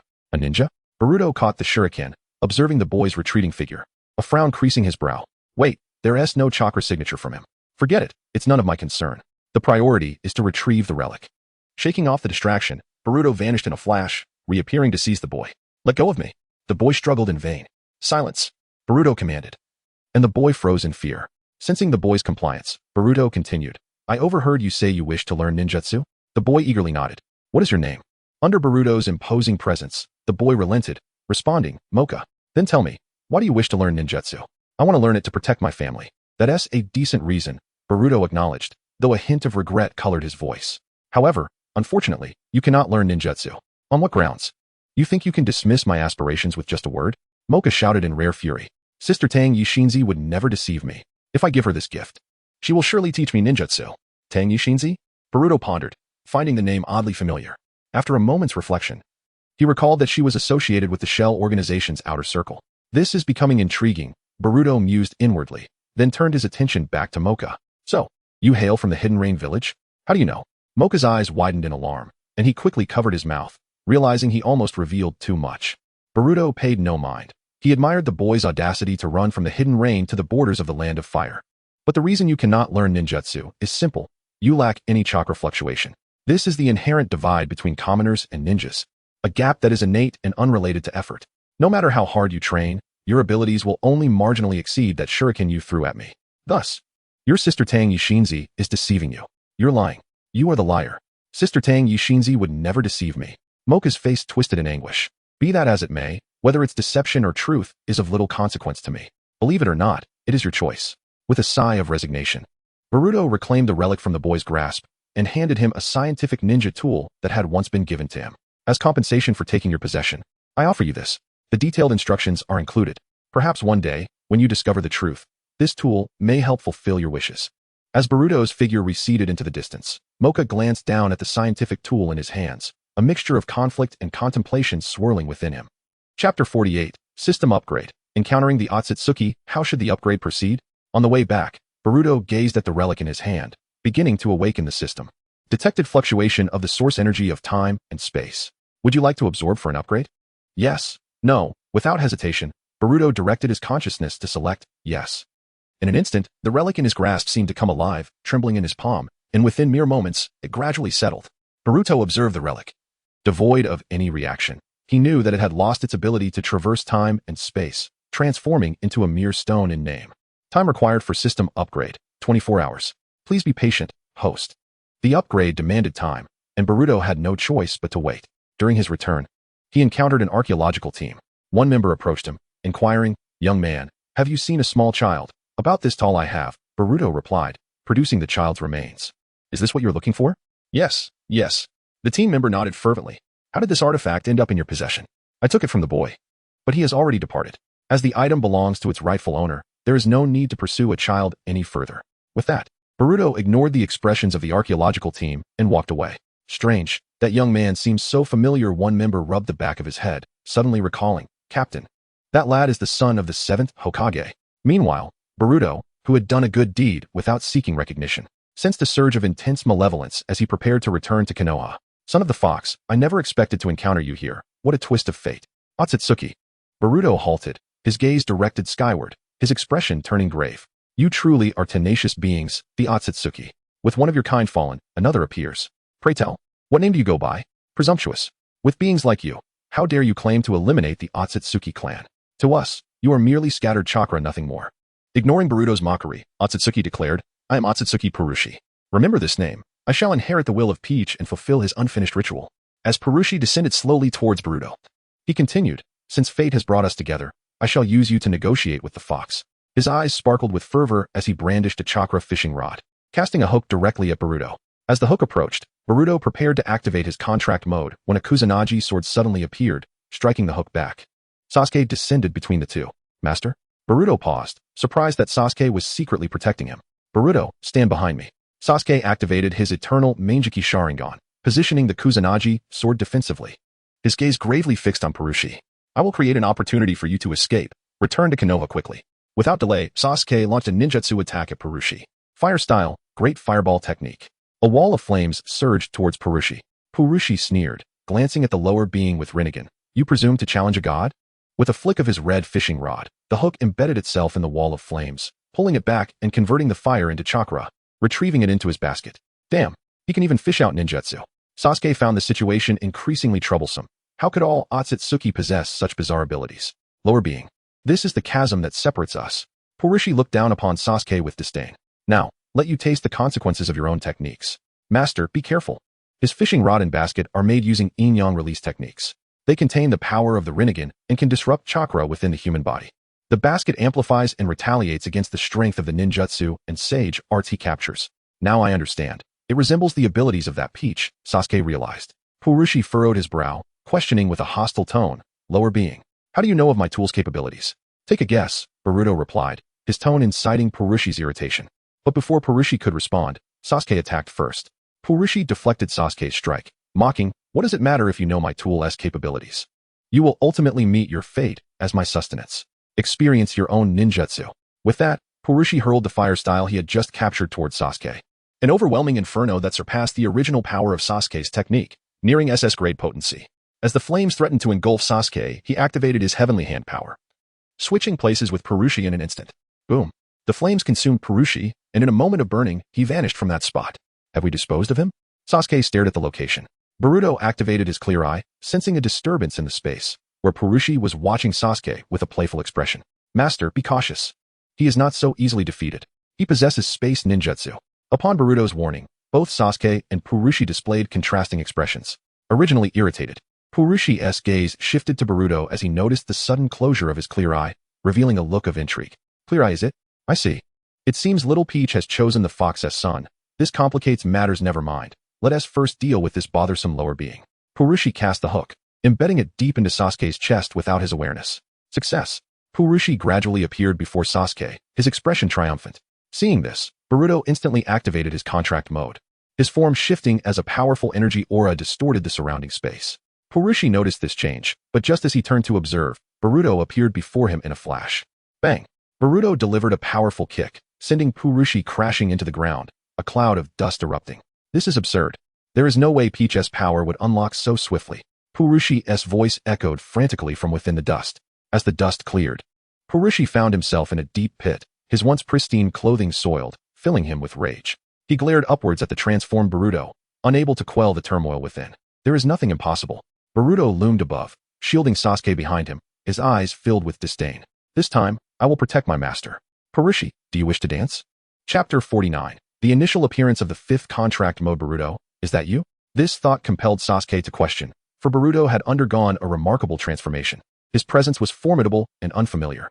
Do not worry, master, I remain your disciple. We shall discuss matters later.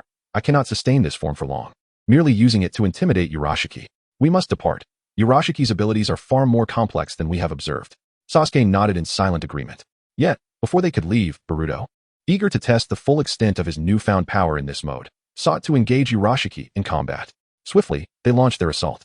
Within a minute, the clash of the three warriors created a cataclysmic spectacle, shaking the very heavens and obscuring the sun and moon. Remarkably, Urashiki, while not utilizing his second form. Began to feel the pressure from Boruto's onslaught, which incited his fury. An inferior being, merely a vessel chosen by Momoshiki, was exhausting him. Ultimately, just as Boruto's contract mode was on the verge of dissipating, he seized an opportunity amidst Urashiki's distraction, delivering a powerful kick that sent the enemy flying. Taking advantage of the moment, he utilized the Flying Thunder God technique to escape with Sasuke. By the time Urashiki resurfaced from the crater, Boruto had vanished, leaving only the echo of his voice in the air. Urashiki, when we meet again, I shall take your life. Urashiki's expression twisted in rage. Damn it. An inferior creature. In a bid to distance himself from Urashiki, Boruto made extensive use of the Flying Thunder God technique, only pausing when they neared the borders of Konoha, at which point his contract mode faded. Boruto, we have entered Konoha's vicinity. Are you alright? Sasuke inquired, concern evident in his tone.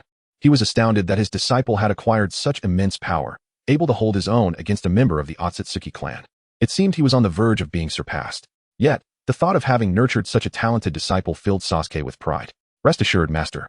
It is merely the fatigue from the contract's power, Boruto reassured. Contract? Is that the power that altered your body during your confrontation with the Otsutsuki? Sasuke asked, curiosity piqued. Indeed, Boruto confirmed, extending his hand to reveal the diamond-shaped sigil of the contract. Master, this was left on me by Momoshiki, known as the contract. Sasuke's brow furrowed with concern. Boruto proceeded to relay the details about the contract to Sasuke, whose expression darkened as he listened. This parasitic mode bore a striking resemblance to Orochimaru's cursed seal, explaining Sasuke's grim demeanor. So, Momoshiki intends to seize your body, to replace you? Sasuke then urged Boruto to hasten and consult with Naruto. Boruto was moved by Sasuke's concern, yet he interjected, Master, do not worry, Momoshiki will not awaken. Sasuke paused, perplexed. Boruto, fearing Sasuke's anxiety, quickly clarified, because Momoshiki is no more, and I have mastered his power, though I am still becoming accustomed to it. If I hadn't escaped, it would have been Urashiki in my place. Boruto, are you certain you are unscathed? Sasuke asked. Absolutely, I assure you, Boruto affirmed, indicating his good health and vitality. At that moment, Naruto suddenly appeared out of thin air. Sasuke? Boruto? He called out. Dad, what brings you here? Boruto greeted him. Naruto approached with a serious expression, inquiring. What transpired? I sensed a powerful, unfamiliar chakra disturbance from the Hokage building. Why have you two returned to Konoha? This is not the place for discussion. We shall talk later, Sasuke replied gravely. Recognizing the gravity of the situation, Naruto nodded in agreement. Upon returning to Konoha, they headed directly to the Hokage building, where Shikamaru awaited them. Upon seeing Boruto and Sasuke, Shikamaru expressed surprise. Boruto? Sasuke? Weren't you both engaged in separate missions?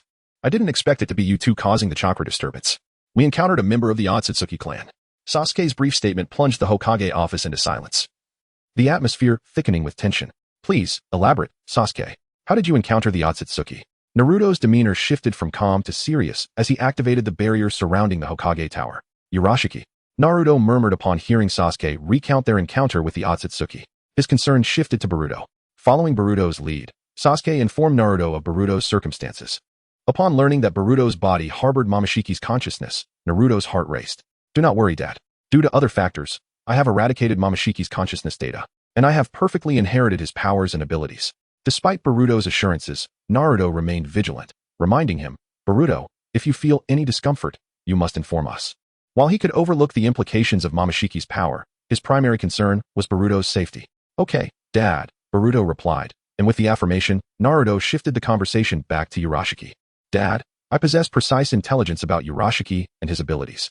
Boruto, how do you know about Urashiki? Shikamaru inquired. While inheriting Momoshiki's powers, I also absorbed many of his memories, including information on Urashiki. At Boruto's revelation, the atmosphere shifted. With this knowledge, they had a greater chance of formulating a plan against the Otsutsuki. Boruto meticulously shared all that he knew about Urashiki, detailing his motives and capabilities. The group began strategizing their approach, knowing that since Urashiki sought to collect tailed beasts, Naruto would be a significant target. They needed to remain vigilant to minimize potential harm from any surprise attacks on Konoha. Dad, there's one more thing I must tell you, Boruto announced, halting the discussion as the trio turned their attention to him. What is it, Boruto? With a calm demeanor, Boruto stated, Dad, Master, the time has come. Just moments ago, a voice echoed in Boruto's mind, announcing the completion of a system update, heralding significant changes. Change 1. The flow of time in the two worlds has been altered to a ratio of 1:30. 1 day in the original world equals 1 month in the Wind world. Change 2. Travel between worlds is now possible with one companion, lasting 1 year in the subworld. Naruto and Sasuke exchanged glances, seemingly grasping the implications. After a moment of contemplation, Naruto's expression fluctuated between uncertainty and resolve. When? At any time, Boruto replied. Chapter 50. The crossing begins. Boruto exited the Hokage building, unaware that two individuals were lurking in the corner, waiting for him. Boruto. Upon hearing his name, Boruto turned to see Mitsuki and Sarada. What brings you two here? He asked, somewhat surprised. Why wouldn't we be here? We are a team after all, Sarada replied, her tone tinged with a hint of reproach. Sarada's words held merit. Ever since the Nin exams concluded, Boruto had adopted a mysteriously aloof demeanor, neglecting his duties and spending scarce time with his teammates. I'm sorry, everyone. Boruto scratched his head, feeling a twinge of guilt at their complaints. As a token of my apology, let me treat you to some spicy lightning burgers. For reasons unbeknownst to him, Boruto had developed an affinity for spiciness since his transition into this world. The natural spicy king was indeed Boruto. Upon hearing super spicy, Mitsuki and Sarada immediately shook their heads vehemently, their refusal more vigorous than the beat of a drum. Ultimately, the group decided to head to Ichiraku Ramen. Over time, Ichiraku had transformed from a quaint ramen shop into a modern dining establishment. Of course, Boruto often encountered Uncle Ichiraku there, who now bore the marks of age. Uncle Ichiraku, we come for ramen, Boruto announced as he stepped through the threshold, his loud voice drawing the attention of other diners, who paused mid-meal to stare at him in confusion. Regular patrons, however, continued to enjoy their noodles, unfazed. I told you not to call me Uncle Ichiraku, Boruto. My apologies. The child is Navi and has whimsically adopted a nickname. Please, continue your meals. Uncle Ichiraku hurriedly reassured the other diners while gently chiding Boruto, his expression a mix of exasperation and fondness. Boruto chose a seat, and Uncle Ichiraku joined him, despite wearing a seemingly irritated expression, his eyes gleaming with affection as he addressed Boruto. So, what will you have, little rascal? Just the usual, like my dad used to have, super spicy, Boruto exclaimed, raising his hands in excitement, his eyes sparkling with enthusiasm. A true man, not afraid of spice. In that moment, Boruto felt an overwhelming sense of relaxation, as if this was his true self. Seeing Boruto in his usual exuberance made Mitsuki smile quietly, while Sarada covered her eyes in mock embarrassment, feigning unfamiliarity with him. Boruto is still full of spirit, Uncle Ichiraku remarked with a pleased smile before turning to Mitsuki and Sarada. And what about you two? Teriyaki tonkatsu ramen, please. Just like Boruto-s, but without the spice, thank you. The trio devoured their meals with remarkable speed, leaving no opportunity for Uncle Ichiraku to collect the empty bowls. By the way, Boruto, it's been a while since we took on a mission. Should we do that together? Sarada inquired as they strolled through the streets of Konoha, her thoughts returning to their lack of assignments. Feeling a pang of regret, Boruto replied, I'm sorry, Sarada, but I might not be able to join you on this mission. Why not? How should I explain this? Boruto scratched the back of his head, searching for words. Do you still consider us teammates? Sarada asked, her tone unexpectedly serious. Of course. Not only that, but you're my best friends, he reassured her. So what are you hiding? Sarada leaned closer, her Sharingan almost surfacing. Ever since the Nin exams, you've been acting strangely. Very strangely, she pressed. Under Sarada's intense scrutiny, Boruto found himself at a loss for words and could only explain. It's not that I don't want to tell you, Sarada. It's just that I'm about to go to a secret place. And it's somewhat dangerous, so you're worried we'll hold you back? Sarada's expression hardened, her frustration evident. Boruto, we're a team. We should face danger together. Sarada is right, Mitsuki chimed in, supporting her stance. Faced with their unwavering determination, Boruto finally exhaled deeply. I appreciate your concern, but I can only bring one of you to that place. You'll need to ask your sensei for permission. Only if he agrees can I take you along. As for whether it will be you or Mitsuki, that is for you both to decide. Given the confidentiality of Boruto's secret, he knew he had to inform his father and sensei of any unforeseen circumstances.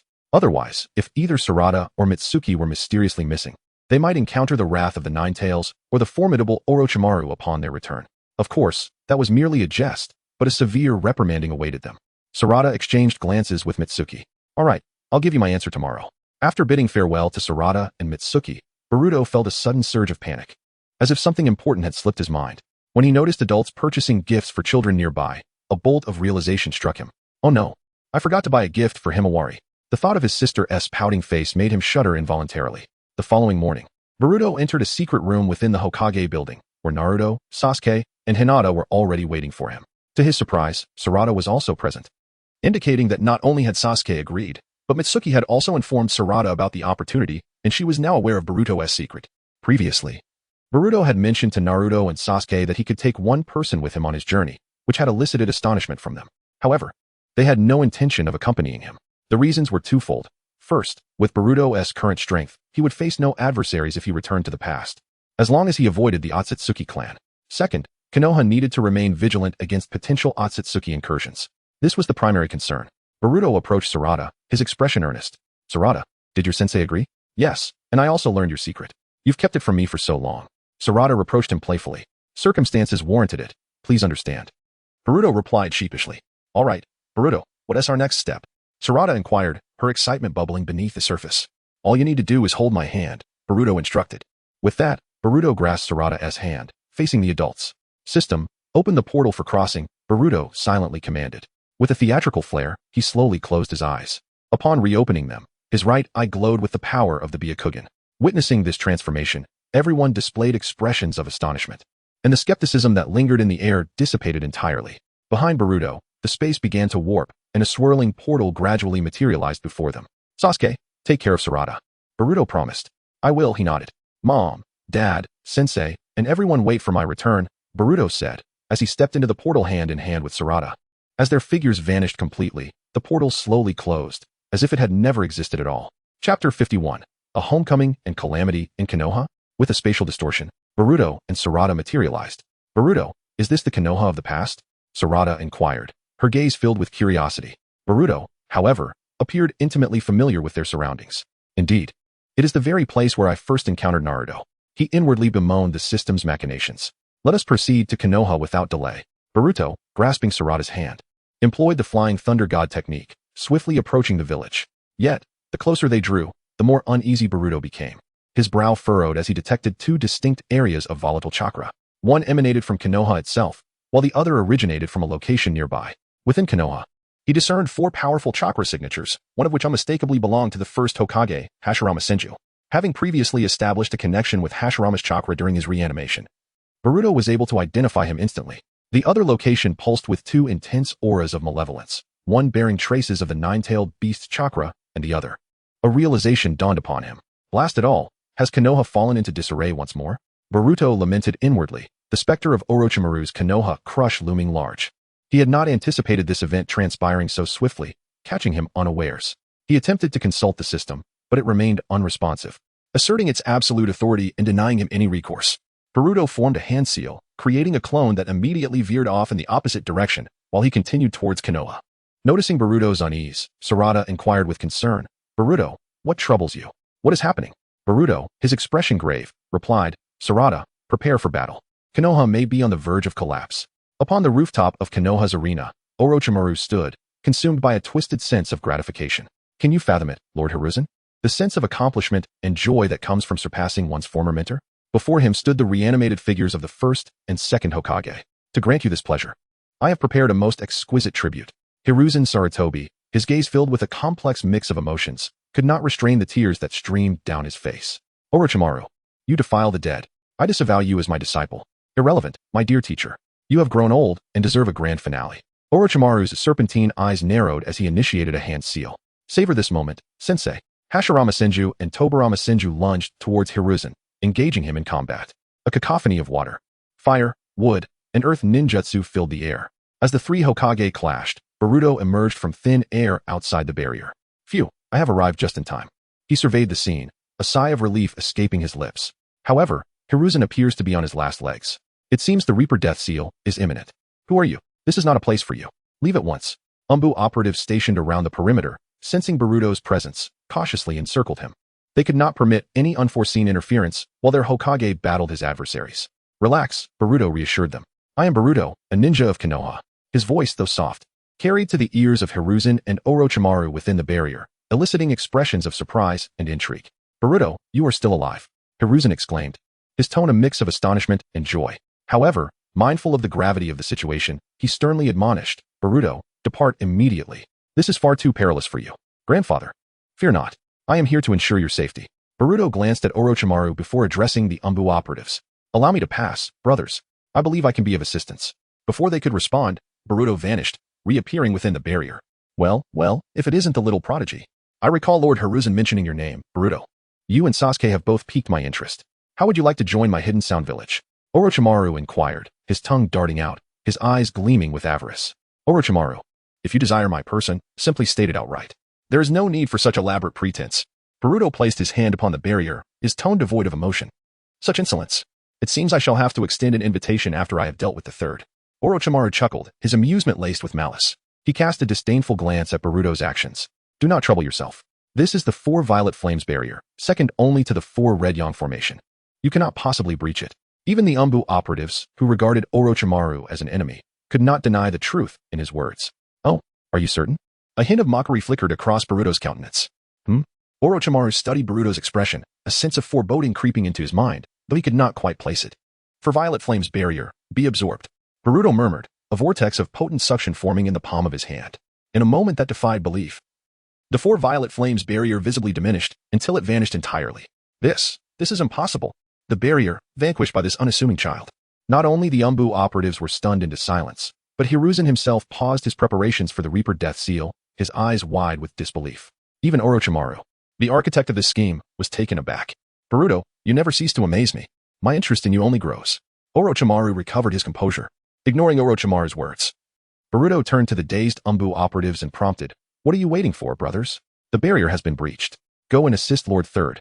Snapping out of their stupor, the Umbu operatives sprang into action, rushing to Hiruzen's aid. It seems you underestimate me. So what if you have shattered the 4 Violet Flames barrier? Do you believe that a few Umbu can turn the tide? Orochimaru scoffed, his demeanor hardening. First, second, eliminate Hiruzen swiftly. The Umbu operatives who attempted to intervene were immediately swept away by Tobirama Senju's water ninjutsu, unable to offer any support. A new wave of attacks descended upon Hiruzen. Orochimaru's lips curled into a smug grin, but his expression faltered when he noticed Boruto initiating a hand seal. A sense of unease washed over him.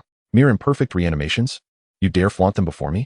Boruto completed his hand seal, uttering the words, Impure World Reincarnation Release.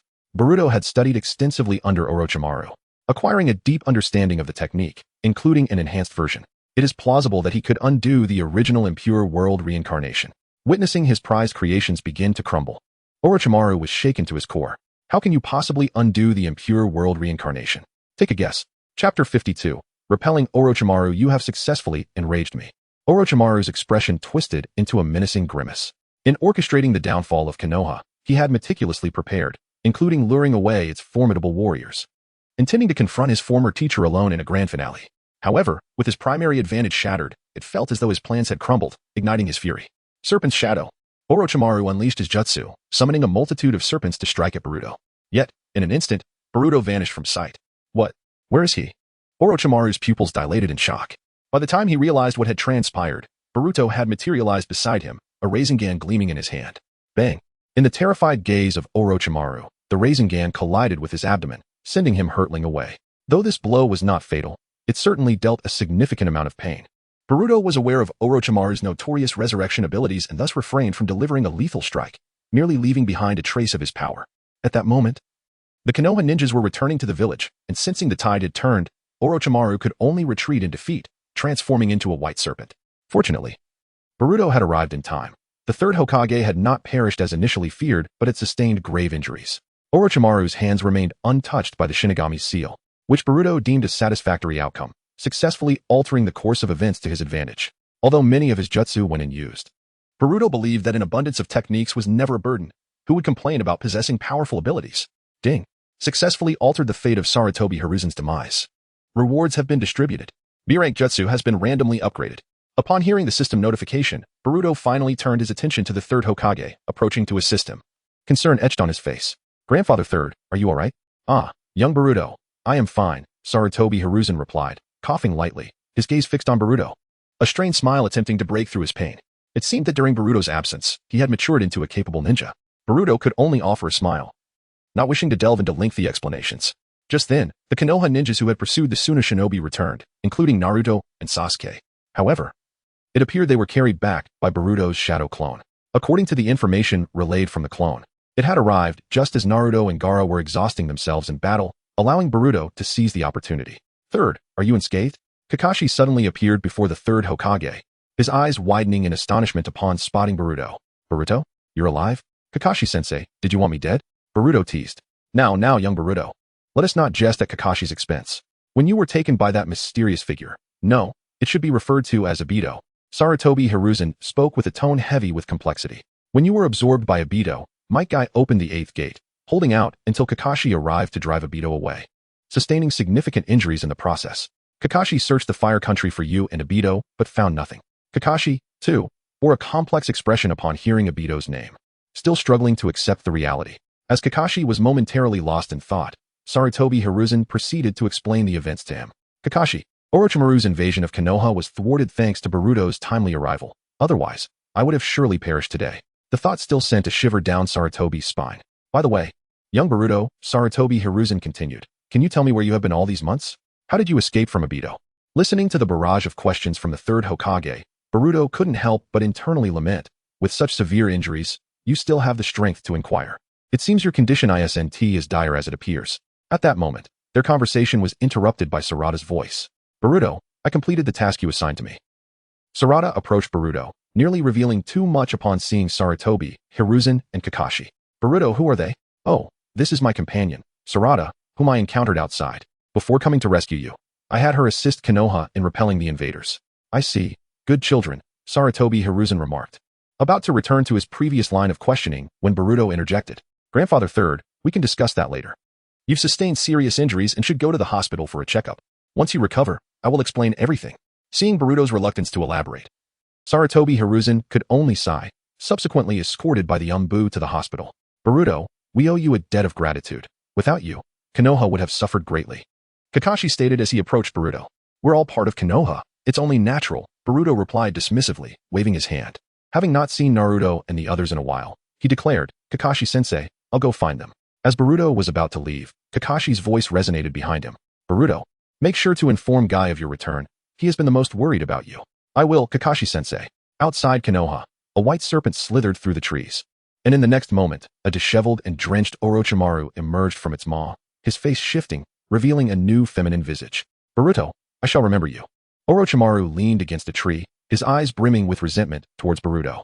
Orochimaru-sama, a figure emerged from the shadows, revealing a silver-haired man with round glasses, Kabuto Yakushi, appearing before Orochimaru. Kabuto, inform the Sound Five. We can expedite the plan to seize Sasuke. I am eager to acquire his vessel. Understood. Wait, Orochimaru-sama, Kabuto interjected. What is it, Kabuto? Orochimaru paused, casting a glance at him. Orochimaru-sama, there seems to be a mark on the back of your neck. Kabuto said, holding up a mirror to reveal the mark. Orochimaru, well-versed in various techniques, including sealing arts, quickly recognized the mark on his neck, his serpentine pupils narrowing with shock. Flying Thunder God mark. Reflecting on his battle with Boruto, Orochimaru was certain that this mark had been implanted by him. He was also alarmed to realize that Boruto could utilize the Flying Thunder God technique, a skill not easily mastered, even by himself. No wonder he was able to approach me without my notice. Gazing at the Flying Thunder God mark, Orochimaru contemplated deeply, ultimately arriving at a conclusion. A smirk gracing his lips. It seemed our Boruto had something he wished to convey to me. Then let us await the forthcoming revelations. Chapter 53, A Slap. Followed by a sweet date for Orochimaru. Boruto, accompanied by Sarada holding a gift, arrived at the Konoha hospital. Upon reaching the ward, they overheard Naruto's boisterous voice from within. Boruto, I never imagined the 7th Hokage was so lively as a child, Sarada remarked with a smile, noting the stark contrast to the Naruto they knew. It isn't that my father has changed. Rather, the burdens he carries have grown heavier. What? Where did Boruto go? Naruto's astonished voice echoed from the room. Foolish Naruto. That must be Boruto's shadow clone. Is there really a need for such theatrics? And listen, Sasuke needs his rest, so keep your voice down. Sakura's voice chimed in from the ward. Come on, let us go in. Your father is right inside, Boruto said, leading Sarada into the room. Upon entering, the first thing they noticed was the conspicuous bump on Naruto's forehead. No need to guess. He had certainly received a hefty punch from Sakura. Boruto, Naruto exclaimed joyfully, his gaze shifting to Boruto, followed by Sasuke and Sakura's attention. Seeing you both so full of energy alleviates my worries, Naruto said, though his mood dipped slightly. You should have seen the strength of that guy. Sasuke and I used the techniques you taught us to take him down. You have no idea how powerful he is. Is he one of your kind? Boruto encouraged, patting Naruto's shoulder. If he is like you, then strive to befriend him. A spark of determination ignited in Naruto's eyes. Boruto, you're right. Where have you been all this time? Naruto inquired. Boruto had prepared an excuse beforehand. I sustained severe injuries during an attack and was rescued by Sarada. I've been recuperating for months and only returned to Konoha recently, only to find it under siege. With Boruto's reminder, Naruto, Sasuke, and Sakura turned their attention to Sarada. You're Sarada, right? Thank you for saving Boruto. If you ever need help in Konoha, don't hesitate to ask. A friend of Boruto's is a friend of mine, Naruto said warmly. Faced with the younger versions of the 7th Hokage and her parents, Sarada felt a bit overwhelmed. Stammering, she replied, hello. I look forward to working with you in the future. Strange, Why does Sarada seem oddly familiar to me? Sasuke, do you feel it too? Sakura mused, scrutinizing Sarada closely. The pressure from your mother. Sarada felt herself stiffen, her throat tightening as beads of sweat formed. And no, it must be your imagination.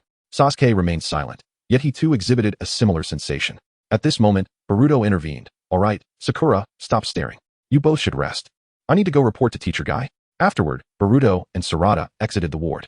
Sarada felt a sense of relief wash over her. Meeting her parents as children was indeed nerve-wracking. I didn't feel this way before.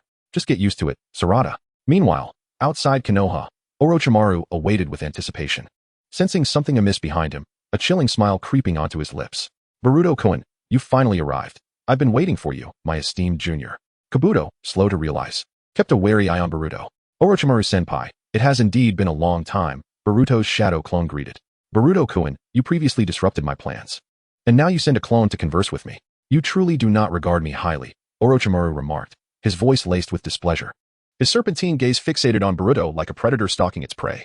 Given your notorious reputation, it's wise to exercise caution, Boruto jested. Speak plainly. What brings you here? Orochimaru wasted no time in getting to the point. I wish to advise you, Orochimaru-senpai, to abandon your pursuit of Sasuke. Boruto's words instantly froze the atmosphere. Orochimaru's brows knitted together with visible ire. Boruto-kun, do you understand the gravity of your statement? Of course I do. Is there a problem? Boruto replied defiantly.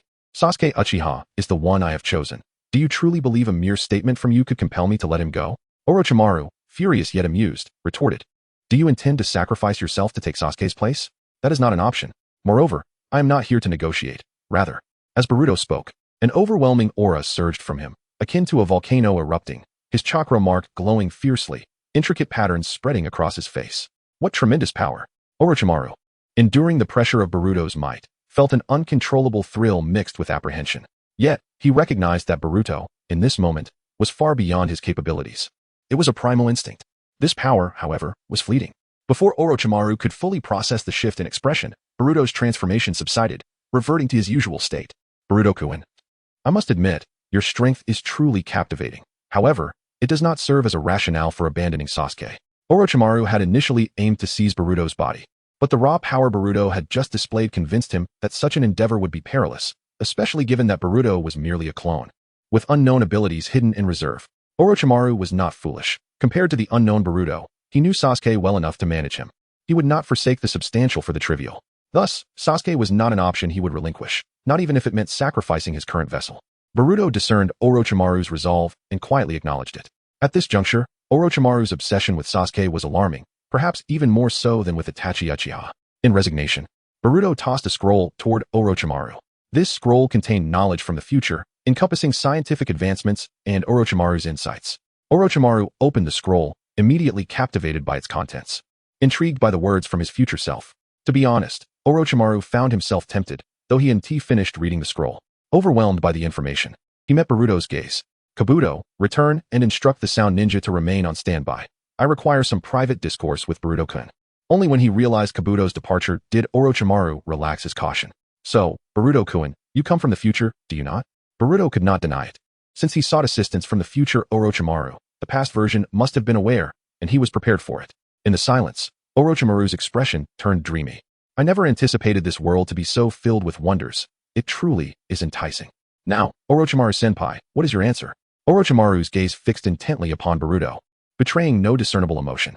Boruto-kun, do you believe a mere scroll could persuade me to relinquish Sasuke? This is rather presumptuous, he mused silently, cursing Orochimaru under his breath for his insatiable greed.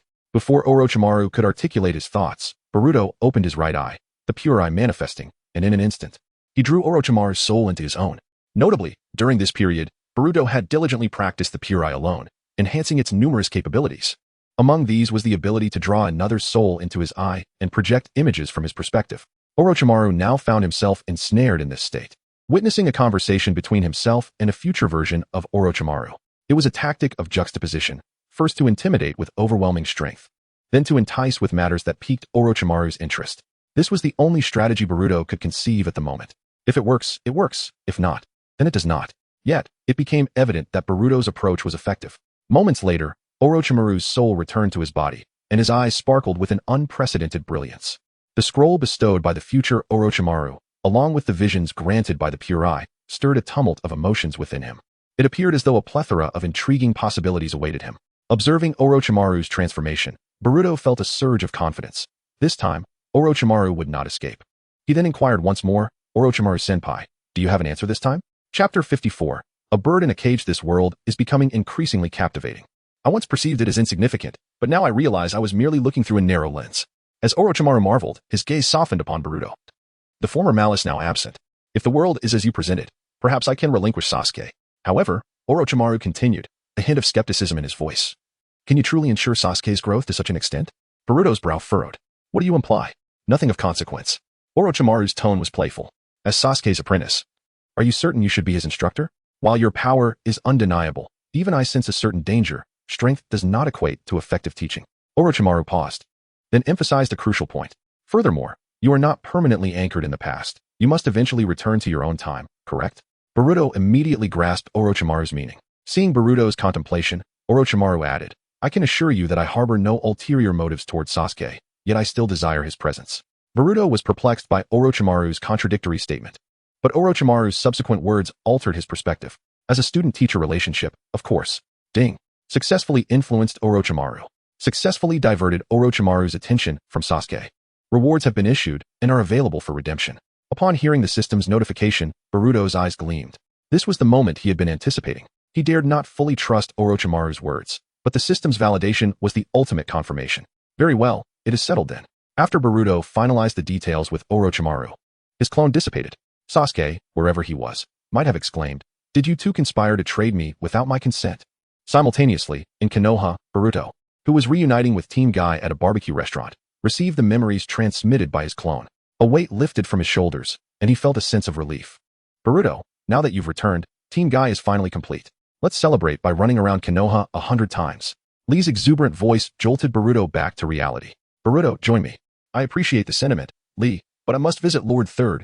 Boruto replied. Perhaps another time. By the way, Boruto, Tintin inquired. How did you escape after being absorbed by that masked individual, Toby? And why didn't you return to Konoha sooner? With Sarada by his side, Boruto recounted a fabricated tale similar to the one he had told Naruto and Sasuke. He claimed to have escaped during Toby's retreat, using Flying Thunder God technique while he was weakened. He spun a yarn about being injured by Toby and his cohorts before being rescued and healed by Sarada. The explanation was implausible, but it sufficed. I see, Mike Guy exclaimed, giving a thumbs up, his signature pearly whites on display. To celebrate Boruto's return. This barbecue is on me. Hooray for Guy-sensei. As dusk settled, the group finished their meal and bid farewell. Boruto, Sarada, and Neji walked together in the same direction.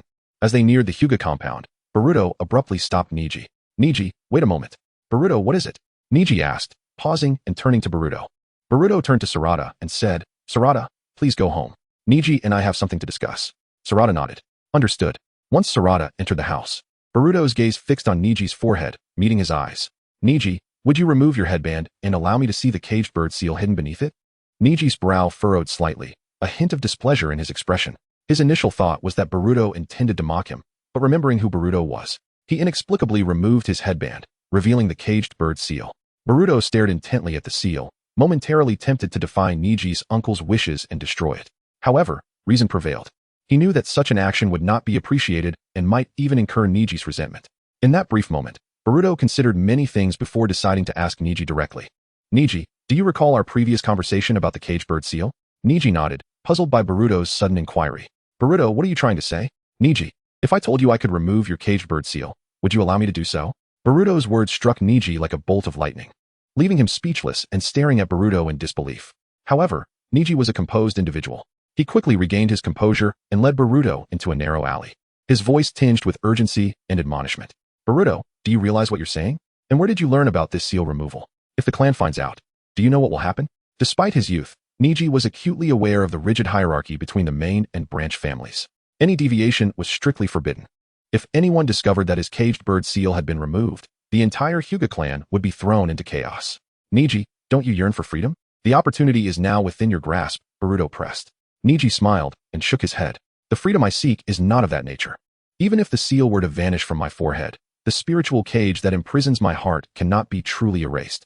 Before I met you in Naruto, I might have accepted your offer. However, after you disappeared, during the Chunin exams, Naruto taught me many things, and I came to understand the true meaning of the freedom I desire. In this regard, you and Naruto are alike, yet different. You both cannot bear to witness injustice. Naruto is a fool who rushes headlong into danger without hesitation. And you? Boruto inwardly acknowledged that Niji would not easily agree. Any other child his age would jump at the chance to have the seal removed, but Niji was far more mature and had considered the implications. No wonder Hinata had given him that meaningful look when he left Niji's memorial room. She must have known that Niji would never accept. Boruto, I appreciate your gesture, Niji said, replacing his headband. If the day you and Naruto speak of ever arrives, I will allow you to personally remove the seal. Niji turned and headed back to the Hyuga compound. Boruto watched his retreating figure, exhaling a long breath.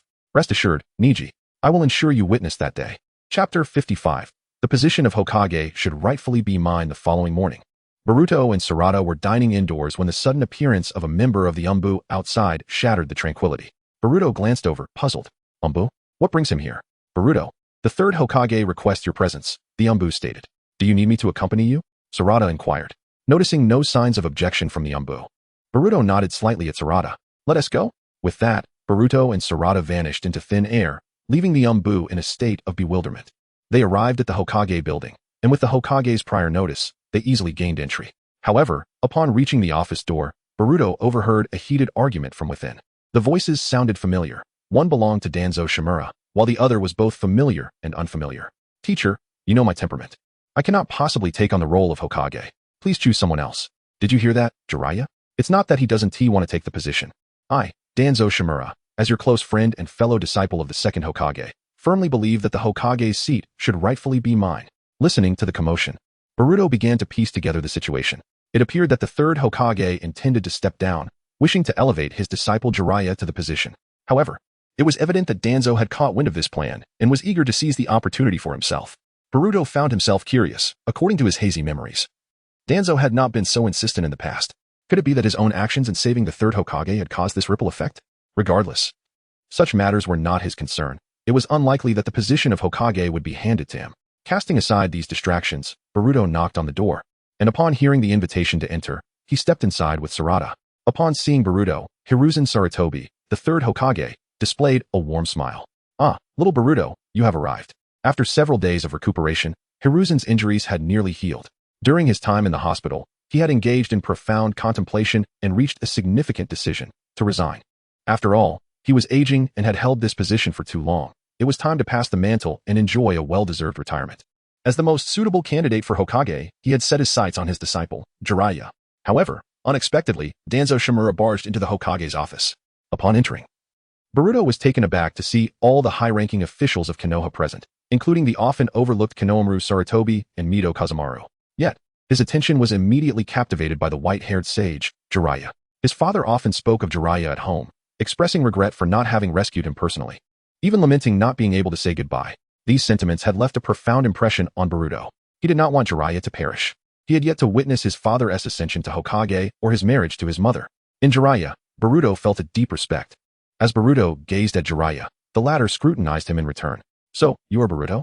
Naruto often mentions you during our training. He claims that you taught him the Rasengan? Jiraiya said, narrowing his eyes and moving closer, nearly touching Boruto's face.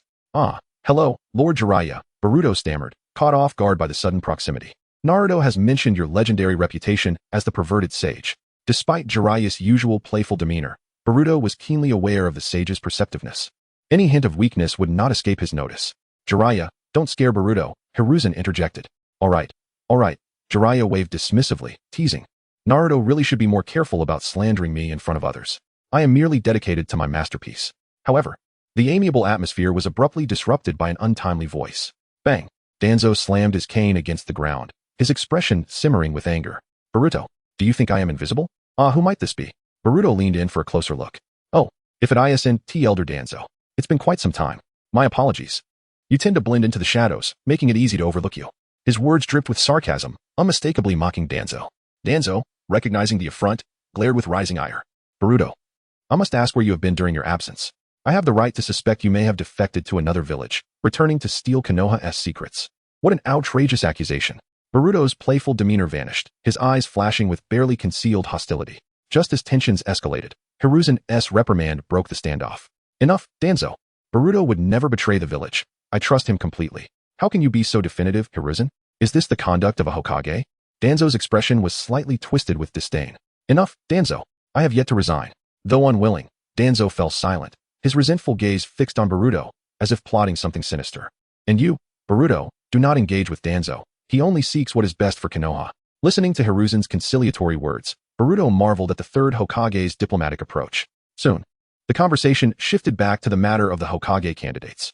Yet, the discussion seemed to spiral into a repetitive loop. Hiruzen intended to appoint Jiraiya, who displayed clear reluctance, while Danzo was altogether disregarded. Hiruzen's insistence on Jiraiya's candidacy infuriated Danzo, who shot a resentful glance before departing the Hokage building alongside Mito and Konohamaru. With Danzo's exit, the atmosphere within the office lightened considerably, and Hiruzen sighed in relief as he watched Danzo leave. He mused that, while friends were important, he could never allow Danzo to take the Hokage position. Third Hokage, Jiraiya-sensei, I believe there is no need for further bickering. Instead of passing the responsibility back and forth without resolution, may I offer a suggestion? This piqued the curiosity of both Jiraiya and Hiruzen. Go ahead, Boruto, Hiruzen prompted. Grandfather, I have heard you have 3 disciples. One is the traitorous Orochimaru, and another is Jiraiya-sensei. That leaves one. Boruto paused, knowing Jiraiya was well aware of whom he referred to. Indeed, Boruto's thoughts aligned with Jiraiya's own. He had long desired to endorse Tsunade, the granddaughter of the first Hokage and the one he held dear in his heart, for the role of Hokage. Chapter 56. To take Jiraiya as my master? No. Boruto, are you referring to Tsunade? Upon Boruto's reminder, a different apprentice surfaced in Sarutobi, Hiruzen's mind, the figure of Tsunade. However, Hiruzen had his reservations. Tsunade was notoriously fond of gambling, rivaling even the first Hokage. Moreover, the deaths of Kato Dan and Shinji had exacerbated her hemophobia, rendering her reluctant to return to the village. Observing the conflicted expression of his mentor, Jiraiya understood. Master, I truly believe Tsunade possesses the qualifications to assume the role of Hokage. As for your concerns, you can rest assured, I will ensure Tsunade's return. When I, the great Jiraiya, take action, there is nothing I cannot accomplish. What if you cannot bring her back? The third Hokage interjected suddenly. Jiraiya paused, retorting, impossible. Absolutely impossible. I will bring Tsunade back. Noticing the endless bickering between the master and apprentice, Boruto interjected hastily. Grandfather, please, can we pause the argument? Did you summon me for a specific purpose? At Boruto's words, the quarrel between the third Hokage and Jiraiya ceased. The third Hokage cleared his throat, suddenly recalling that he indeed had matters to discuss with Boruto. Boruto, I called you here for 2 reasons. What is it, grandfather? The first matter pertains to Sarada's admission into Konoha. Sarada, who had been observing, was taken aback to find the discussion involved her. Grandfather, are you speaking of me? She inquired, pointing to herself. Indeed, Hiruzen affirmed with a nod. After careful consideration, I have decided to approve Sarada's entry into Konoha. Having witnessed Sarada's commendable performance during the recent crisis orchestrated by Orochimaru, the third Hokage was genuinely impressed.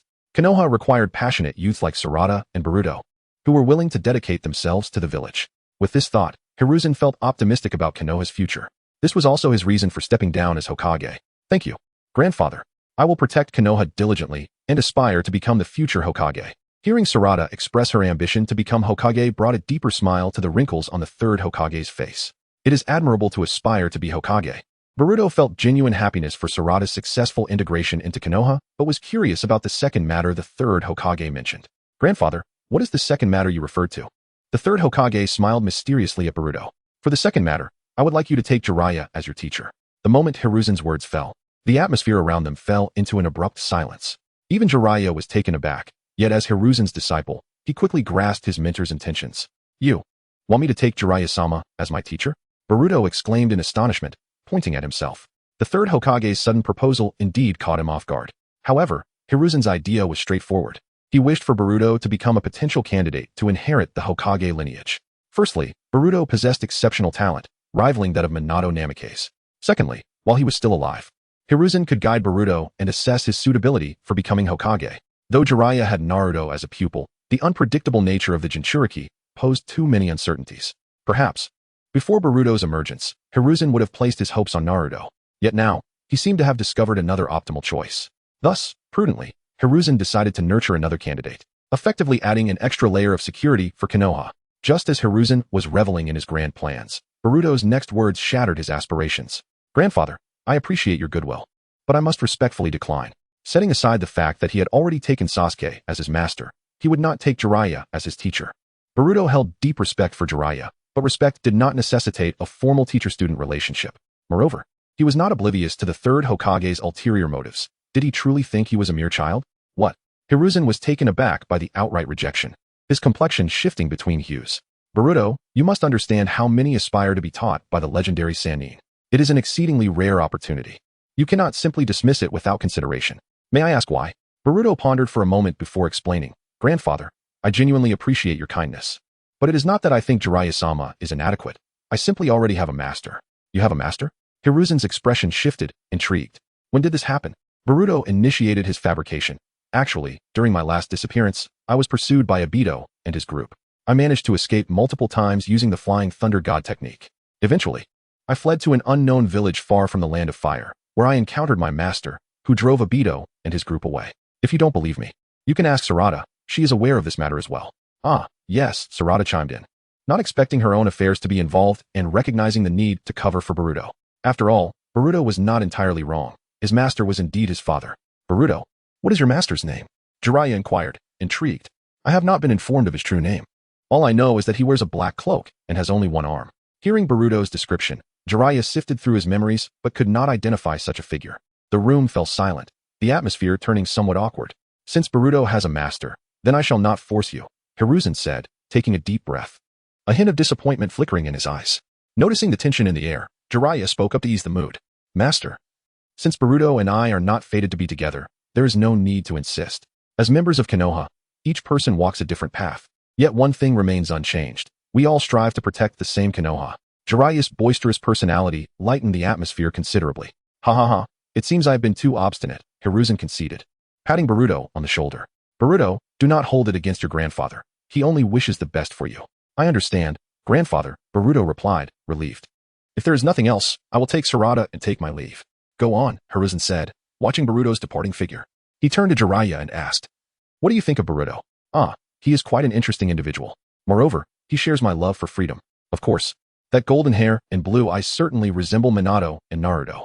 Jiraiya observed Boruto's receding form with a knowing smile, his voice barely a whisper. Too soft for the third Hokage to perceive.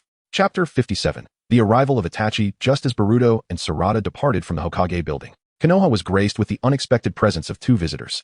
Itachi, my brother, given the devastation inflicted by Orochimaru, Konoha's defenses have grown alarmingly fragile, allowing us, as outsiders, to stroll in with such ease. It seems the third Hokage has undoubtedly passed away. At the edge of Konoha's barrier, two figures gradually materialized. Uchiha Itachi and Kasame. Clad in the distinctive black cloaks adorned with red clouds of the Akatsuki organization, walked with an elegant stride, their flowing garments swaying gently with each step. Beneath their conical hats, their faces remained shrouded in shadow, obscuring their expressions. The duo approached the heart of Konoha with deliberate and resolute steps. Kisame, our true concern is not whether the third Hokage has perished. Our primary objective is to capture the Nine-Tails Jinchuriki. I am well aware of that, Kisame retorted. By the way, Itachi, you were once a part of Konoha. How does it feel to return to your homeland?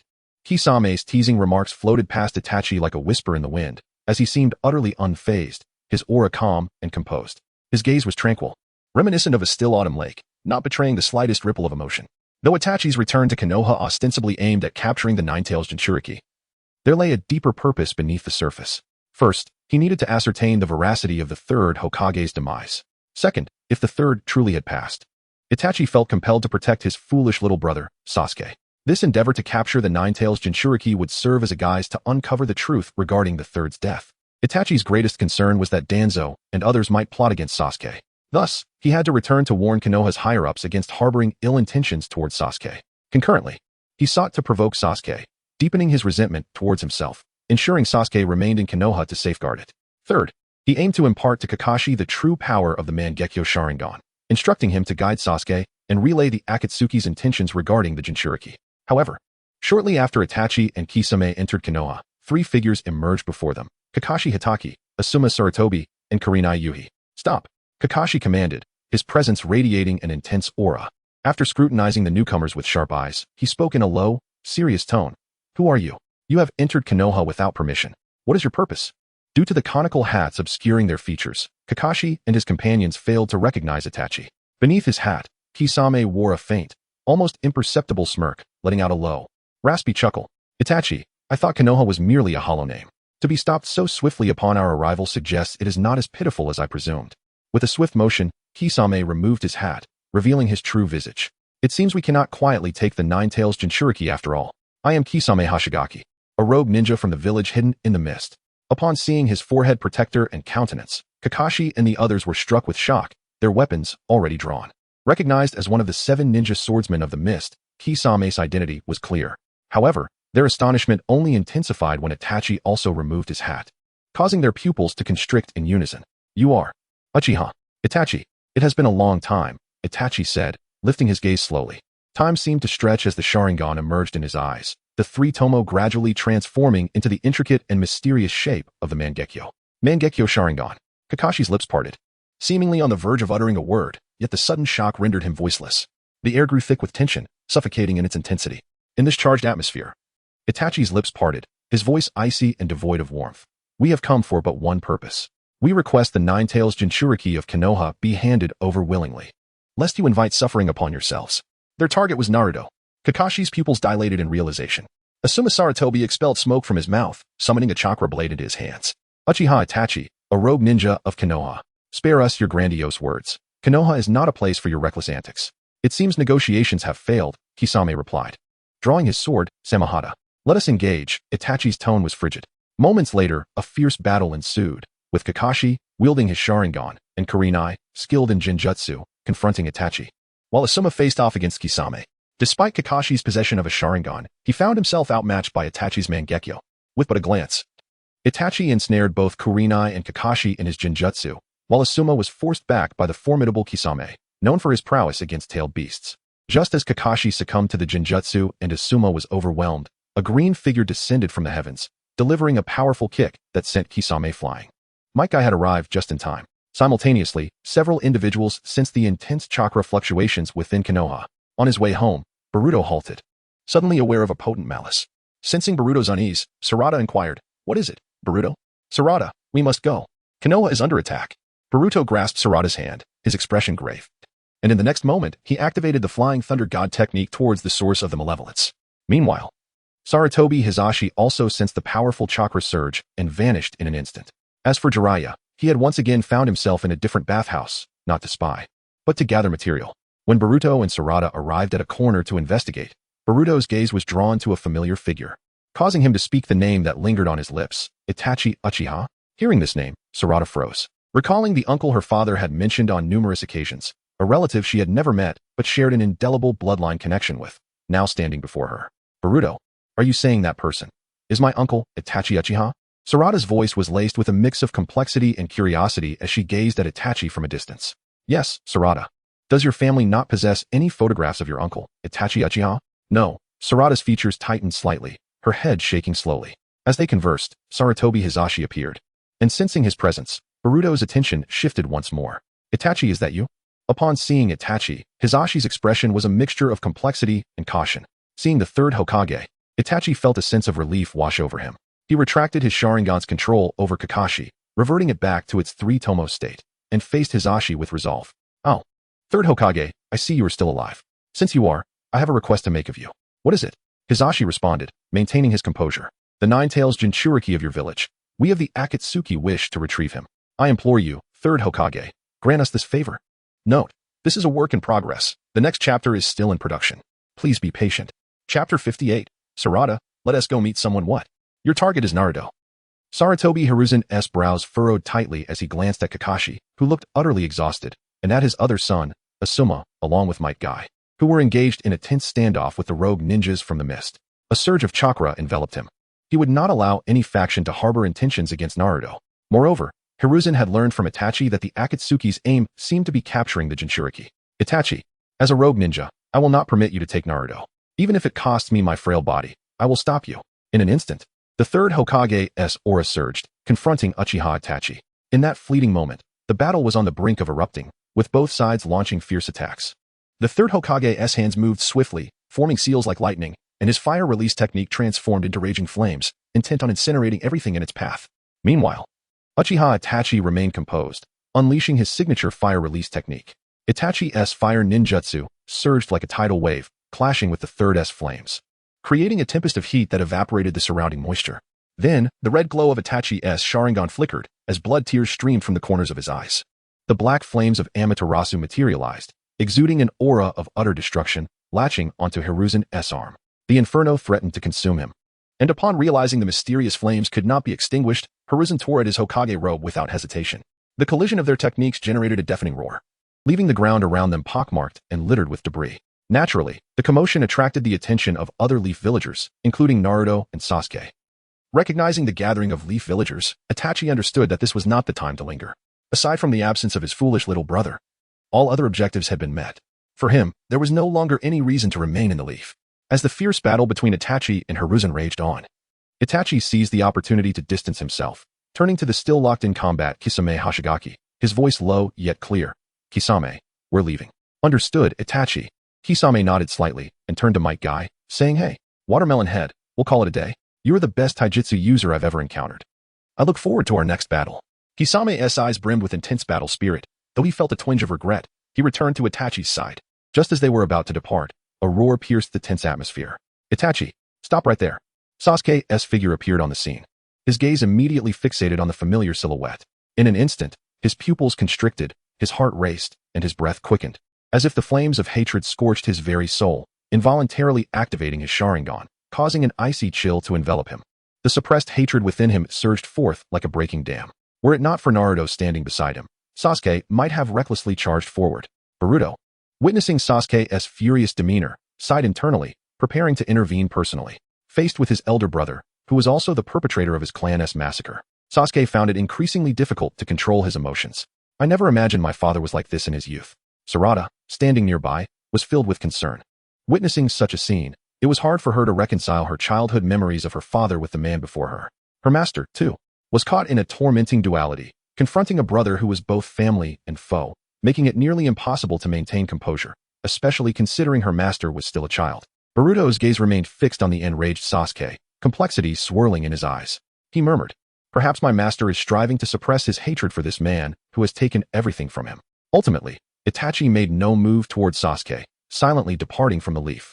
For him, witnessing Sasuke's safety was sufficient. In the name of love, bearing the burden of hatred and striving to grow stronger, that was all he could do for his foolish little brother. As Itachi's figure receded into the distance, Boruto exhaled a sigh of relief, his tense nerves finally easing. He turned to Sarada, a mysterious smile gracing his lips, saying, "Let us go. It seems there's nothing more to be done here." Sarada blinked, her eyes filled with curiosity and confusion, quickly asking, "Boruto, what are our plans now?" Boruto raised an eyebrow, deliberately teasing her before responding.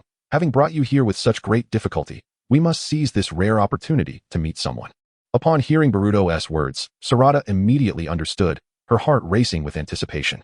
Somewhere outside the Leaf, Itachi and Kisame sat on a stone, preparing to activate the body flicker technique to report the results of their mission in the Leaf.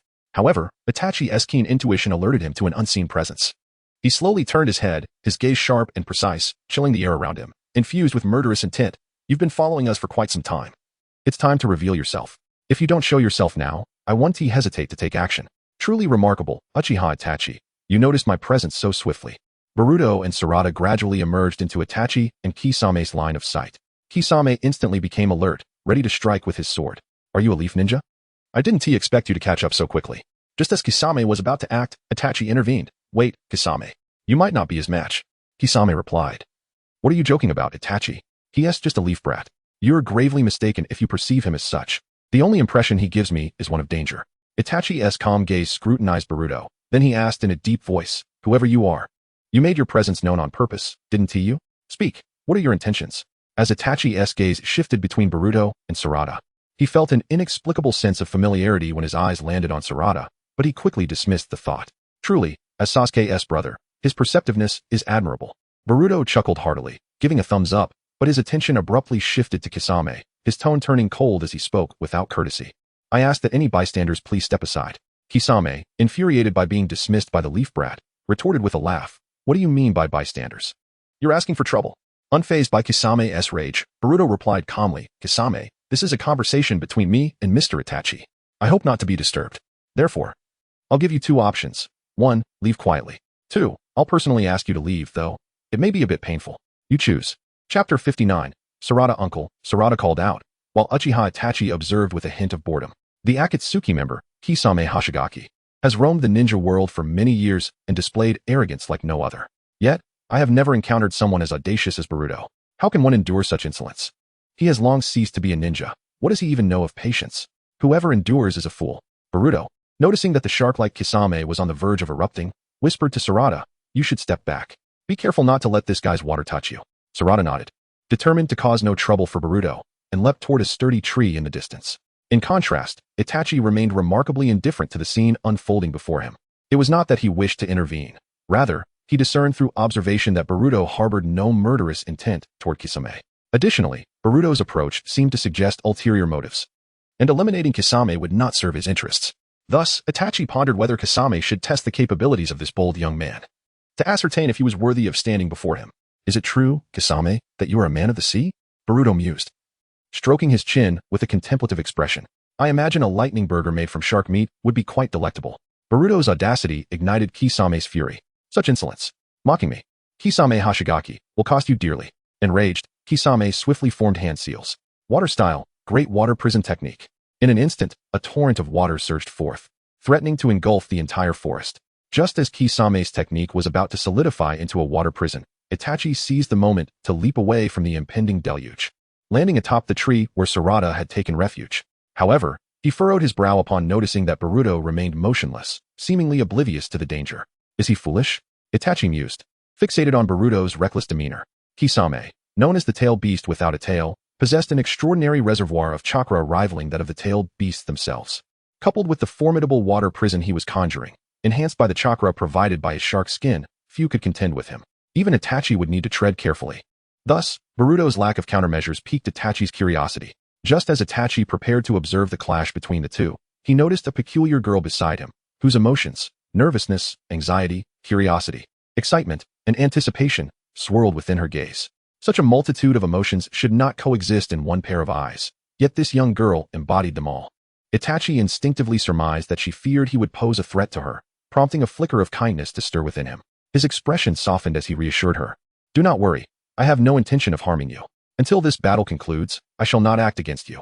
Sarada looked up at her uncle, her eyes brimming with trust, a smile gracing her lips as she nodded vigorously, replying, "All right, uncle." Itachi nearly stumbled from his perch upon hearing her call him uncle. He was momentarily taken aback, questioning whether he had misheard. Typically, people fell into illusions upon encountering him. How was it that he experienced an auditory hallucination? For a moment, his mind faltered as he stared at Sarada, pondering if this girl possessed the ability to induce such confusion.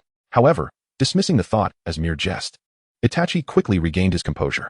His expression turned stern, and his Sharingan began to rotate ominously as he leveled a kunai at Sarada's throat. "Warning, little girl. Do you comprehend what you are saying? Do not assume I would hesitate to act against you." He, Uchiha Itachi, had only one sibling named Udu. The notion of a niece was absurd. Sarada, taken aback by the coldness of the kunai against her neck, felt the chilling intent of Itachi's killing intent, causing her heart to race with trepidation. This moment felt eerily familiar. The last time someone sought to harm her was her own father. Had Boruto not cautioned her against revealing her abilities, she would have activated her Sharingan by now. Yet, amidst this tense standoff, the clash between Boruto and Kisame culminated in a resounding explosion, diverting Itachi's attention. To his astonishment, Kisame's water prison had been shattered, leaving the formidable shinobi incapacitated and battered, though thankfully alive. Itachi's brow furrowed in disbelief. He had not anticipated Kisame's defeat to occur so swiftly. This outcome was utterly unexpected. When had Konoha produced such a formidable anomaly? As the battle concluded, Itachi approached the unconscious Kisame, intending to rouse him, only to discover that his efforts were futile. Is this an illusion? As a master of Jinjutsu, Itachi recognized the state Kisame was in, and he was inwardly astonished at the level of Jinjutsu prowess displayed by this boy, which rivaled his own. Indeed, Boruto had ensnared Kisame in a Jinjutsu using the power of his cleansing eye. This ability stemmed from Boruto's previous encounter with Orochimaru, wherein he had drawn the villain into his consciousness, thus developing this new skill. The potency of this Jinjutsu surpassed even that of Itachi's Tsukuyomi. Any soul ensnared within Boruto's Jinjutsu would find themselves trapped in a whirlpool of despair, unable to escape unless Boruto chose to release them or his chakra was entirely exhausted. Boruto had aptly named this technique Zero, Vortex. Suggestions for a better name are welcome in the comments. "What would you like to discuss with me?" Itachi inquired, his gaze calm, yet devoid of any emotion. "Mr. Itachi, there's no need for alarm. We aren't your enemies. In fact, we have merely come to establish a familial connection." Boruto responded, leaving Itachi in a state of confusion. "A familial connection? What are you speaking of?" Itachi thought, as he had eradicated every last member of the Uchiha clan. What familial ties could possibly remain? Could it be that this boy was referring to the girl who had called him uncle? Sensing Itachi's bewilderment, Boruto introduced himself. "Allow me to introduce myself. I am Boruto." He then pulled Sarada closer, grandly declaring, "This girl is my companion. Her name is Uchiha Sarada, daughter of Uchiha Sasuke." As Boruto articulated Sarada's lineage, Itachi's pupils dilated in shock, a flicker of anger crossing his features. Clearly, he found Boruto's claims absurd. How could Sasuke, still a child in many ways, have a daughter? This was a conversation that seemed utterly preposterous. I understand that it may be difficult for you to grasp, but you can observe me with your Sharingan. The Sharingan is often referred to as the eye of the mind's reflection, and eyes do not lie. Itachi observed Boruto's earnest expression and, for a fleeting moment, found himself touched by a sense of empathy. It is of little consequence to take a look, for the other party harbors no ill will. Even in the event of animosity, they can retreat unscathed at the earliest opportunity. As for Kisame, with a moment of clarity, Uchiha Itachi sighed softly. His eyes, symbols of profound emotion, slowly opened, and he spoke in a calm tone. "Since you have a request, I shall ascertain the veracity of your words. Sharingan, activate." Boruto met Uchiha Itachi's Sharingan gaze, unaware that as his eyes locked with Itachi's, his own Byakugan involuntarily awakened. This moment marked the inaugural collision between the Sharingan and the Byakugan. Remarkably, Boruto's Byakugan exhibited no aversion to the Sharingan. After a brief pause, Uchiha Itachi gradually emerged from the illusion, his eyes now devoid of the Sharingan, revealing a newfound clarity intertwined with complexity. "So it is, you hail from Konoha. The future." Uchiha Itachi possessed remarkable composure and swiftly accepted the revelations witnessed within the Genjutsu. His gaze then turned toward Sarada. The indifference that once adorned his eyes now conspicuously absent. In its place was an unmistakable tenderness directed at Sarada, a warmth reminiscent of a grandparent's affection, distinct from Sasuke's demeanor. Uchiha Itachi crouched slightly to meet Sarada's gaze, his voice imbued with gentle fondness. "Your name is Sarada, is it not?" "Yes, uncle," Sarada replied, tears of joy welling in her eyes as she nodded fervently. "Father often speaks of you. Does your father ever speak ill of his uncle behind my back?" "Never. Father says he greatly admires you and understands you." "Is that so?" Uchiha Itachi smiled softly, finding solace in encountering Sasuke's future daughter. He also reflected that since he could meet the future Sasuke, who would protect Konoha alongside his daughter, it indicated that his plans for the future had indeed succeeded. This realization fortified his resolve regarding his own aspirations, to empower his foolish little brother.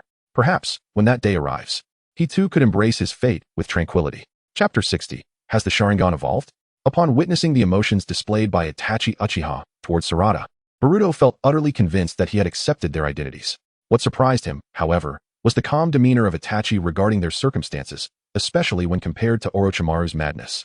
Boruto's astonishment intensified as he observed Sarada's eyes transform into the Sharingan after she recognized her uncle. To his disbelief, the Sharingan began to rotate, gradually progressing from a single tomo to a double tomo. Could it be? Has it already evolved to the double tomo state? How long has it been since Sarada first awakened her eyes? Perhaps just 4 or 5 months. Boruto inhaled sharply, taken aback. Similarly, Itachi, closest to this transformation, was the first to notice, feeling both joy and relief that the Uchiha bloodline would continue into the future. Sarada, however, was unaware of the significance of her eyes' transformation. Itachi's unwavering gaze made her feel uneasy, prompting her to touch her face and inquire, "Uncle, are you staring at me because there's something on my face?" "No. It's just that our Sarada has grown stronger," Itachi replied, his eyes reflecting a rare tenderness as he used the last vestiges of warmth in his heart. "Sarada, can you tell me how you awaken these eyes?" Itachi understood that the awakening of Sarada's Sharingan must have been accompanied by a significant emotional upheaval. Thus, he felt compelled to guide his future kin. Initially, Sarada was absorbed in examining her eyes, but upon hearing Itachi's request, she found herself lost in memories. "How did my eyes awaken?" After gathering her thoughts, Sarada recounted her recent venture outside the village in search of Sasuke. In essence, her yearning for her father, whom she had not seen in years, drove her to seek him out. The overwhelming emotions of longing and joy at the prospect of reuniting with Sasuke led to her awakening the Sharingan along the way. It was rather absurd. Yet Itachi found himself speechless. Was it not said that the Sharingan's awakening required profound trauma? Sarada awakened hers simply because of Sasuke? Was it truly that uncomplicated? What then of their Uchiha clan? They had always believed that love, when taken to its extreme, morphed into hatred, consequently strengthening their ocular power. Yet how could Sarada's experience be reconciled with this belief? Within a mere day, the theoretical framework Itachi had constructed regarding the Sharingan began to crumble. At that moment, Itachi felt as if the Uchiha clan had become the subject of ridicule. Being exceptionally intelligent from a young age, he quickly discerned that his niece's awakening process was in stark contrast to their own. Just as Itachi fell into contemplation, Boruto appeared beside him and Sarada, as if he sensed Itachi's thoughts. "Mr. Itachi, I believe you've already surmised this. Sarada's Sharingan is different from yours. You awaken yours out of hatred and a desire to sever ties. while Sarada's arose from her longing and concern for her father, wanting to protect all that she cherishes. Sarada's love is pure, which is why I believe she will surpass any member of the Uchiha clan in the future. The curse of the Uchiha will begin to be broken by Sarada alone. The air seemed to still, and the gentle breeze tousled their hair. Although it was difficult to believe, Itachi quickly regained his composure, regarding Boruto with admiration. Boruto, is it? I never anticipated you would grasp the source of Uchiha power so well. Truly remarkable. Haha, it's primarily due to the excellent teaching of my instructor, Boruto replied, scratching his head shyly. Instructor? Itachi's curiosity was piqued. What kind of teacher possesses such understanding of the Uchiha clan and manages to cultivate such an exceptional ninja like you? In that illusion, Boruto had not revealed his relationship with Sasuke, hence Itachi's curiosity was understandable. Sasuke Uchiha, Boruto said, parting his lips slightly. I see. Itachi's expression shifted to one of enlightenment, a faint smile gracing his features. It seems Sasuke has taken on a worthy disciple. However, Itachi's demeanor soon turned serious. Boruto, while I am grateful for what I have learned today, there is something I must caution you about. Mr. Itachi, please speak. Seeing Itachi's grave expression, Boruto had a general idea of what he wanted to convey. Though you are beings of the future, well-versed in the past, I still hope you refrain from involving yourselves too deeply in bygone events, lest you inadvertently cause irreparable harm to the future. Boruto pondered for a moment, then slowly met Itachi's gaze, a faint smile gracing his lips. Well, Mr. Itachi, what if I told you that the story of this world has already changed? Itachi paused, his expression momentarily shifting. Boruto then proceeded to share information about the third Hokage still being alive. He also emphasized that the changes occurring in this world would not affect Boruto's original world.